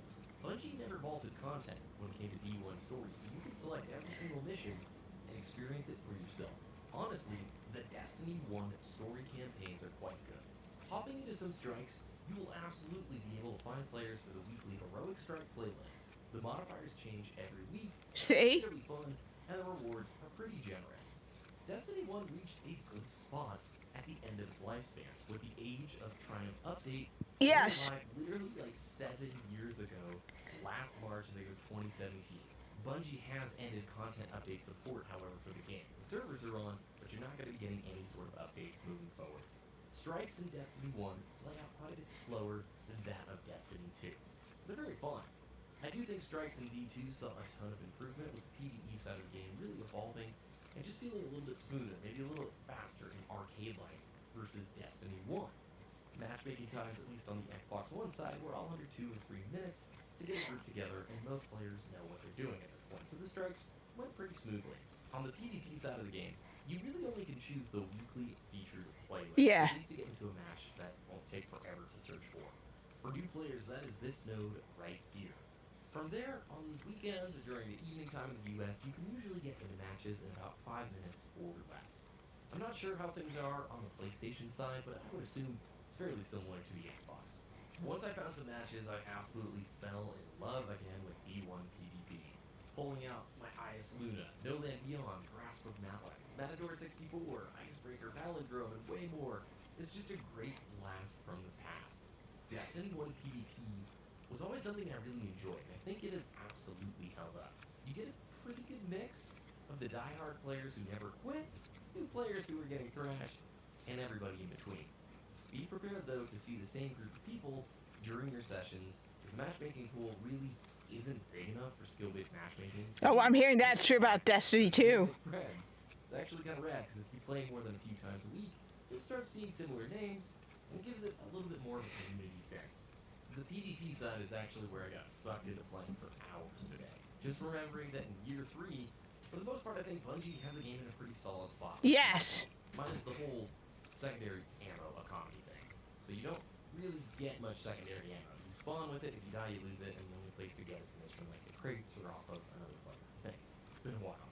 So secondaries were like crazy strong year 3 Destiny 1. If I remember right, the PvP team was just trying to figure out ways to encourage like primary gameplay. If you actually remember back in the Destiny 2 early PvP days, especially in the beta, they did the same thing. It was very focused on primary versus prime.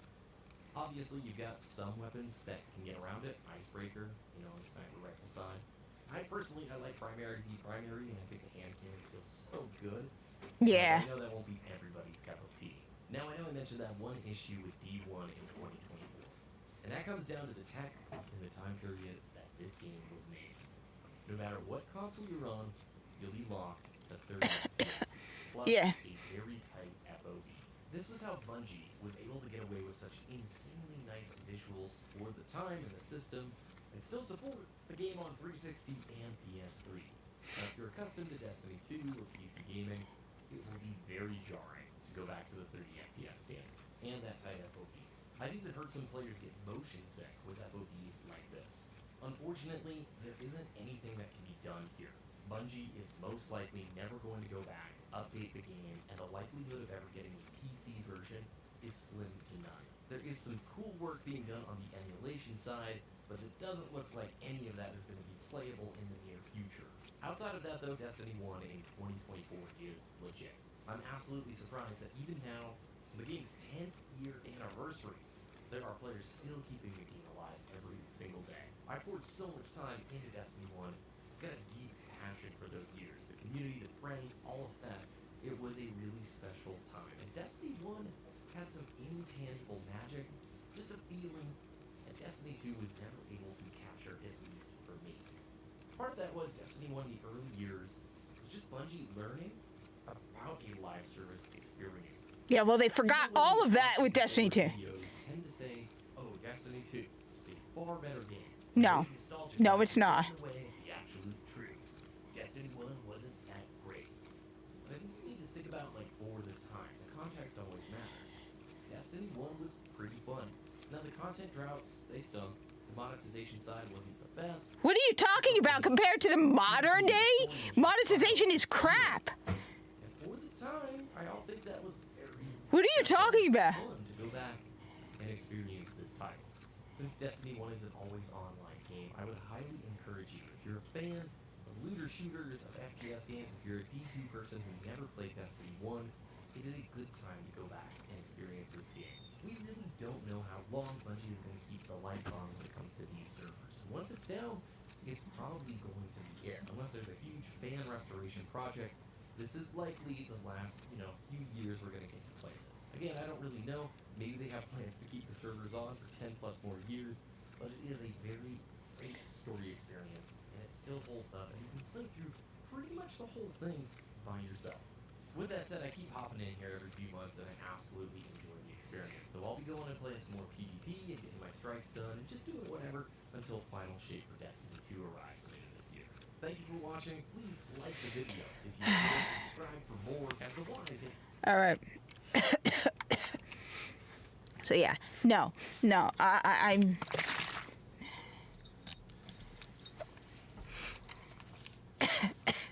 It's not whipped cream, Minnie. You already had whipped cream today, and we don't have any more. I have to buy more whipped cream.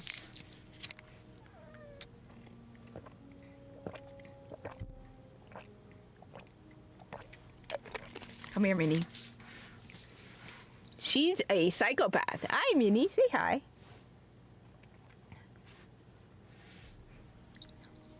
I should do her dancing to the YMCA. Do her own Trump dance. Do her own Trump dance. Do your own Trump dance, Minnie. Dance like Trump. All right.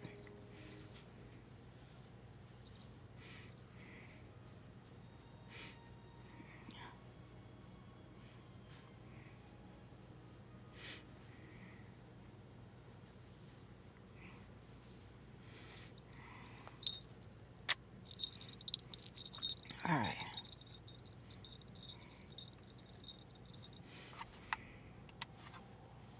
Remember male and female.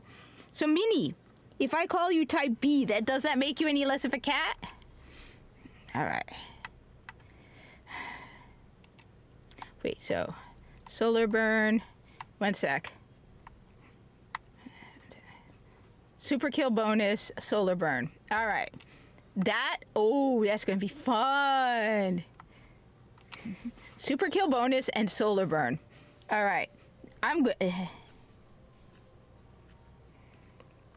All right. Let's do this. Come on. Can I do it? Can I do it again? It's been a while. It's been a very long time. I just need to pick something up from my vault. And then let's see. Do I still have it? Do I still have it?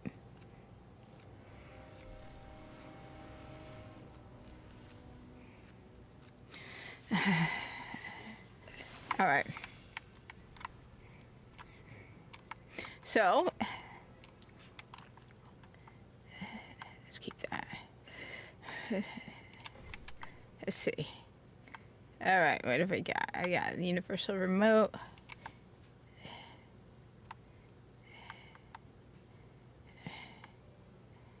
I thought I had it.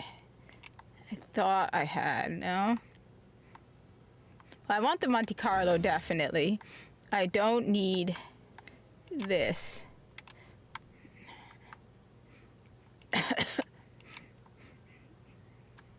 The last word. Hello. All right, where is it? I thought I had at least one. Necrochasm.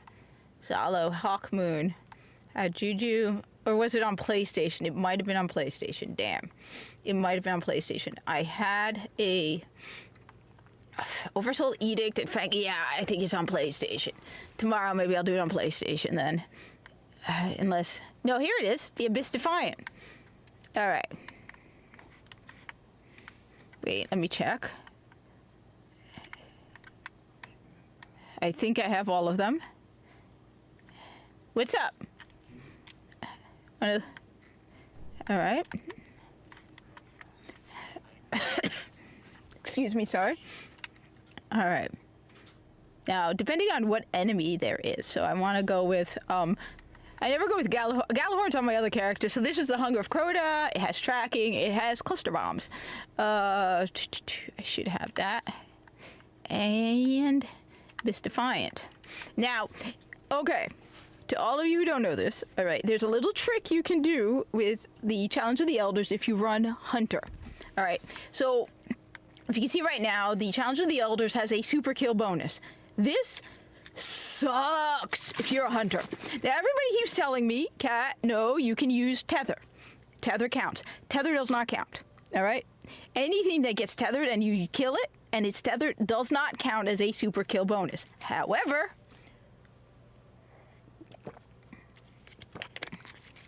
No, Minnie, no. The cat wants to eat everything human. The trick is this, all right? First off, you need to run Gunslinger, all right? And you get what's called Knife Juggler. Knife Juggler is precision kills with throwing knife immediately resets its cooldown. This means every time you get a precision kill, you can basically stand there and get precision kill, precision kill, precision kill with your throwing knife. Your throwing knife is a solar kill. As you notice, there's solar burn. That means you will be getting a lot of single shot, one shot, headshot precision kills with your throwing knife, okay? Now, the advantage about throwing knife over other classes, melee, is the knife throw counts twice in Challenge of the Elders. The knife throw counts as a melee kill, and it counts as a precision kill if you get a precision. Now, you have to be careful. There are certain enemies this absolutely does not work with. Shanks do not have precision kill. And Vex. Because Vex, not Taken Vex, Vex, their critical spot is their tummies. The problem is there is an auto-aim or some aim assist with the throwing knife, and it will automatically go for the head. That is not a precision kill with Vex. So you know there's probably going to be Vex. However, what's nice is, because you get the points for a precision kill and a melee kill, those equal whatever the bonus is. So this week, the bonus is super kills. Every melee kill, every throwing knife precision kill is the same number of points as a super kill. So you get that bonus points without having to do I do it all the time. That's why I usually run,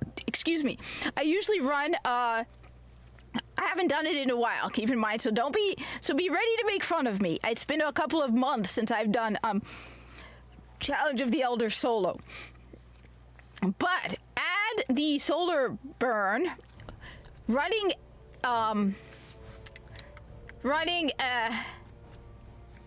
let me check with my brother. You sent something? Let me check with my brother then.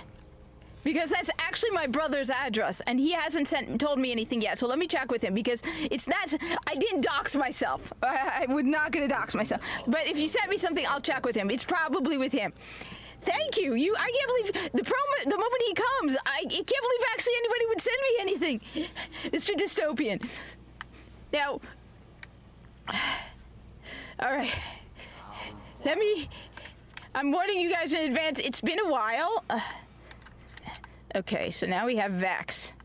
The best thing with Vex is this. I knew it was going to be Vex. All right.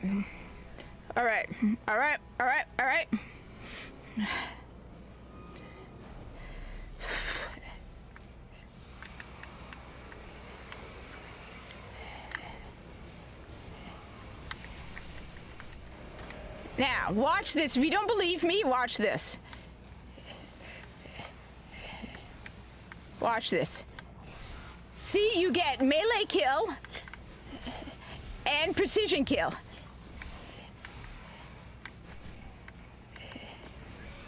See? Melee kill and precision kill. So you get the points for both. Which is the same as the same number of points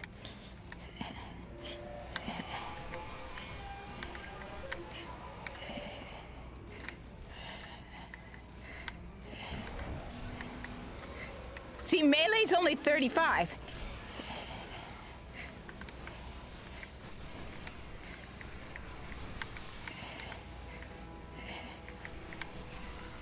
Unfortunately, I missed.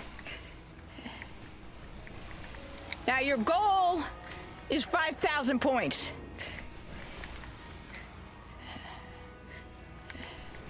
This is why one of the reasons, one of the advantages is to go with Monte Carlo.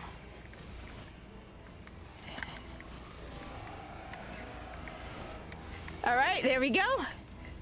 Got my melee back. There we go. And then, watch this. See, come on. There we go.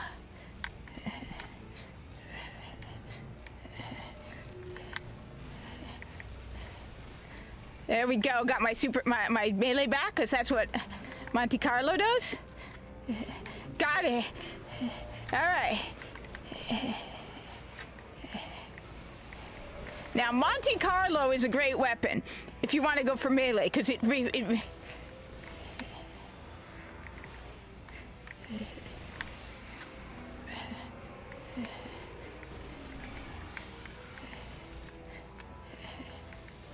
because my goal is melee kills, right? So, but now I know to tell my brother to keep an eye out.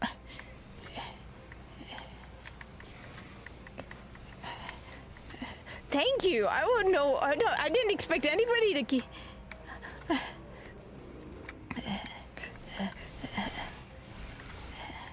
See, 80 points. Watch it.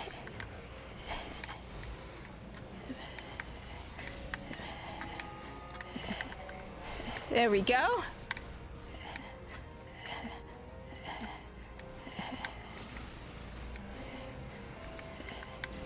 I didn't think I would make it.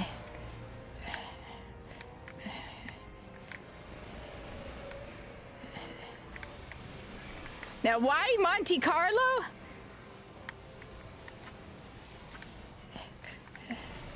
I will let my brother know. I will let my brother know. Just go easy, you guys, on me.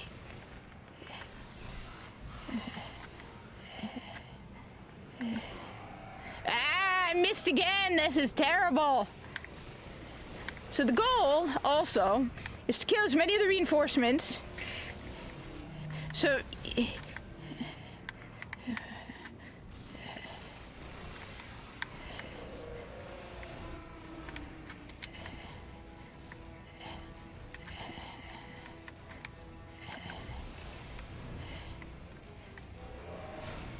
Yeah. Oh, baby, yeah. Bring it! Ah.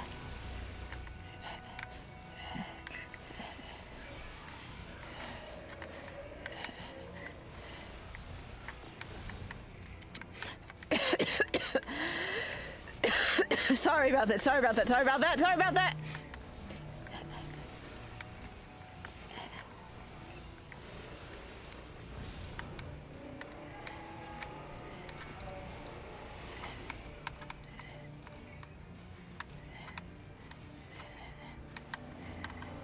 There we go.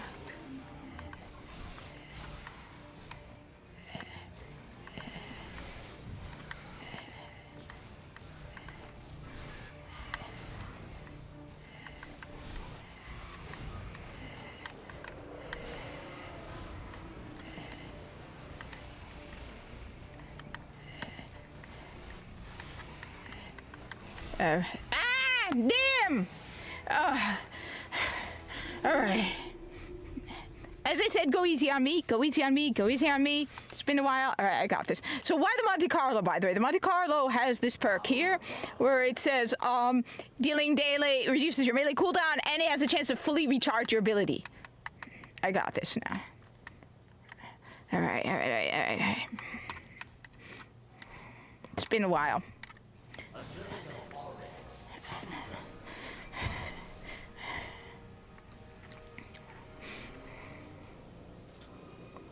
Let's do this.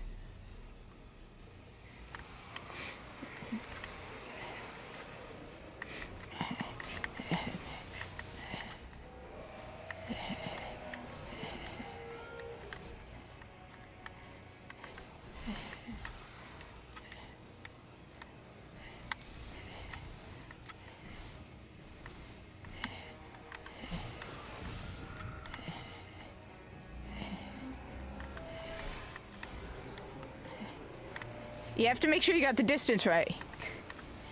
2.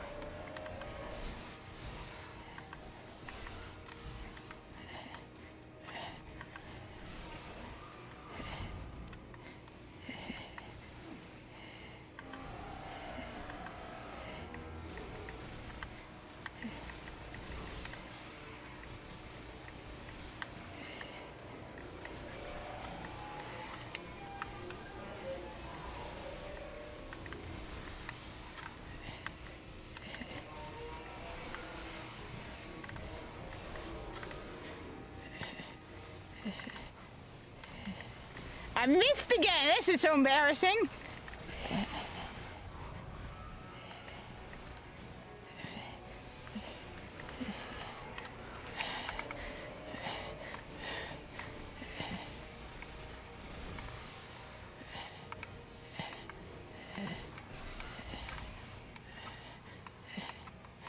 Okay.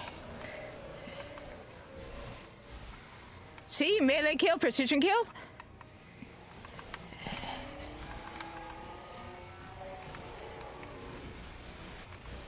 See, that one immediately recharged my melee. I missed! I'm out of practice. Damn it.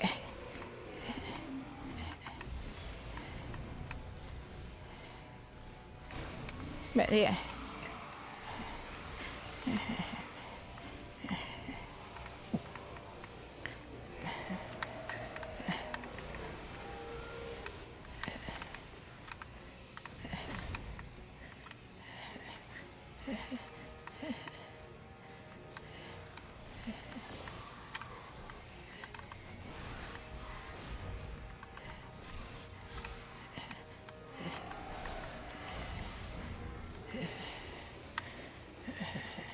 Watch out for that.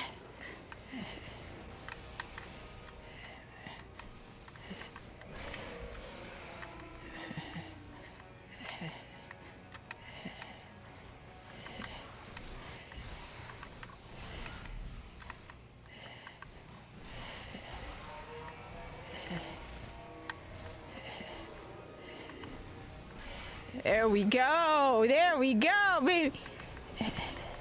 Come on. Let's do this.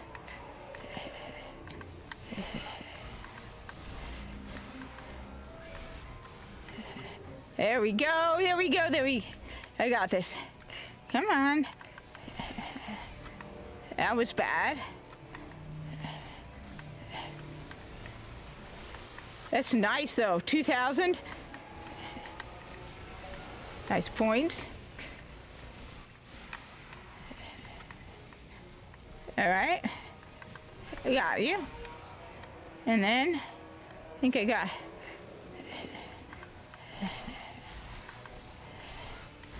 See? This is how you do it. This is how you do it.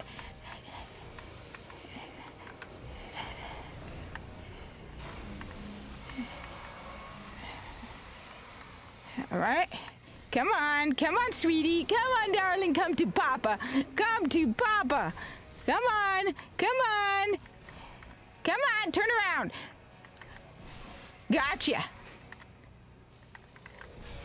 Look me in the face when I shoot you with my throwing knife. When I throw my throwing knife in your face.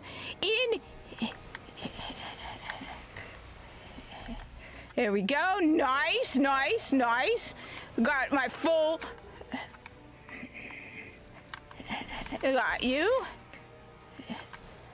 And you.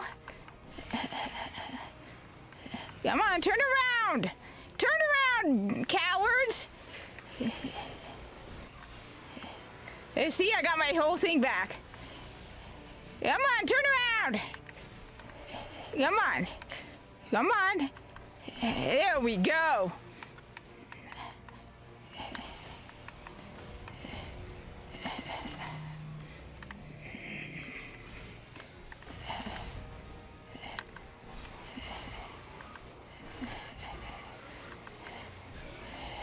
See? This is how you do it. Yeah, come on. Gotta kick your ass.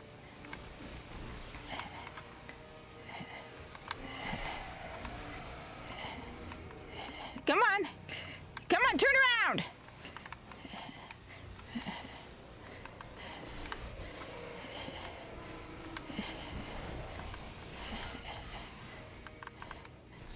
I bet you, what next, Bungie? You're gonna make us friends with the Vax?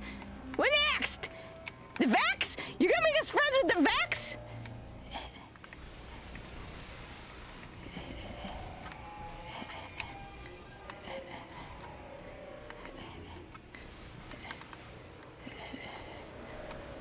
Watch and learn.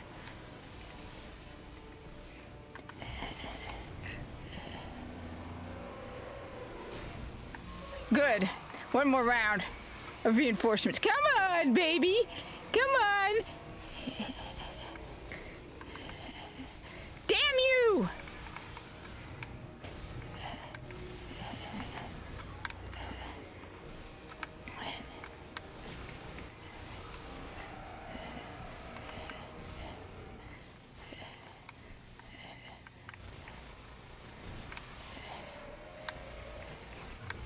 There we go. Come on, come on.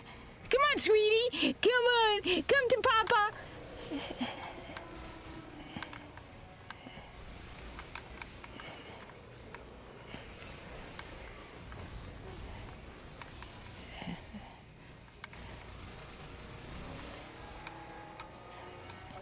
Come on. Now, one thing to keep in mind is the points doubled.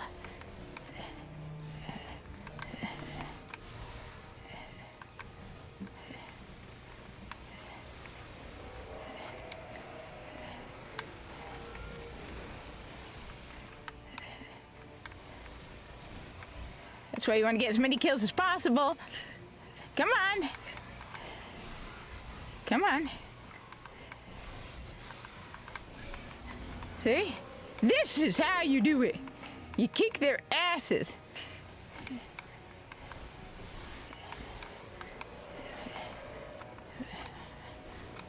Come on.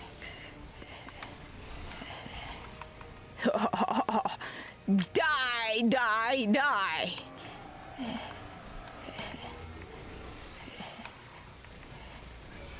All right, let's do this.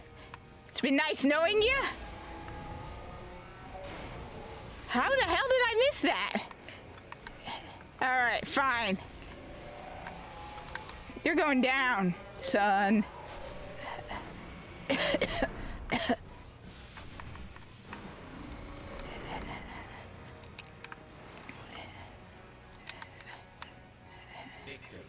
Yes!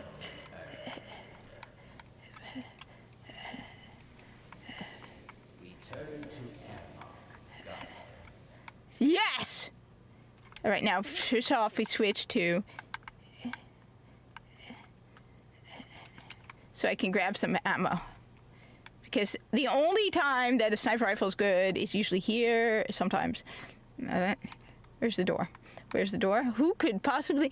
My guess is Hive is going to be among them. Because the Hive has that flame shooting. Cabal, maybe. No, I know who. I know who. And I might need to switch back to a sniper rifle. I know who. There's definitely going to be a Fallen. Taken Fallen. Taken Fallen is probably going to be among them. And that one's a pain in the butt. Hive and Taken Fallen. Not necessarily in that order. No, Cabal. That's Cabal.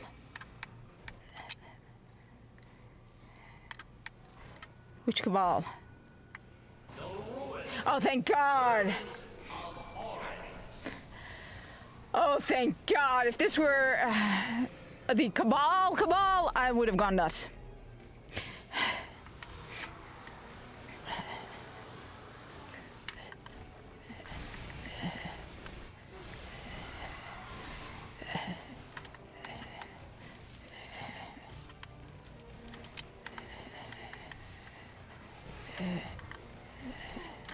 I missed, damn it!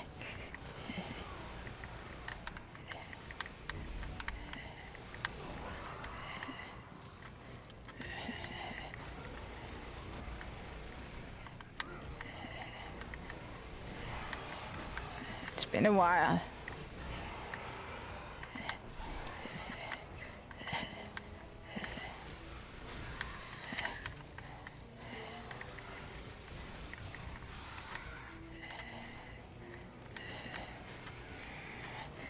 Okay.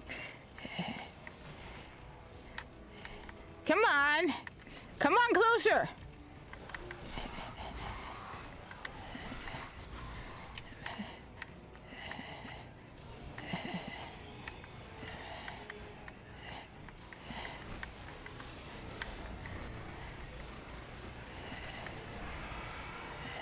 Okay, they are not worth... Okay, no, they will not be worth precision kills. Don't focus on trying to get... If I could get a precision kill with them, it's been a while. I will go with a precision kill, but those guys, as long as I could get the little scions, I'll get the points. Because you get double points now. So the goal is 15,000. Total 10,000, total 15,000 points. You get double as many. So the scions also multiply, which is great. But I gotta keep my ears out for the darts.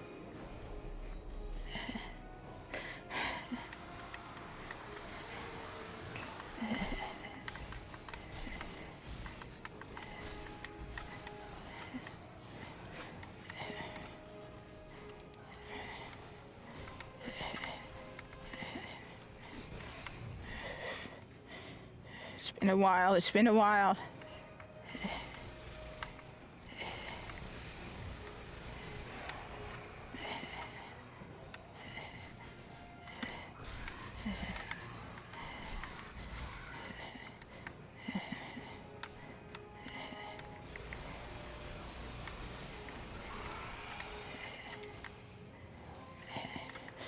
Alright.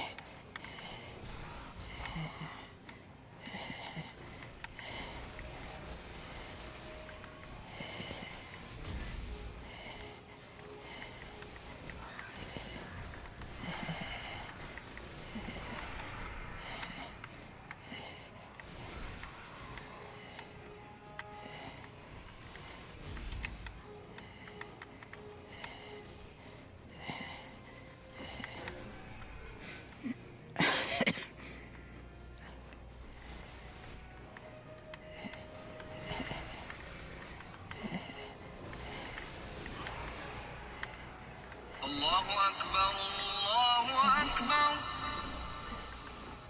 Allahu Akbar, Allahu Akbar.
Okay.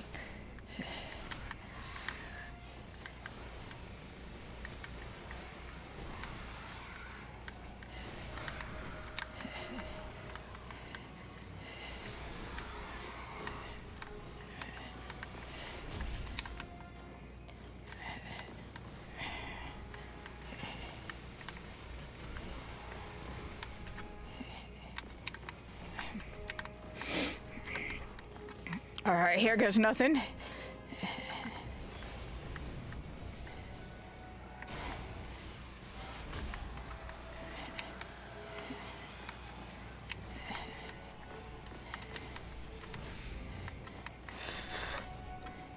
He gets mad.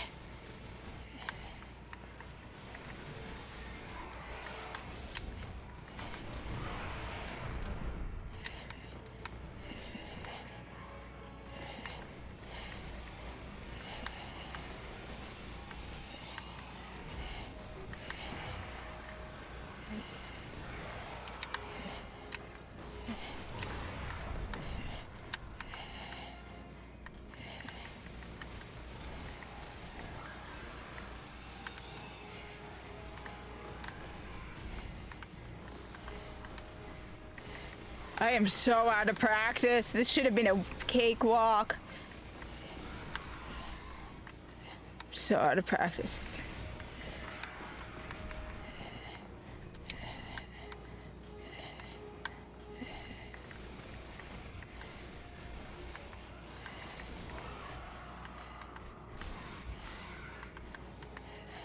I keep missing my throwing knife throws. It's just embarrassing.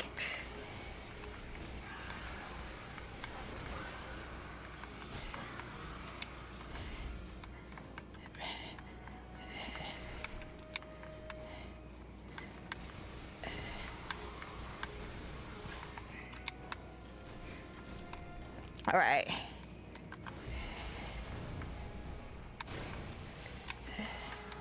All right.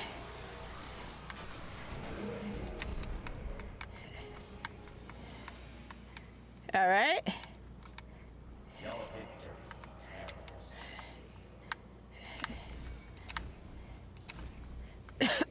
Ooh, I went up a level. Nice. I went up a level. So he's got a faction package for me. I'm so out of touch. I should have been 5,000 points more at least. Sometimes I'd usually be up to like 20,000 at this point. With a solar burn, this is embarrassing. Solar burn and actually good throwing knife casualties. These are good enemies to use against the throwing knife. These are really good ones to go against the throwing knife, and I'm only at 10,000. This is embarrassing. It's been a very... I need to get back into playing Destiny more. I've been so caught up in Diablo 4, which it's mediocre at best. All right, who's that? Hive. I was right, Hive. Now, which Hive is it, taken or not?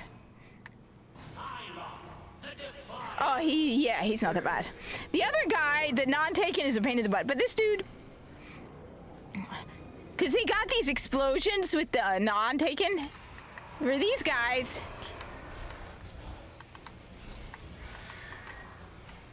the worst part are the crazy women.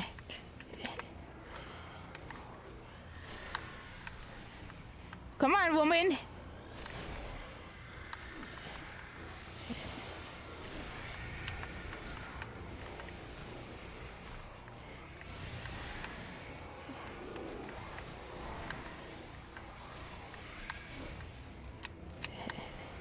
The worst part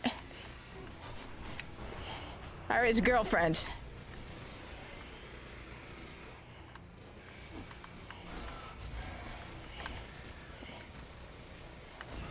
I should get my points up because these guys are throwing knife fodder. Once you get rid of the two women,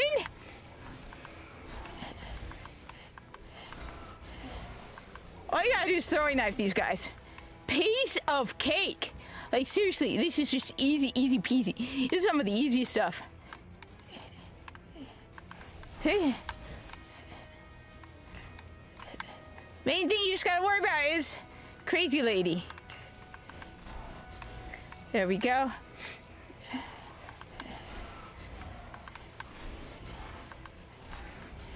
See? Piece of cake.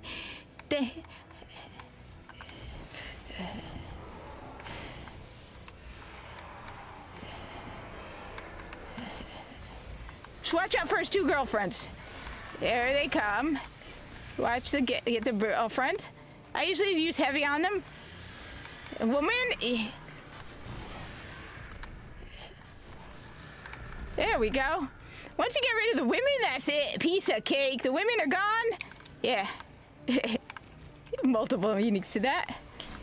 On that. Once you get rid of the women, that's it. No farts. No, they have the big attack that will get you down. I've always been killed usually by the women. Wait for them to come. Come on. There we go. See? Piece of cake. Look at this, Umbra. Come on. Come on.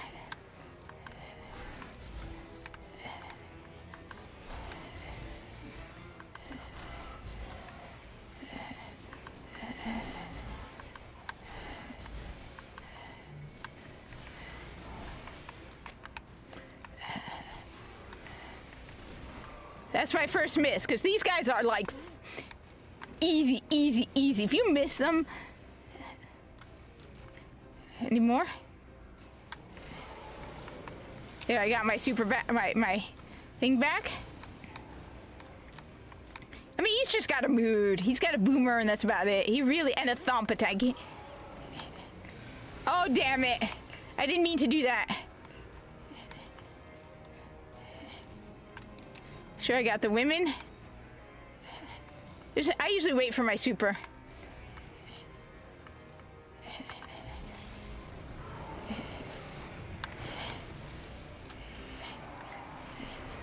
All right, I'm down. I am so down.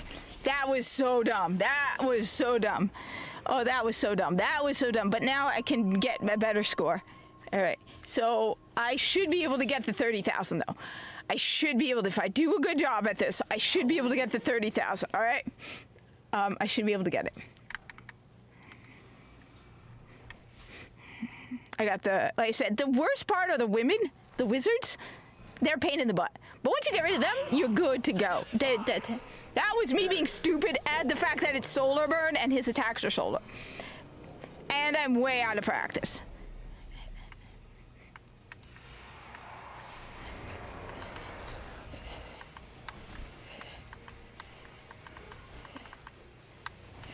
I missed that? All right, woman. Where are you, women? The girls. Where are the girls? It's just easier to get them with the rocket.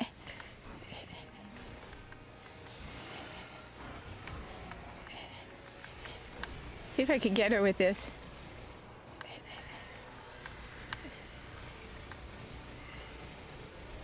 So I don't waste my rockets. I can. But yeah, once you get rid of them... Oh my god!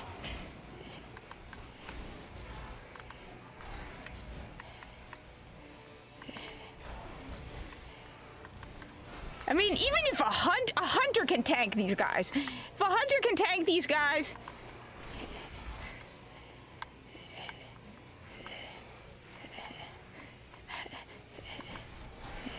Oh, I love Destiny 1. Oh, I love Destiny 1. Love Destiny 1. Soloing Challenge of the Elders. Come on, you guys. Where are you? Come on. So this is so the Grand Duke. So this is a little trick of mine because the bonus points are on your super. So what you do is you do throwing knife kills. All right. Come on, you guys. Where are you hiding? See? Throwing knife kills give you the same amount of points as the bonus points. So 480, like, damn, right? See? Now you gotta be careful. All right. You gotta be smart this time. All right. All right. That was dumb. I was in his attack, which... Now, where's the woman? You gotta get rid of the women, all right? You gotta get rid of her and her best friend. I call them the sister wives. You get rid of the sister wives and you're good. His girlfriends. All right? See? Melee kill.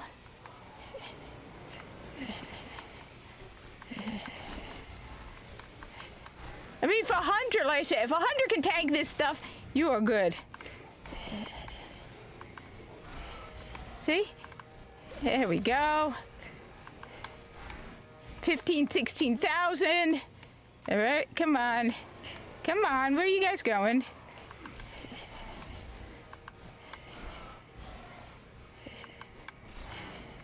See, melee kill. Missed that one. That one. I missed. I was in a precision kill. That sucks.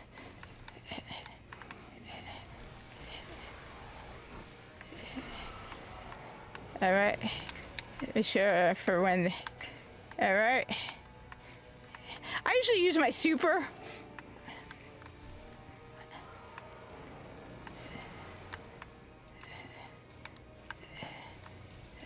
Well, they're his girlfriends. He's got like 6 of them. So I call them his sister wives. I mean, what else can you call them? I keep thinking he should be thanking me because these women scream and fart all the time. I'm thinking he should be thanking me for getting rid of those women. I mean, seriously, what kind of sister wives are they? They're farting poison? And they're screaming and screeching. If he should be like Guardian. Thank you for getting rid of those sister wife, my sister wife problem. All right. But no, ungrateful Psylocke the Defiled.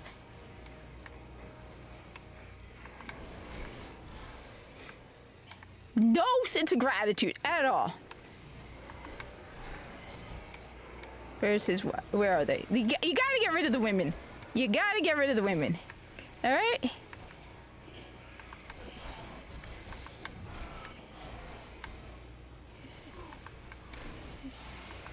There we go. Here she is. Hi, sweetie. Who's your friend? See, they fart. Look at them. What kind of girlfriends are these? What kind of wives are these? He should be thanking me. Dude is just so ungrateful. Here I am, getting rid of these women who are constantly farting at him. I mean, they smell. Okay, I gotta.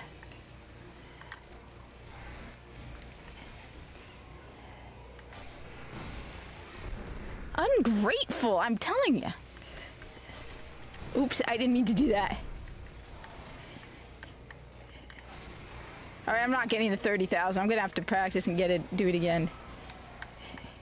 It's been a while. Okay, look, in my defense, it's been a while since I did this, okay? But I think I'm gonna take him down on the next shot with my super. I'm just gonna wait for my super to come up. Minnie, where are you, Minnie, Minnie? Minnie, Minnie, Minnie. Hi. Maybe I'm not gonna get him on this one. It's about... I'm watching you. I'm watching you. Hey, maybe I'll get another round of... Yeah, alright. Nice. Another round of reinforcements. I'm gonna have to go for the heavy ammo synth, though. Yes, that's the best solution to go against the sister wives. Alright. They're just a pain in the butt to deal with. Woman, die. Alright? Just stop. Woman, you're annoying me so much right now. Got her. I mean, seriously, shouldn't he be thanking me? Would you want, like, 6 or 8 girlfriends or wives who smell like that? They're constantly farting. And then I think of the acolytes as their kids.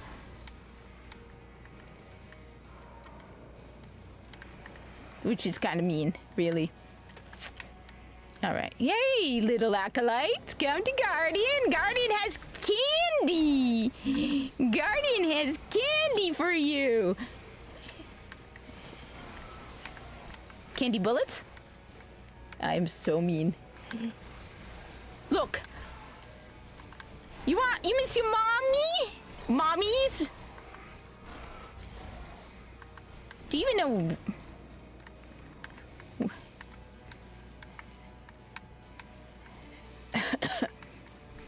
I probably will be able to kill him in this.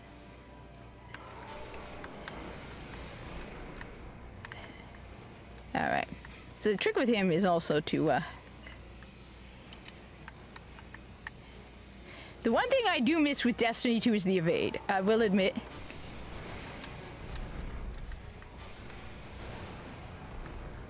And is that it? You are still not dead? Damn, dude, you are resilient.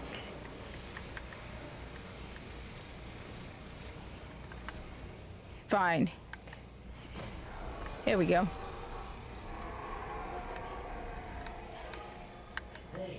This sucked. I'm gonna have to do it again. I need the 30,000, so, but I'm probably gonna head out right now, hang out with the kitten, play with the kitten, but... Hi, Xenon. 547. What's up? Yes, it's been months since I did it, but I just solo Challenge of the Elder, so yes. And then people are like, why do you play Destiny 1? This is why I play Destiny 1, because this is exhilarating. This is fun. This is fun, Bungie. This is just fun. And you know what? The limitations of Destiny 1 add to what makes it Destiny 1. Like, people are like, bring all the stuff from Destiny 2 to Destiny 1. No. No. This is what makes it a challenge, like using your super at the right time, using your melee in the right time, okay? But now I know what the enemies are. I'll probably come back and do it again. I might even do it on PlayStation tomorrow. But I gotta go pick up my reward, all right? I did go. I think I went up a faction. I think I have a faction package with Varix. I think I do. I think I went up a rank with him. Oh, I'm not sure. Maybe not. I do think I went up with someone.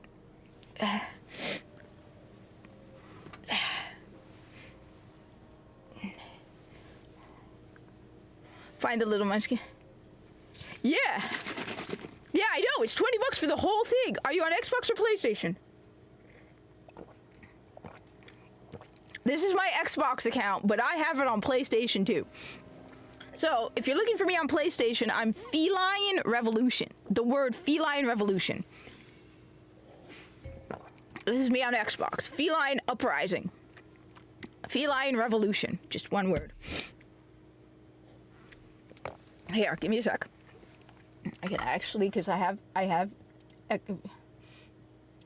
So, on PSN, I am Feline Revolution. And Xbox Uprising, because of the space reasons with Destiny, with PSN, I mean Xbox, it would not let me go with Feline Revolution. I might not have gone up with him. I thought I did. I guess not.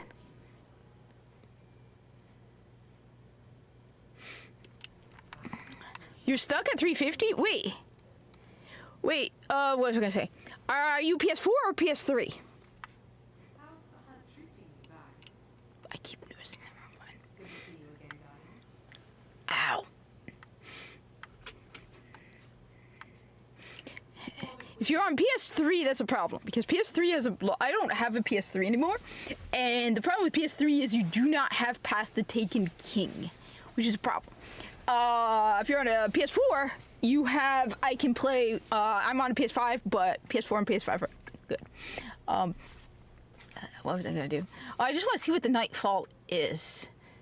It's like, then you gotta prepare yourself, so I don't know what it is. So what do we got? We got Ironclad. Okay, more enemies have shields.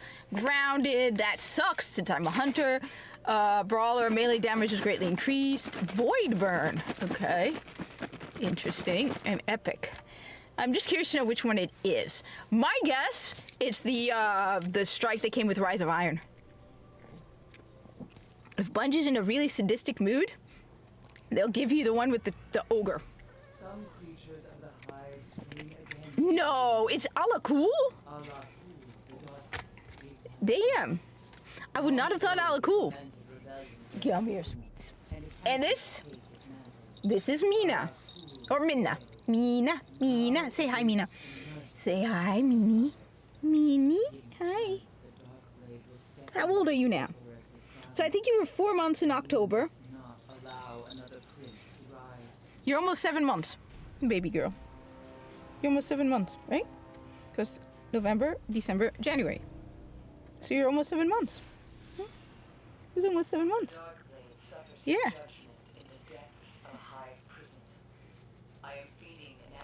All right, Alakul, interesting. If I were to do this, which I'm probably not going to do right now because I'm probably going to go play with the kitten for a bit. If I were to do this, I would run, now I have not run Night Stalker in a long time. I would probably run Night Stalker, but I would have to practice this like crazy. Do I really want to practice this?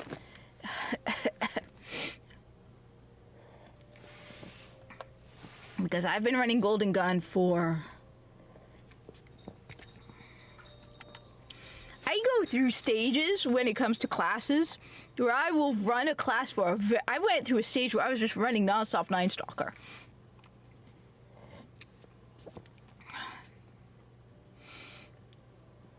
And then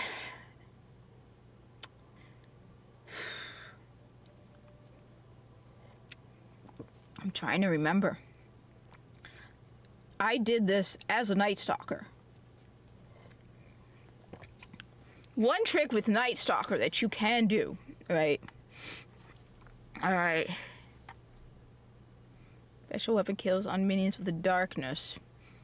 That would be good. Super energy from special weapon kills. Let's see. We got super energy from special minions of the darkness. Grenade energy, which would be good. Brandnos grenade energy would be good to have on bonus on or pickup, which you won't have. The thing is, you really won't have orbs if you're soloing this, right? Gain from killing means of dark. This is a raid one. But increased super energy gain from killing millions of the darkness. That means it isn't limited to special weapon kills. So that would be great. I would go with that. And then, let's see. This really bonus grenade on melee kills. What else do I have? Grenade throw distance. Thing is, I'm not going for that. Melee energy on grenade hits. What am I going with? Grenade kills. Grenade. No, I want melee. I want more melee.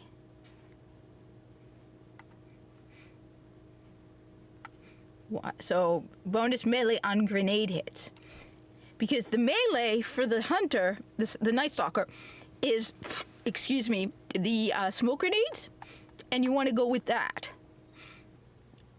Now, one possibility is, first off, you go with the Frosties, right? It gives you more rocket ammo launch, which is good. And you get more melee and grenade energy. One trick you can do, if you don't want to use your super, if your goal is to, let me think, would it actually help to not have a super? So, one of the tricks that I learned from a Destiny player, back when I was watching this stuff regularly, right? There is one of the artifacts, okay? From... So I usually run, always, the Memory of Yolder. Because the Memory of Yolder... Okay, the Memory of Yolder removes sprint cooldown. Because a lot of people forget that Destiny 1 has a sprint cooldown. However... There's one thing you can do, especially with, if you combine the Frosties and this artifact, okay? And that is the Memory of Fellwinter. I have run Nightfalls, but this has not been for over 5 years. I have run Nightfalls with the Memory of Fellwinter and run as a Night Stalker. Because the Memory of Fellwinter, you lose your super, but gain 1 extra grenade and melee charge and small boost to all stats. So what's nice is, that means basically you're invisible the whole time. However, I'm thinking of the beginning, where it might be better to have your super, because you're going to be facing a bunch of hordes. So that, I think I will stick right now, at least, excuse me, for having my super. If I run experiments. Now, I don't have any of the Adept Void weapons, but I would like a good Void rocket launcher, and I'm not sure I have one with me right now. Rockets create, I think this is the best Void rocket launcher I have. It creates cluster bombs when they detonate, but there is no tracking. I don't believe I have a better one than that. I have a there's Truth, which I could also go with. Will detonate early based on proximity to targets. But it depends on what I run with in my primary. So I'm probably going to go at least... I want to make sure I have a fusion rifle that is void. And a sniper rifle. And let me make sure I also have a shotgun. So I need to go grab the Event Horizon and the Steel Piercer. But I want to... High impact, yeah, I'd rather go with Event Horizon, not Steel Piercer. So Steel Piercer, in case you don't know, is the Hunter sniper rifle. It's only allowed by the Hunter. So I would go with Event Horizon. I would make sure I have this, and I would make sure... I want to see if I have any better... I want to make sure I have any better rocket launchers, because I'm not sure what I will run with. Probably, let me think. I'm trying to remember this strike. It's been a very long time. Like, up close, maybe go with hand cannon, scout rifle. You want something that'll hit hard because you're going to be dealing with heavy, strong enemies. I don't have any. The disappointment is I don't have any adept weapons. If I had adept weapons that were void, I would definitely be using those, but I don't have them. So I want to make sure first to grab a shotgun that is void and a sidearm, just because I'm out of practice on this, and it's been a very, very long time. I can farm legendary shards to buy powerful armor that reaches. Okay. So you want to okay, so here are a couple tricks I'll give you. Give me a sec. So here are a couple tricks to get yourself to, what is it? Light 380. First off, okay, I don't know if you know this. Faction packages. All right. Faction packages. All right, here are a couple things. You want to get to light 400. Here are a couple tricks to do to get you to light 400 or 380 or higher, okay? One, faction packages. Faction packages with the Age of Triumph now go up to 400. Now, you won't get 400 initially, but you have the potential to eventually get light 400. So rank up if you're with Dead Orbit, New Monarchy, what's the third one? My brain is freezing on the third one. Rank up with the Vanguard. One trick that a lot of people don't know, and I think I'm losing my internet. If I lose my internet, I will try to come back again, because I can give you some suggestions on how to rank up. Okay. One of the people that people always forget to rank up with is Banshee 44. Do the weapon tests. If you do the weapon tests, he will give you faction packages, and he will give you a high light level weapon, and it will eventually reach 400. Okay. So your faction packages, they used to only go up to 385. Now they go to 400. So get your faction packages with them. Rank up with them. Go to Banshee 44. If this works, I will show you Banshee 44. He's very, very, very easy to rank up with. All right. So we made it to the tower. All right. Banshee 44 has the tests, the weapon tests, once a week. They reset on Wednesday, okay? Now, my weapons are full, so I won't be. So what you do is every weapon you test with Banshee 44 gives you 500 points. You need 2,000 points to go up a level.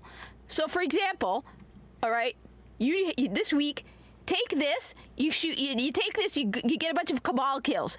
Hell, I'll show you. All right, you pick up these weapons, right? So, for example, this one here. So everybody forgets about him. I am rank, what am I? I'm like rank 60 with him, because he gives you faction packages. Now, I'm 1475. So, for example, right? You got here, you go use against Cabal, right? I never do the Crucible test, but if you do 4 tests, right? This one is Vex. This one is Cabal. This one is double kills, and this, hell, I'll show you this. All right, you want a trick? So first off, faction packages. Second of all, how to get legendary marks. Second, what's it called? Public events.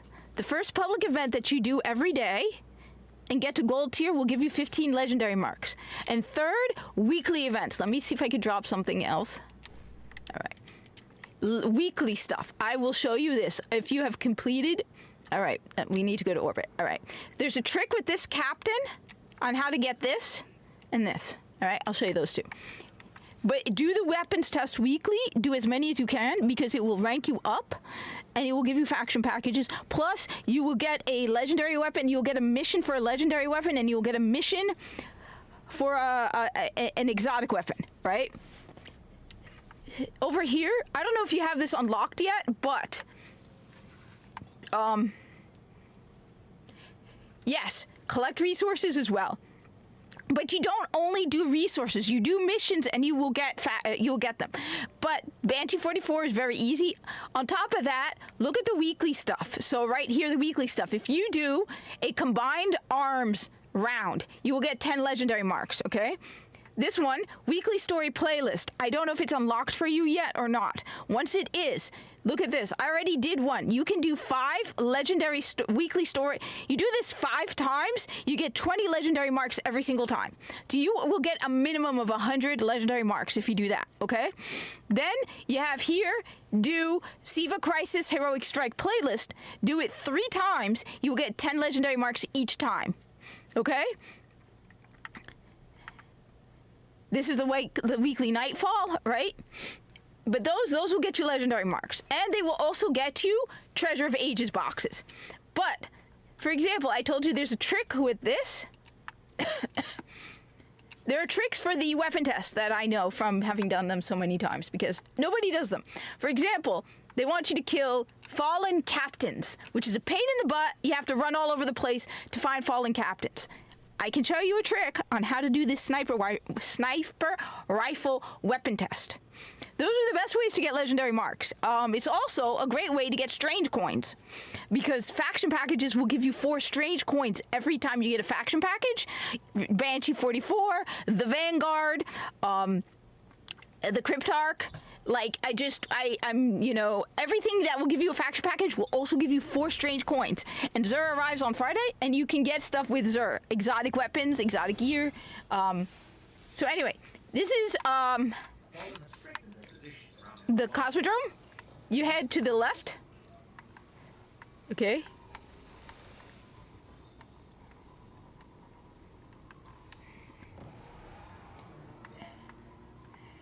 And by the way, I don't care about your light level. If you're worried the fact that you're not 400, I don't care. I've played Destiny with people who were just starting. It's fun because I like helping people out. I mean, I've been doing this for years. So for me, it's always fun to play Destiny with new people and help them get through the game. Because, you know, I love this game. I absolutely love this game. I hate the state of Destiny 2, but I love Destiny. See, that's a public event. All right? So you go all the way up here. I mean, I'll admit I am out of practice. There is a captain that comes here, okay? So what you do is, all right, he's not here. He hasn't spawned. Stand over here, okay? And watch your radar. See the red in the bottom? That means the captain is coming with his two... There's the captain. There we go. Get him. Get him. And then, okay, you killed him, right? You need to do this 10 times. Go over here. Stand here. See? You look. I got 10%. Stand here. Wait. Wait for the red. And,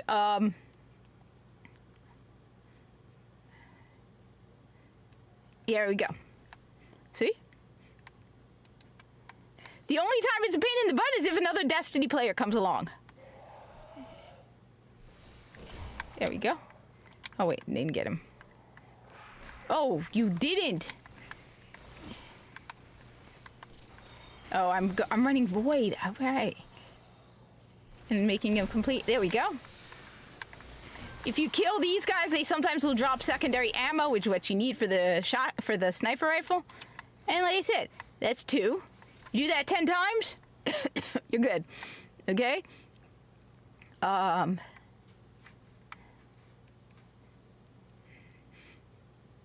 It takes, like I said, it takes a couple seconds. But especially the story missions, you do the story missions every week, the heroic story missions, you will get 100 legendary marks. I have so many legendary marks, I don't know what to do with them all. Okay. Faction packages are one of the best ways to level up. See, so now you'll see I'm at 30% because I did it 3 times. Excuse me. And I got more ammo, so that's good. And you just keep doing that. Let's see. Like I said, watch for the red. That's your radar in the corner. And you're good. And there he is. This way, you don't have to run all over the solar system trying to find fallen captains. It's a pain in the butt to do it any other way. I've done it the other way, and then I realized that this thing keeps spawning. And so I realized this is the fastest way. It is a major pain in the butt to look. On top of that, if you're running all over the map and there are people out in public with you, then you have to worry about them getting the kill before you get a chance. This, unless somebody happens to come here, which is rare, I've had instances where people come here and they keep sniping the captain. Then I just go to orbit and I come back. But it's rare. Okay. And what's nice is, like I said, sometimes the Vandals will drop ammo for you.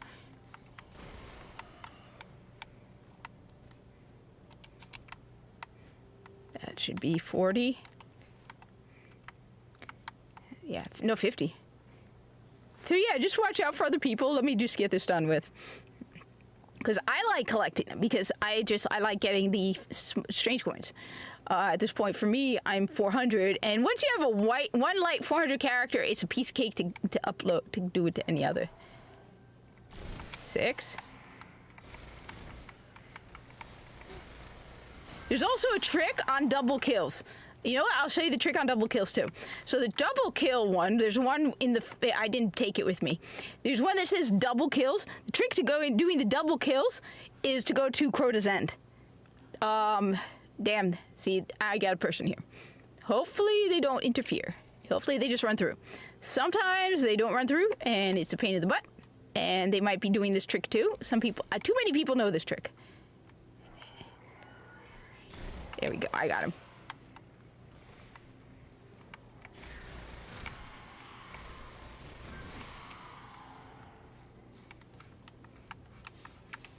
All right, what am I at? I'm at 70%. I don't know why this guy is standing here.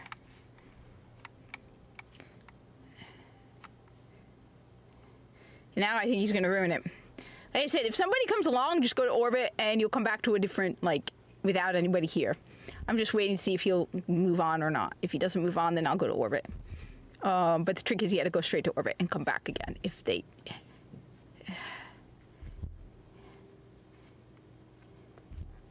No, your gun type does not affect your weapon, and your ability aren't connected. For example, the reason I'm running Void is because there's a modifier for the Nightfall that is Void. But no, that does not affect that. Where is he? There we go.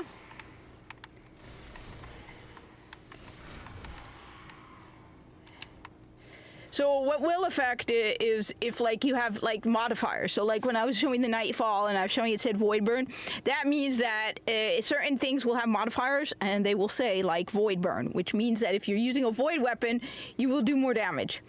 I think I'm at, like, 70, yeah, 80. I just need to do this 2 more times.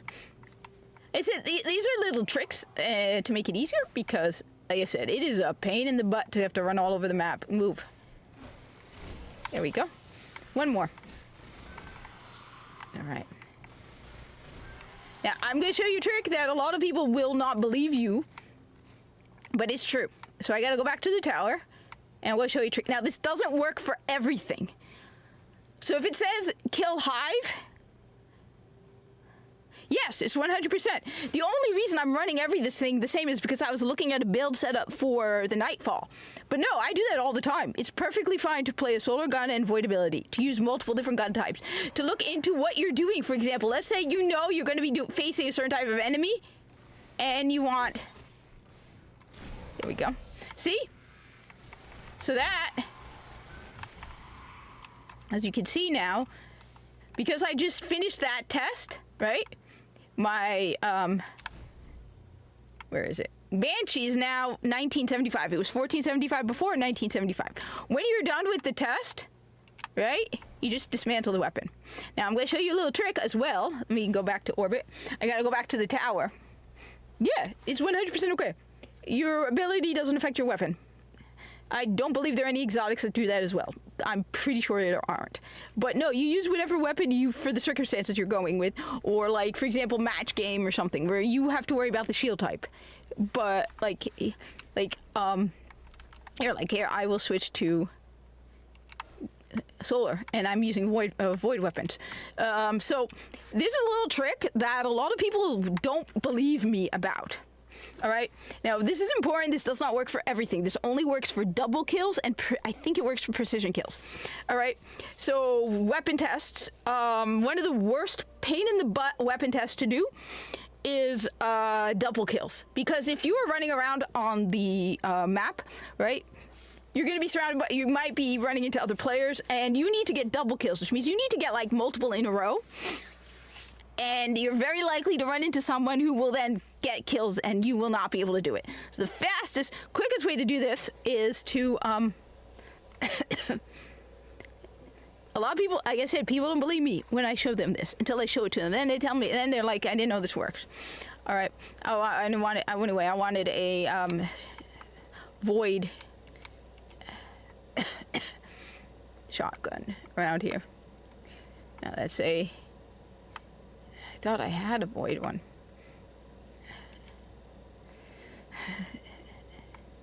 What do I got here?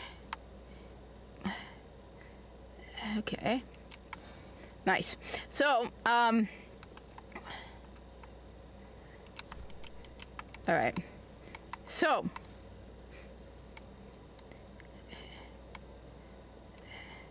here's a little trick that a lot of people don't know about, all right? It says here, okay, this one you take with you, go against Vex.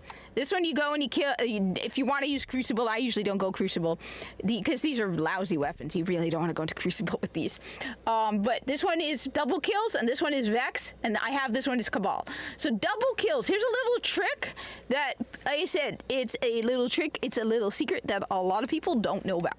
So, again, this does not work with everything. It only works with double kills, and I think only double kills, maybe precision kills, all right? All right, make double kills, right? You can pick it. You go to Crota's End. Now, this doesn't work, like I said, this is important. This does not work with everything. A lot of things it does not work with. So, like, if it tells you to get 5 kills, don't go to Crota's End.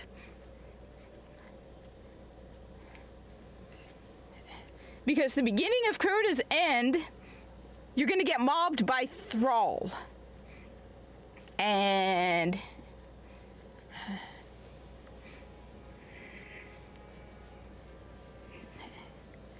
all right, so watch this. So go over here. I used to listen nonstop to YouTube videos about Destiny 1 too, back when it was the height. I stopped listening to a lot of the people who do Destiny 1 stuff when they started doing D2 stuff.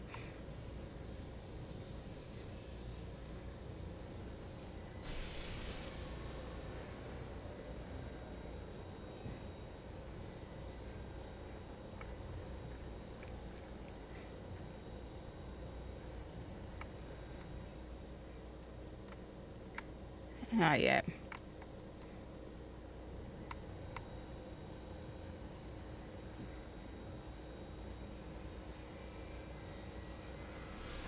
All right. So you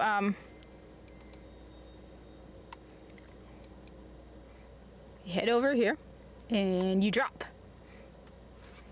And you're not doing the raid. You're not doing the raid. Okay?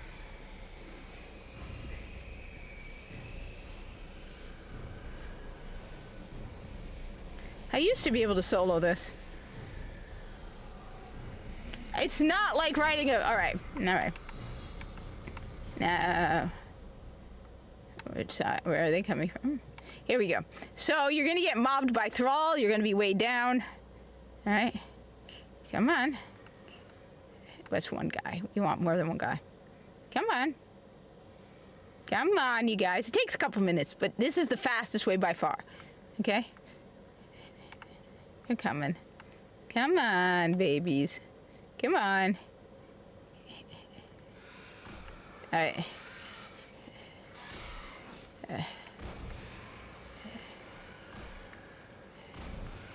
It's not double kill, alright?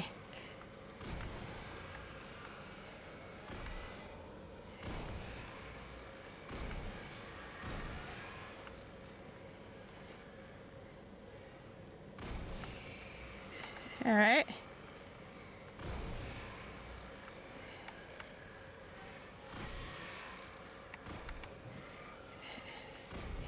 Now look over here, see 8%. It takes a lot more kills to do it with the primary, but this works here.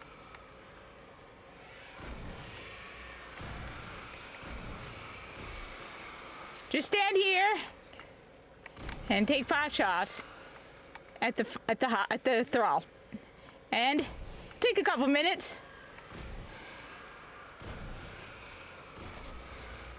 Okay.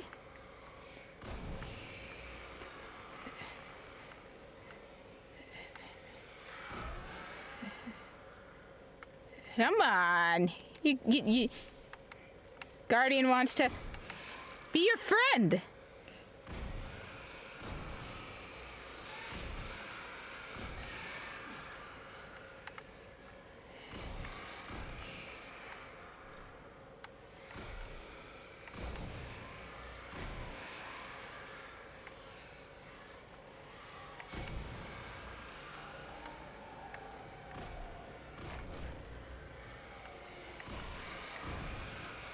This is why I don't like playing Diablo. My aim gets thrown off. My aim is so embarrassing. See, I'm at 68. My aim is so embarrassing. I am so embarrassed.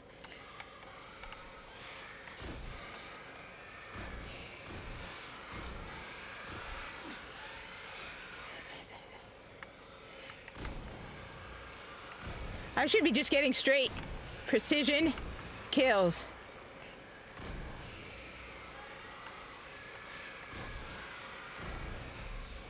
There we go, see? And you'll notice I now went up a rank. So I'm now up a rank with him. Now, I'm at light 400, right? So, first off, you can just get rid of this. I'm at light 400, so everything I get, but if you need proof that now he drops everything at 400, here we go. Like, it goes up to 400, so it depends on your light level, but it's a much faster way. It's a lot easier to get to light 400 or 380 or wherever you're going, but yeah, after Age of Triumph. So, year 3, they did a lot of changes before Destiny 2 came out to make it, I guess, easier for people to, make it to max level, and so it's a lot easier. I remember it was a lot harder to get legendary marks. I remember it was a lot harder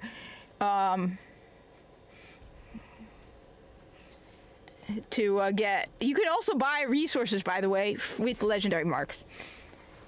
So, see, he's marking.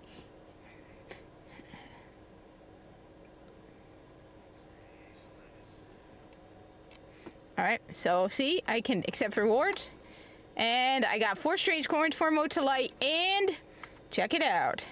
400 light left weapon. See? So that's because I'm light 400, so there's nothing I can get above that, but you will be able to get with faction package. And you get the strange coins, which are great to use with Xur. Last thing I will do is I'll show you what Xur is, because I gotta head out, because it's like 6 o'clock here, 5:30 here, and I want to go, I gotta amuse my cat. I have a kitten who likes to play, and she's getting impatient. So, it's still, you know, it's on sale for like 20. It's now permanently dropped in price to $20 for the whole legendary collection. And I'm trying to build up some raid teams. And Xur arrives in the tower. I'm like the Bungie's worst nightmare. I am the big marketer for Destiny 1. I am on PlayStation and I'm on Xbox. And I know all the tips and tricks and secrets. Because I'm one of the few people left. I still make Xur videos. This game is so much better than D2. I'm sorry. I know people don't like me for that, but this one's so much better than D2.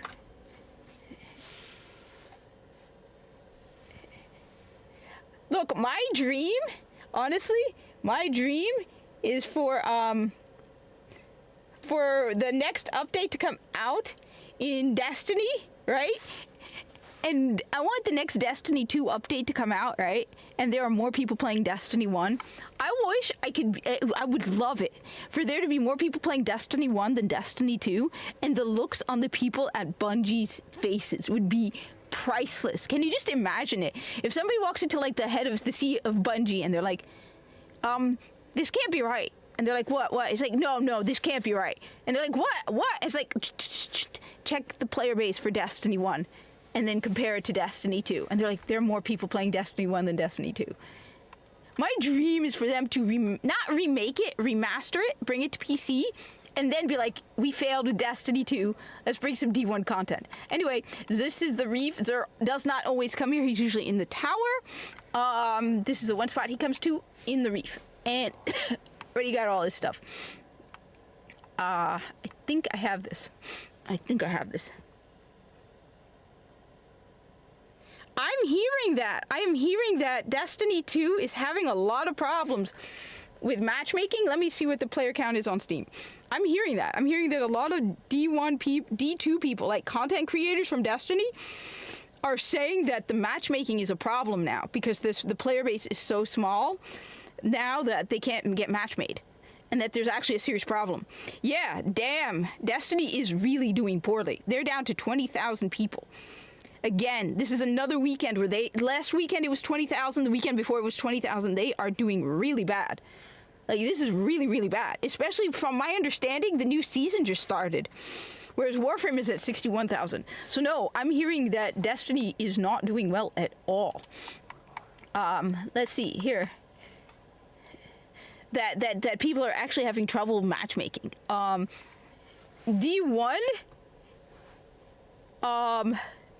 they said one of the advantages about D1 is a lot more stuff you can do by yourself. If you are good, if you are really good, it's not easy, but if you are really good, you can even solo a Nightfall. There are people who have soloed raids. Now, I cannot solo a raid. I can solo the beginning of Crota's End, but I haven't done that in years. But I have soloed Nightfalls. You just saw me solo Challenge of the Elders. If you can't get a match with strikes, you could usually solo those if you are good enough to do it. Or you are powerful enough.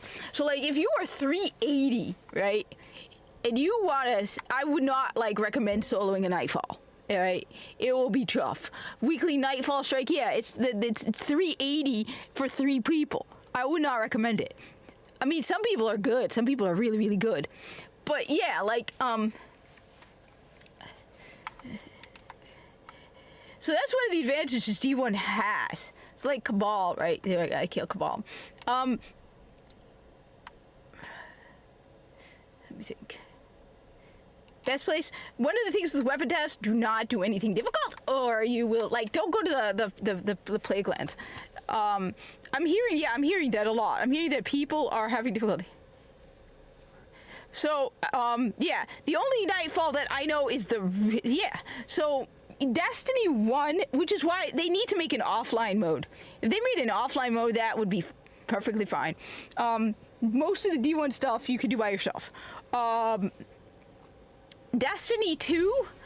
Look, I've been on and off of Destiny 2, and I just keep feeling like they're trying to fulfill that motto of theirs. So their motto used to be, we make games we like to play. Now their motto is, we make games that make friends and build communities. And it's like, no, that's not why I play Destiny. So it's like every time I feel like you're going into just all this multiplayer, multi-person stuff, or even if you have a team, if you have matchmaking, it's like, yeah, but sometimes you just...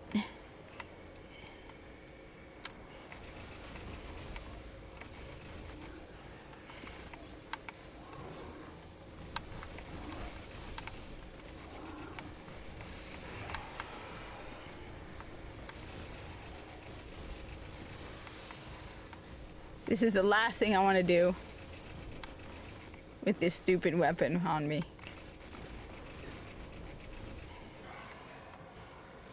You know what? Do I want to try this? All right, where do we go? All right.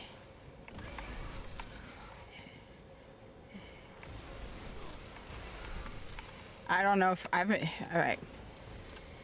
Where's this? There's the Taken Lieutenant. The Taken Lieutenant. I don't think I'm alone.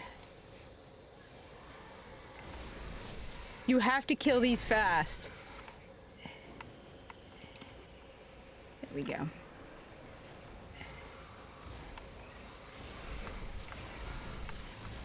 And let me be clear, right? I've played with people who are like literally 180 light. So I don't care about your light level.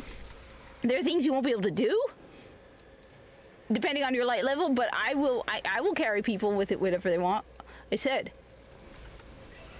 I'm a little out of practice, I won't deny it.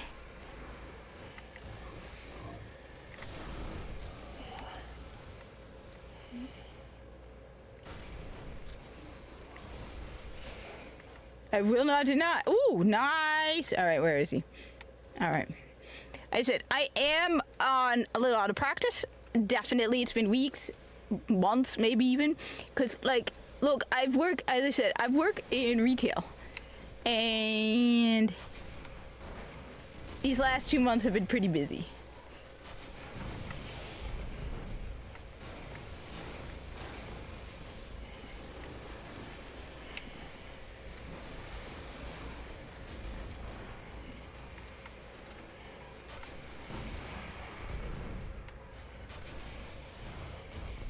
I think I might even be able to get another heavy ammo. Let me see. This means we'll be able to get this guy. Alright, nice!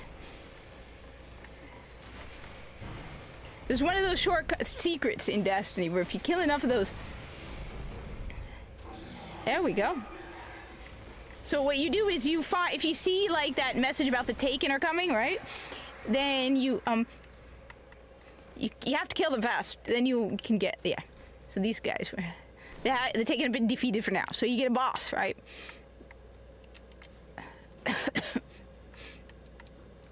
This, by the way, is where you can do the Minotaurs. For the weapon tests.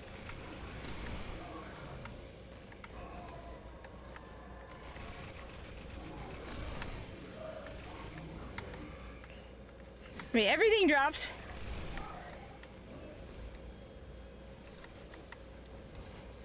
What you can do is then...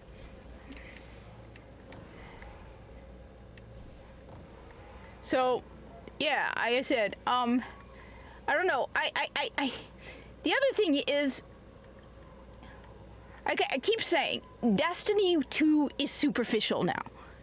Where it's like, you just... It feels like a grindier Warframe.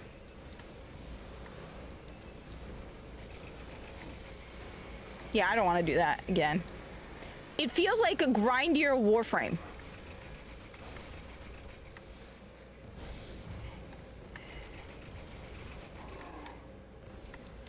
I know, it just...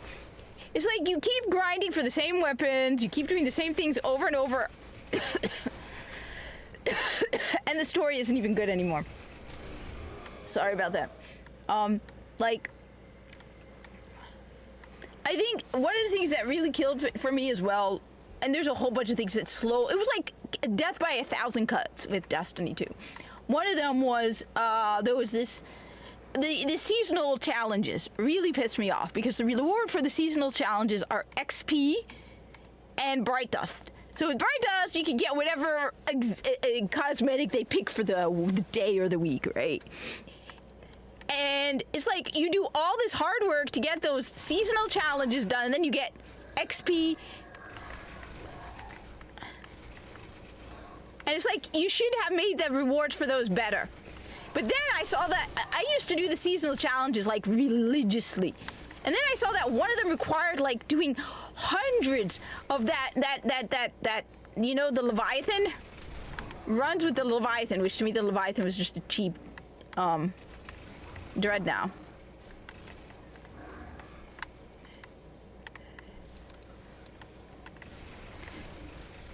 I mean, the fact that you can shoot through the stupid Cabal shields. These were real Cabal. The ones in Destiny 2 are not real Cabal. They're like, we're the mighty Red Legion, right? We're the best of the best. And by the way, our shields are shit. You can shoot right through our shields. The old Cabal, you couldn't shoot through the shields. New Cabal, we suck. Our shields are trash.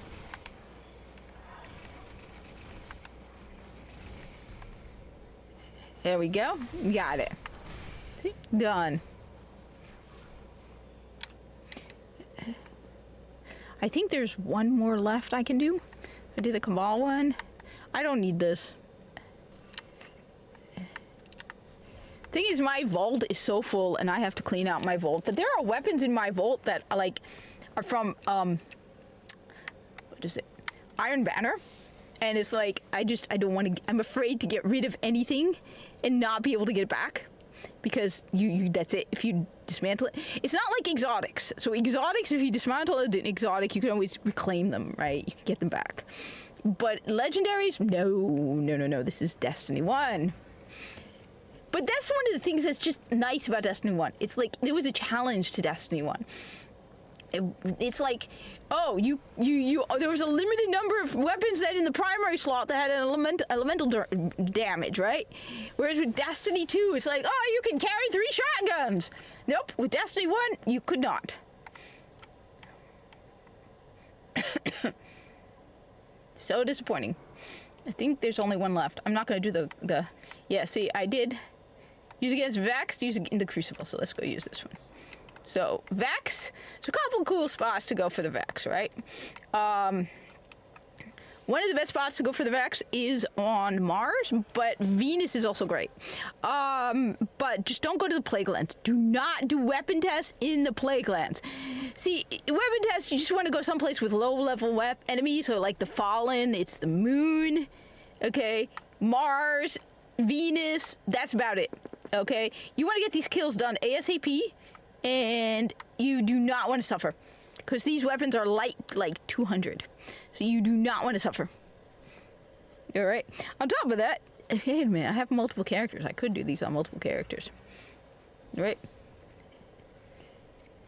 I mean, seriously though, I'm like one of the only people. Everyone looks at me. They're like, "What is your rank on the weaponsmith?" I'm like 60. They're like, "Why?" I'm like, "Because you can get the faction package. It's so easy to get the package. You can usually, if you're lucky, get a faction package a week with the gunsmith. And keep in mind, he resets on Wednesday. So this is Destiny 1, and Destiny 1 was a lot more challenging, like I said, than Destiny 2. Destiny 1, Xur leaves on Sunday. He does not leave at reset. He leaves on Sunday for me. Okay? Destiny 2, he leaves at reset, so you have so much time. The weaponsmith doesn't have those bounties that you can keep collecting, right? It's those weapon tests, and that's it. And he resets, not on Tuesday like everything else. No, he resets on Wednesday. But you also have a horn. You also have a horn.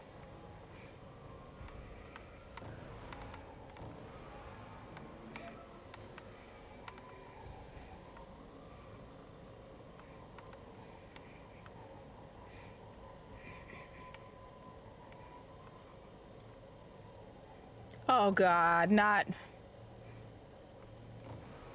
No, I did not. Okay. Destiny 2 sucks. Destiny 2 is shit.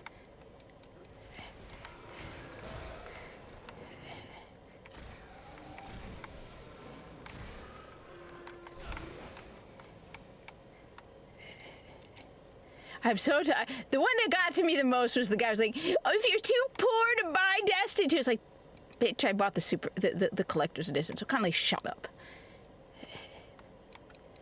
Destiny 2 sucks.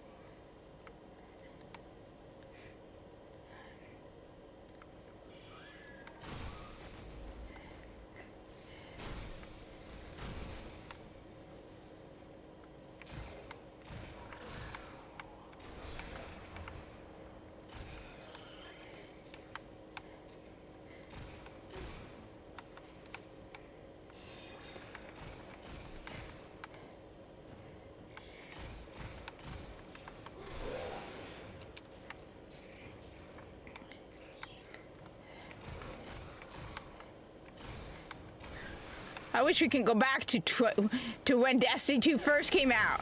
Instead of this garbage we have now, eh?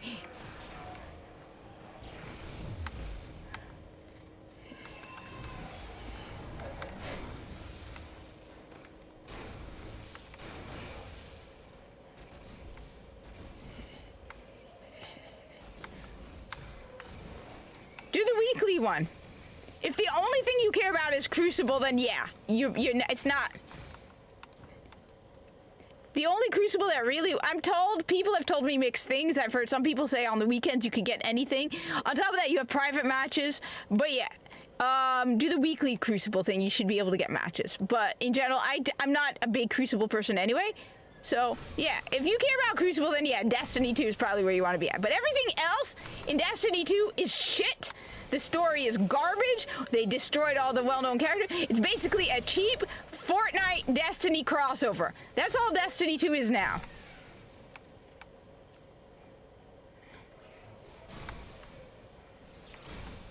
I absolutely hate the state of Destiny 2. It's an emo, melodramatic, pathetic, woke, soy boy loser haven of garbage.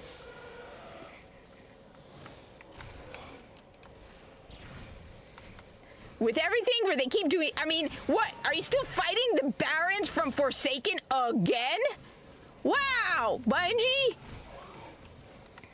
And don't tell me it's because of the stupid firings. Destiny 1 had 500 people. Nobody is going to play Marathon. So good luck with that, Bungie. Crucible isn't a big deal for me. I don't really care about Crucible, so.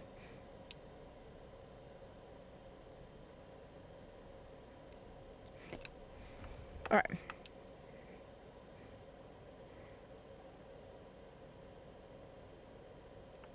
You mean Destiny 1? Because Destiny 1 has a decent player size, actually. You'd be surprised. Especially compared to what Destiny 2 looks like. I'm hearing matchmaking is difficult in Destiny 2 as well.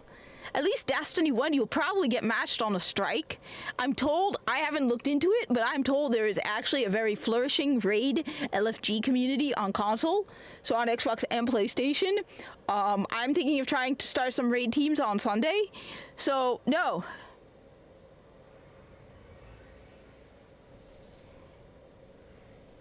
Ace of Spades? What about Ace of Spades? I was using Ace of... No, I wasn't using Ace of Spades. I was using, I was doing a weapon test. I got Ace of Spades right over here. It's a hunter-only weapon.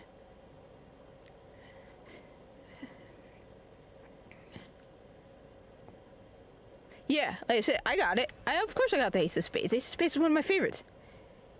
So yeah, I get it. If you're a PC guy as well, you're kind of screwed. I personally hope they remaster this for PC.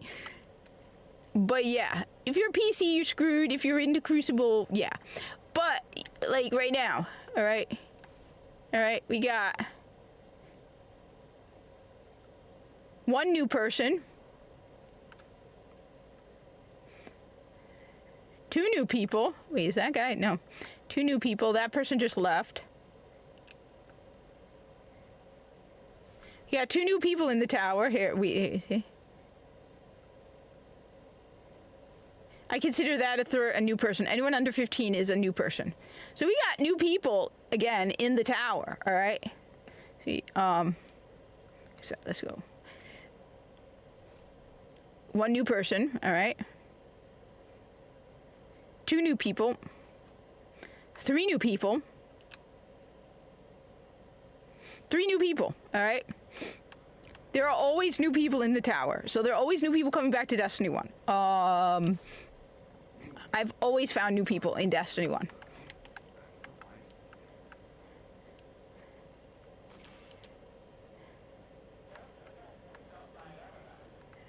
Well, you're on PC, so I'm guessing you had a console before this. Yeah. You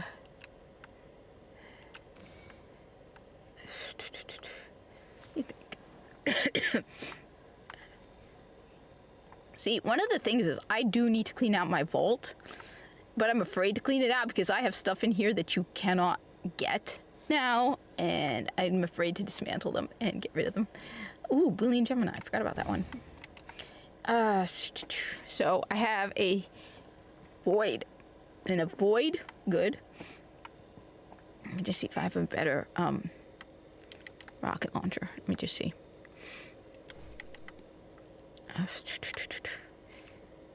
I don't think I have any more. Yeah, no. Song of Iriut. All right. But yeah, also in Destiny 1, okay, you had an exotic and a legendary for each class. So where are they? I have them around here. think this is this requires the Titan class. So the Fabian strategy required the Titan and the Tlaylock. Put the Frisbees in the bag?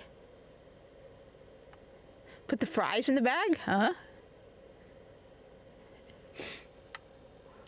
Apologies if I seem a little harsh. It's just I keep getting people coming in here every now and then when they see me playing Destiny 1, and they act like I am somehow personally offending them by not playing Destiny 2. And a while back, I got into several arguments with people who kept coming in here telling me how much better Destiny 2 was. And then whenever I played the content they told me, I'm like, it sucks. Like, yeah, you get the old weapons. And I'm like, wait, you told me it was amazing. And so they would keep coming in here repeatedly. And finally, I think I blocked at least one or two of them because they just came in here to bully me into playing Destiny 2.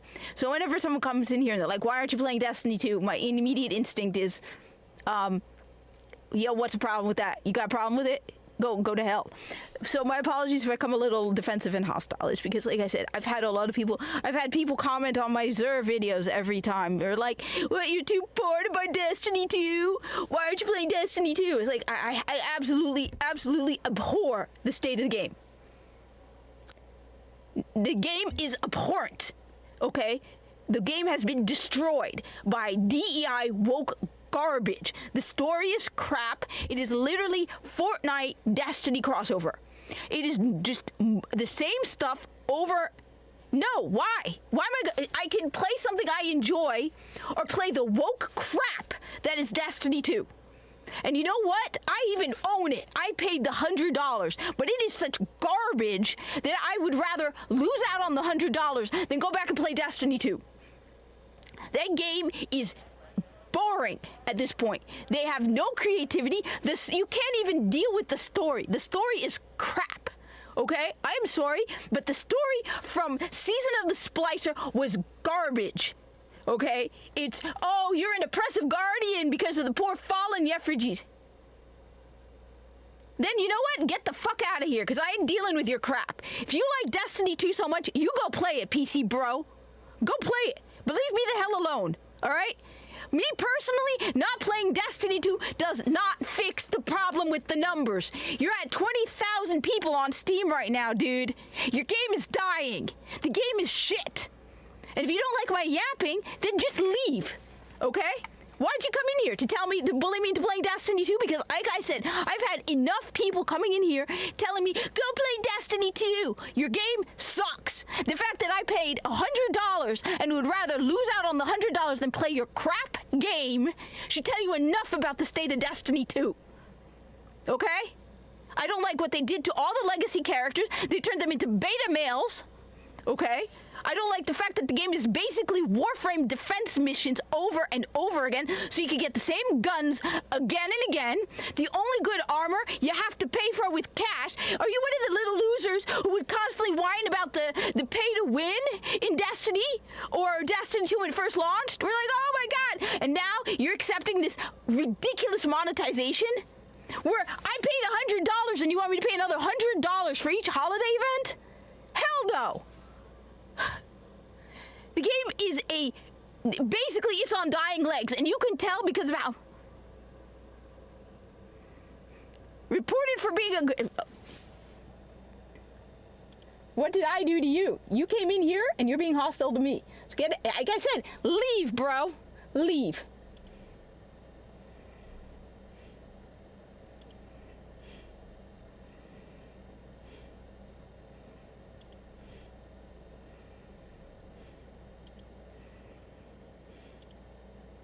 It's been nice knowing you. Go play Destiny 2. I also reported you, bro. And I doubt anybody else will say that I was aggressive and pressuring. I told you to leave. You don't like it? Then you know what? Go.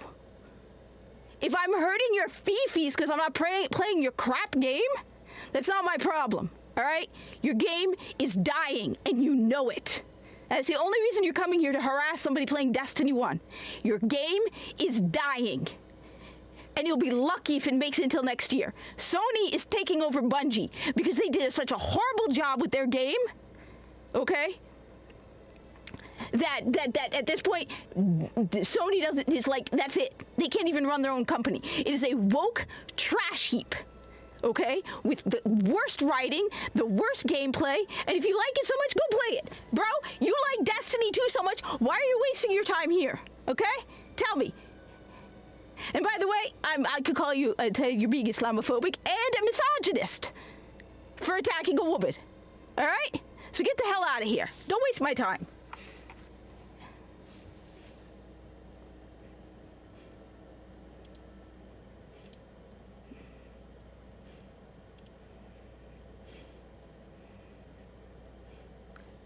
It's been nice knowing you, bro. You're out.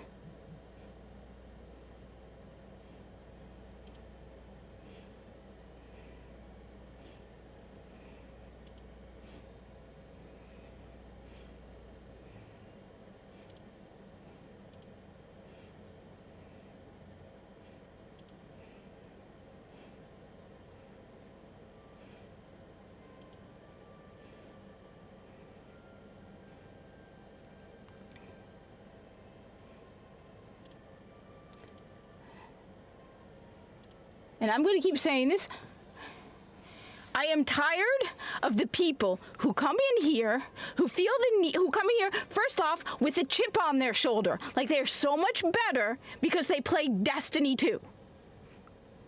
They act like they are so much better because they're playing Destiny 2. Well, first of all, I have a PC, okay? So you're not mastering me out on PC. I got a 4070, all right? So shut up. All right, don't be like, oh, you pathetic console person, right? I just prefer to stream on console because it's easier. But I got PC, first of all right? Second of all, like, who are you to come in here and be like, oh, you Destiny, why aren't you playing Destiny 2? Your game, I'm going to keep saying it, Destiny 2 is dying. And the only reason people come in here is because they've turned a game into their entire, like, personality. Because I know what that's like, right? Because that was years ago with me with Destiny. All right? Whereas, like, if anybody says anything mean about Destiny, it's like they're baking a personal attack against me. Like, it's my whole personality. It's like, how dare you say something mean about Destiny? All right? How dare you say something mean about Destiny 2? All right? Usually the people who are like that are the people who only play, like, Destiny 2. Okay? And I learned that, you know what? That's very sad. That your entire personality, it's basically your self-worth is tied into the game. And you learn to separate. On top of that, so I am so tired of people coming in here, and it's happened multiple times. It's not as often as it used to be, who would come in here and be like, who are you to be playing Destiny 1? You should be playing Destiny 2. What? Well, you better at me then, huh? Why? Why should I play Destiny 2? Okay? It's like, it's the new thing, whatever. Well, let me tell you something. Like I said, I would rather have fun playing a video game. I actually have a full-time job, all right? I work hard all week, all right? When I play video games, I'm going to play the games I like. Why am I going to spend, turn video games into a chore, which is what Destiny 2 has become? For what? Seriously, for what? The same weapons over and over again so they can remove them? So you can craft weapons now? The same stuff over and over again. I went into Destiny like 3 weeks ago, Destiny 2, and it was just more defense missions. It is the exact same thing. Over and over and over again. They have not changed anything. The story is garbage. The story is absolute garbage. And it has gone downhill since they turned the fallen into the victims of the oppressed refugees. Okay? And yes, I'm going to keep saying it. Osiris and Saint 14, what they did sucked. What they did to Zavala sucks. What they did to the Crow sucks. They turned them all into soy boy losers. And if you don't like that, like I said, leave, okay? I'm doing this for fun, all right? I don't get much money out of this. I'm lucky if someone super chats $2, okay? So, if you got a problem, just leave. If I somehow hurt your fees because I'm not playing Destiny 2, that's not my problem. grow a spine. You don't need everybody else around you to affirm your video game, your favorite video game. That's what it made me realize. It's like everybody is reliant on the people around them to affirm them. I don't need you coming in here and saying, yes, Queen, keep playing Destiny 1. I'm going to keep playing Destiny 1 if everybody came in here and told me to stop, because I like Destiny 1. But if you are so pathetic and sad that you need people around you to celebrate Destiny 2, that's one of the things I learned years ago. That I realized that my enjoyment of Destiny 2, I needed other people around me. That's years and years ago. Now, not only, I learned that it's what you like. It doesn't matter what anyone else thinks. You can like things that nobody else likes. That's your choice, okay? So and then I began to see the other people around me for what they are. Sad losers whose entire personality is dependent on Destiny 2. And to be affirmed. Oh, yeah, Destiny 2 is great. Well, facts speak for themselves. Numbers speak for themselves. Facts don't care about your fifis. The game's at 20,000 players right now, bro. 20,000 people.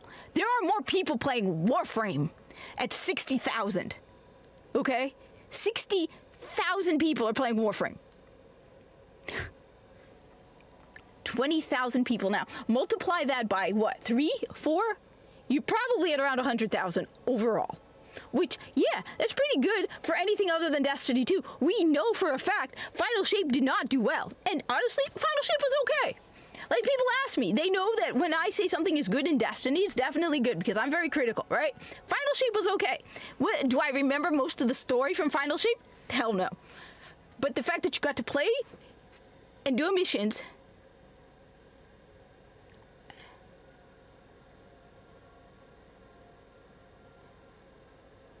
No, well, you can't ban them anymore.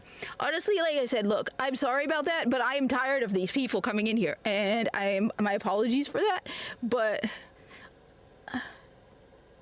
yeah, so, yeah, well, if anybody says anything, I can, look, I get this over and over again. I get it a lot. I get a lot of people coming. It doesn't, like I said, it doesn't happen as often as it used to. But I will come in. I will get people coming in here, right? Seeing me play Destiny 1, and act all high and mighty, and tell me, why aren't you playing Destiny 2? What's wrong with you? And then start to bully me into because somehow my not playing Destiny 2 makes a huge difference. How does it? Okay? And so one person's like, it's the newest thing. I want to play what I have fun. I just solo Challenge of the Elders once. I was looking into, like I said, I'm probably going to log out soon because I'm just tired. But I was looking into maybe doing the Nightfall. I'm trying to decide if I want to go with an exotic. The thing is...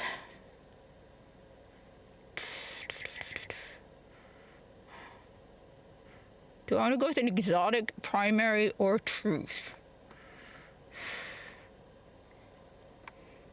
Probably stick with this for now. So yeah, I mean, I'm tired of it. The game is dying. I'm sorry, people don't like to hear it. I'm tired of Destiny 2. I am 100%, and every time it angers me more and more to think about Destiny 2, because Destiny 1 was great. Destiny 2 at the beginning was great. This right now, it's garbage. It's absolute garbage. It's absolute garbage.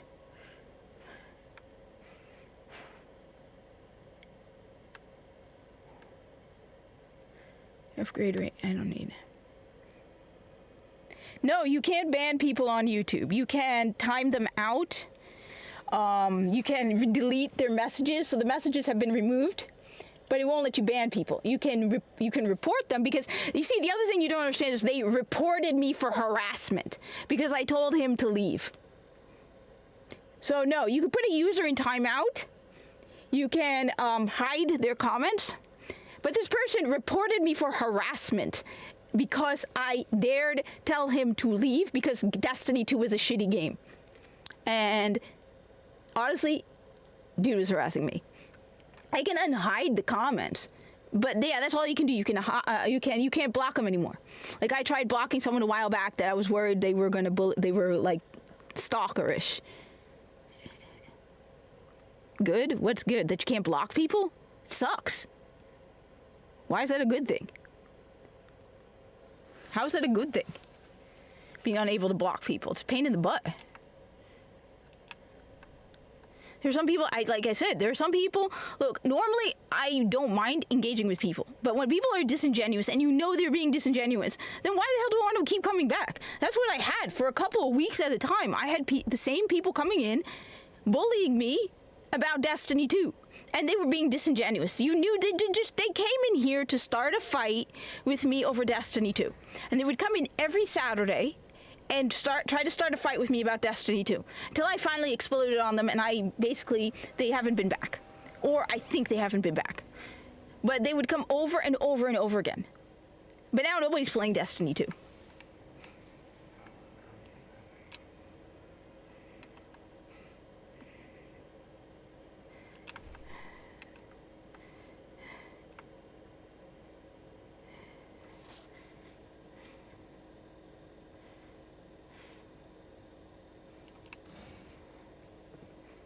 But it really surprises me how butthurt people get when they see me playing Destiny 1. It really, I'm sorry, but I find it ridiculous how angry people get at me for playing Destiny 1.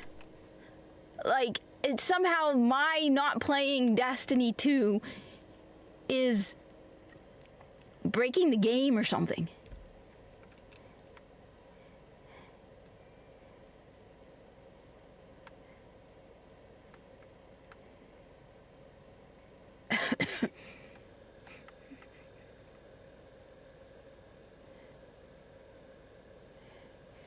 Then you're better than me, because I didn't see it as a cash grab until the season started. I actually liked Destiny 2 at the beginning. I really liked Destiny 2 at the beginning. I liked the story. But then I will admit I was naive. I was so excited about the release of Destiny 2 and I had only played Destiny 1 for about a year and a half. So when Destiny 2 came out, I was really excited about it. But several things really killed it for me. One of them was the fact that the seasonal challenges, you have to do the same thing hundreds of times, and they're tedious. They're monotonous. There's no creativity left. The story is horrible.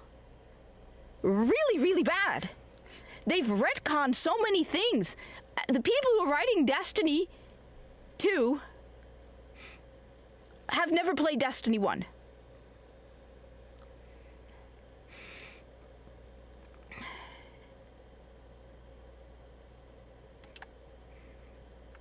Honestly, I was going to head out, but...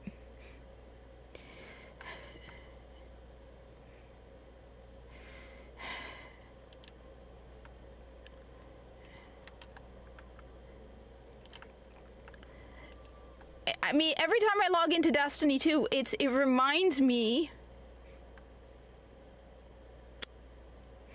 Specialist, fresh troops. Yeah, I'm getting tired. But it feels like it's superficial garbage. It feels like somebody took Destiny and Fortnite and mashed them together. And nothing matters anymore. And all of the best armor is behind a cache wall. Whereas with Destiny 1, you still had really great stuff that you had to earn in-game. Like this year. I got these from a strike. A Nightfall, actually, that I soloed. And I worked really hard to solo that Nightfall. I hate the state of Destiny 2. I'm tired. I'm tired of the state of Destiny 2. And... honestly, I hate to say this, but the writing is bad. Everything is bad about that game, and they are lazy and cheap about it. And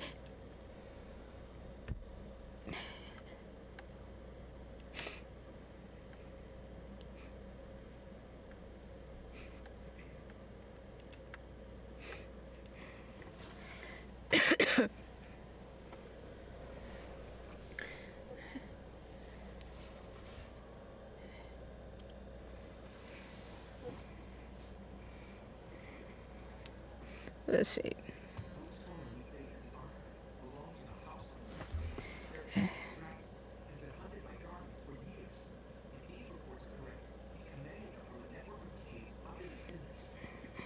Yeah, your report really did something.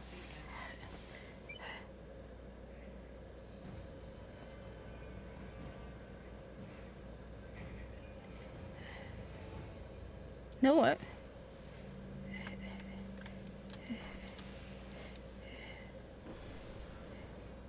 Yes. You're right. That's the one thing that matters to them. That's the only thing. You want to know, you know what pissed me off the most, right? I paid $100. For the seasonal events, I have to pay another $10 to get that card. I'm like, are you kidding me? I paid $100 and you want me to pay another $10 for every season of the exact same thing over and over again. You couldn't come up with something new for Festival of the Lost? You couldn't come up... I didn't do it. The stupid cookie thing again? Now keep in mind... Thank you for the $2 super chat, Be the Silent Game. I appreciate it. Meow. I gotta go play with Mina. I gotta go give my kitten some love. She wants... Yes. But you want to know what I think they need to do? Fine. You want to know? Fine. Okay. 1. Retcon everything after Forsaken. Everything. Just retcon it all. Okay?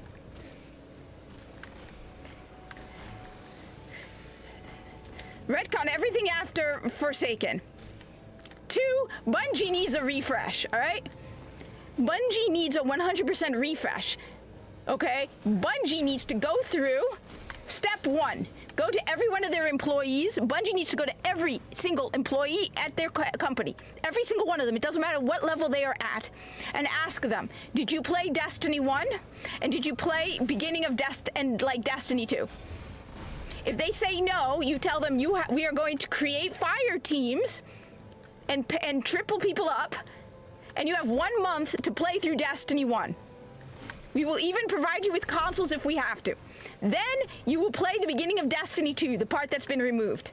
If you say no, you don't want to play Destiny 1, you're fired. No, that's it. Okay? 3, everyone else they hire after that point has to have played Destiny 1. You cannot create content for Destiny 2 without Destiny 1. It shows that there are people there who have no idea what went on in Destiny 1. And so it is disjointed and broken.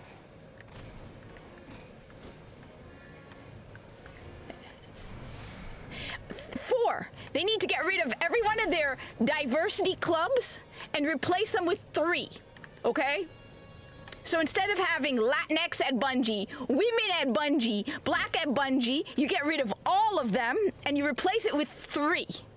Hunters at Bungie, Warlocks at Bungie, Titans at Bungie. Okay? You are one of those or you are fired. Their motto used to be, we make games we like to play. Make it back to that. We made games we like to play. Not, we make games that build community and friendships and all that shit. No. We make games we like to play. Go back to old school. None of this girly, whirly, pearly, pathetic little pussy shit. All right? You go back to, we make games we like to play. And we remember the genre of the game we're making. It's a goddamn first-person shooter, not a dating sim or a JRPG. None of this emo garbage. You want that's how we refresh Destiny 3. And then we bring about Destiny 3.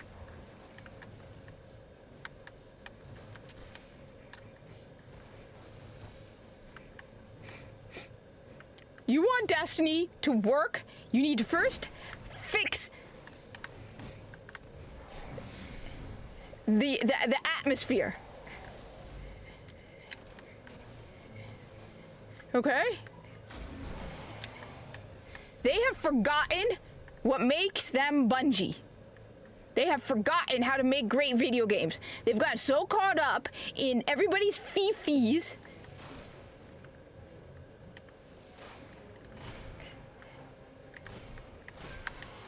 and representation. You want to know why they, like I said, we know who paired Osiris and Saint 14. Because he wanted to share his queer life. Dude, you know nothing about Destiny 1. You're just a shipper. I don't want to share my Muslim life experience in Destiny either. So we go back and we retcon all of it. The Fallen are our friends. No. You're gonna have to retcon it all back. Most people haven't even played half the stuff that's come out.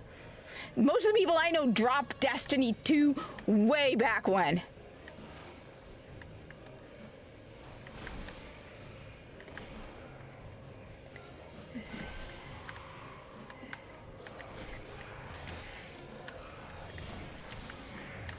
I suck as a warlock. I know I suck as a warlock, all right? I'm a hunter main, okay? I play a warlock.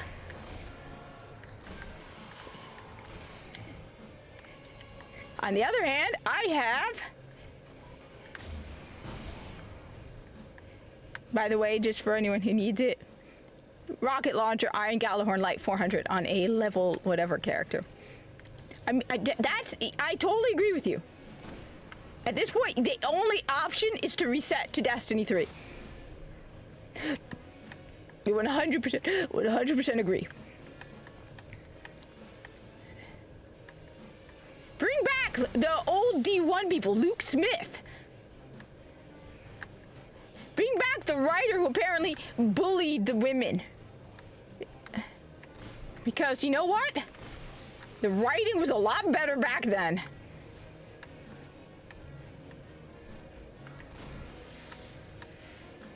No more kid gloves, no more PR. Like there's a I was just watching earlier all the trailers from D1, all the cutscenes from D1, right? And the Red War, because somebody was asking me about the Red War. This whole PR gotta be PC correct, right? Ties their hands so they can't even. There's no bad guys anymore. It's like, you know what, Gaul just wanted to take the light from us. He wasn't misunderstood. All right?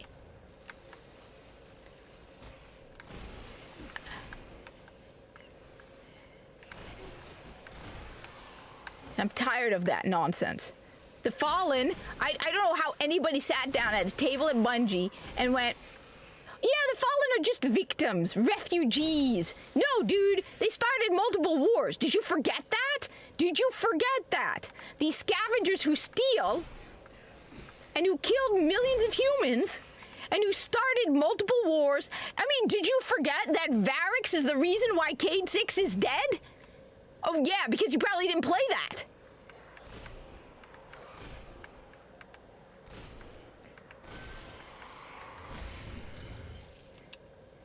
You just forget that? You just forgot that, didn't you?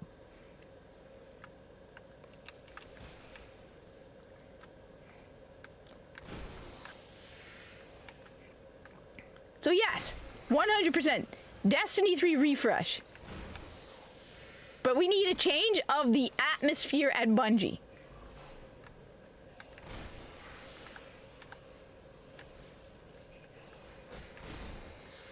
Because Neomuna shouldn't even exist.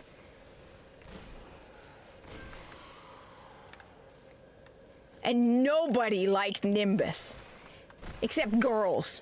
Women.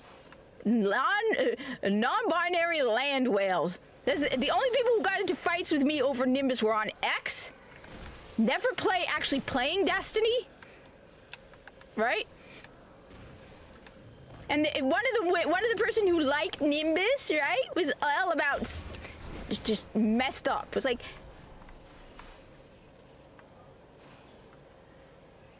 yes, I totally agree. They write everything with kid gloves on. All right. There are bad people. There are bad guys. Not misunderstood, bad.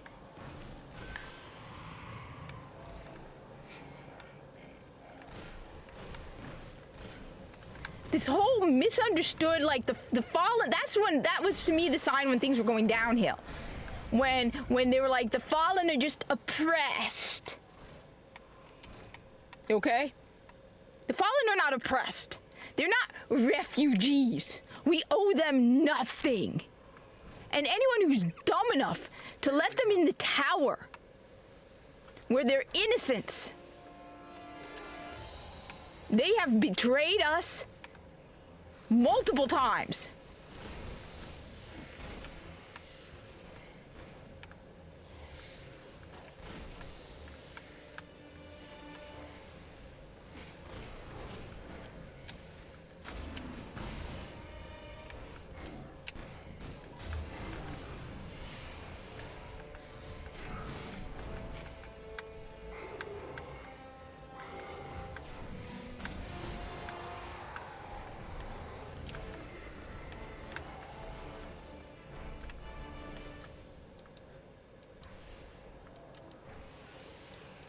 And yes, I know I suck as a warlock. I will not deny it. So no, we need just old school Bungie back. Bring back Marty O'Donnell. Like I said, I was listening to an interview between Marty O'Donnell and Side Scrollers, and he was talking about the old Bungie and how, like I said, the old motto is we make games we like to play, and they would have toasts where they're like, to us and those like us. None of this. We make games that increase inclusivity and build friendships and happy, heart. Garbage. Doki, heart, bunny ears. I had somebody actually admit they bought it. And they got mad at me. I'm like, bro, everyone is laughing at you in the tower if you're wearing the doki, heart, bunny ears. Let's go fight Crota together. Woo! So caught up in making in your cosmetics and you forgot to make a good game. Okay? You forgot to make a good game. You were so caught up in your cosmetic microtransactions and your emotes and your PR and your PC culture and I want to share my queer experience. Well, before anybody says anything, because I know people are going to be all like, I don't want to share a Muslim experience in Destiny 2 either. Okay? I don't want any of that. When I come home from work, I want to play Destiny 2 without any of that. Okay? And it's not even like Devrim K. Devrim K was cool.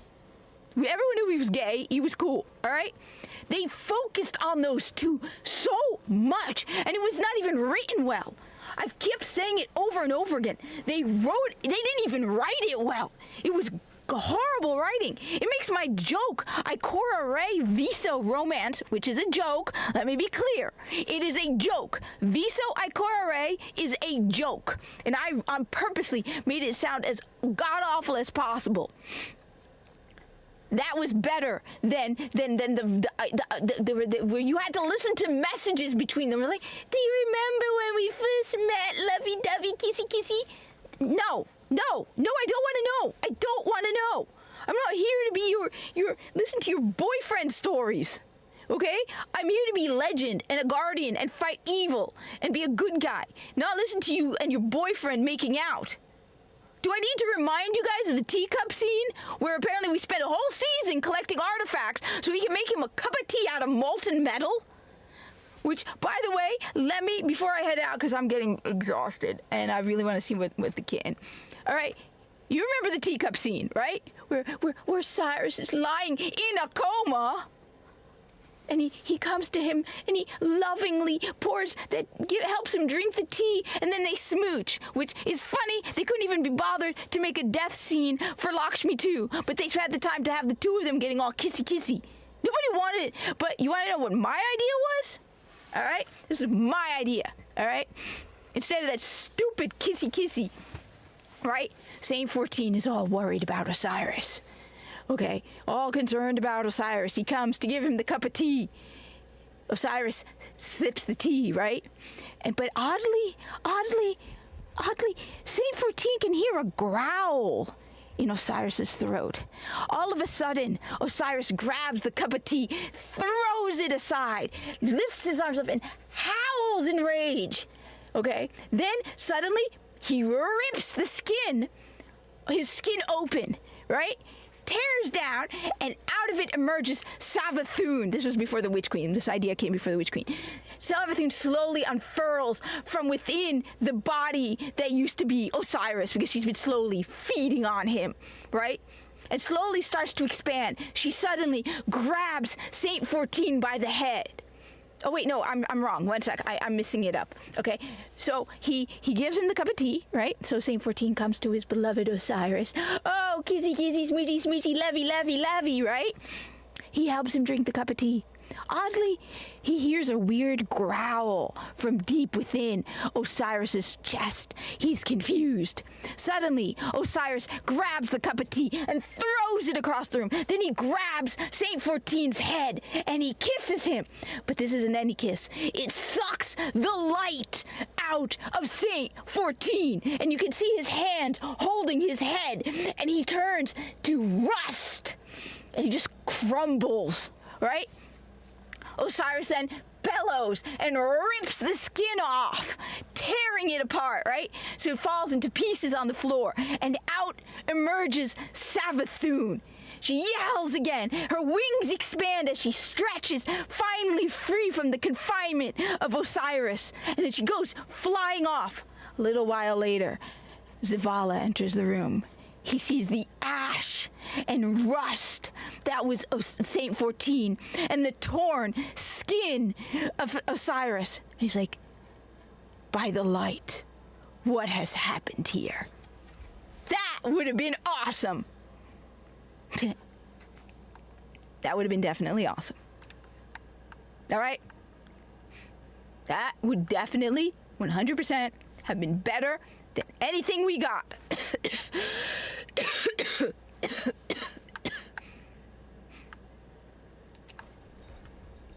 Come on. I'm going to just go to the...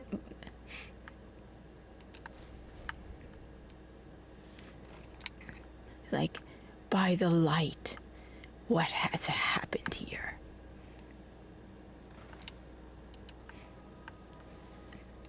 That would have been so much cooler. Then, oh, Osiris, oh, Saint 14, do you remember when we met? No, and I don't care. I really don't care. Okay? I don't play Destiny for romance. I play Destiny to kick ass and take names. I hate romantic stuff of any type, okay? As a first-person shooter, we did not have to deal with any of this in Destiny 1, okay? And on top of that, you retconned two beloved characters who were battle brothers and friends, all right? So that's my idea. I'm just gonna do this and then I'm heading out because I'm getting tired and I want to go check out my kitten, who's almost 7 months old now, right? Minnie, who's 7 months old, almost. Yeah, see, the problem with having the Galahorn is everything, because my light level is higher than my level, so they expect my light level to be lower. So you see, I get stuff that's like 117, but requires level 18, because they expect you at level 18 to be that level. They don't expect you to have such a high light level and so low a level, because I have a 400 Galahorn, so technically if I really wanted to do anything, but yeah.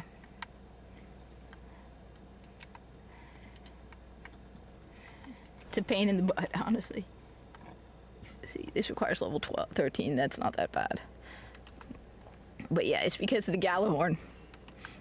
Which, before I head out, I will explain how I have a light 400 Galahorn. So, for those of you who don't know, if you pre-ordered Rise of Iron, all right, you would get the pre-order bonus was the Iron Galahorn. This is the original pre-order, so for anybody who's like, oh, you're not a real Destiny person, right? This is the original pre-order. Now, I was stupid on PlayStation, and I dismantled it and reclaimed it. If you dismantle it and reclaim it, then it requires level 40. But if you do not dismantle it, in addition, a lot of people don't know this, but not all of the exotics require level 40. Most of them do, but I think like Boolean Gemini, which I think is on my other character, there's a couple of them. This is, by the way, the Titan one, and I think the Tlaylock, I have it around here. That is for the Warlock. Here it is. That requires level 40. But there are a couple of weapons that do not require level 40. I know Boolean Gemini is one of them. I think it's because it's an earlier weapon. I think it's all the earlier stuff, but there's a couple. There's like 2 or 3. See right over here? The First Curse requires level 30. So there's a couple of them that do not require level 40. I think the lowest is level 30 that you need for an exotic. There's a couple of small tricks you can do. So these are all level 40 because these are, I mean, adept weapons, right? They came with the raids, which came with Age of Triumph. Yeah, I'm getting a head cannon. Yeah. Yeah, I think Boolean Gemini I put it on my other character that requires level 30 or 35. Anyway, have a good one all. Right. And if you're still here, bro,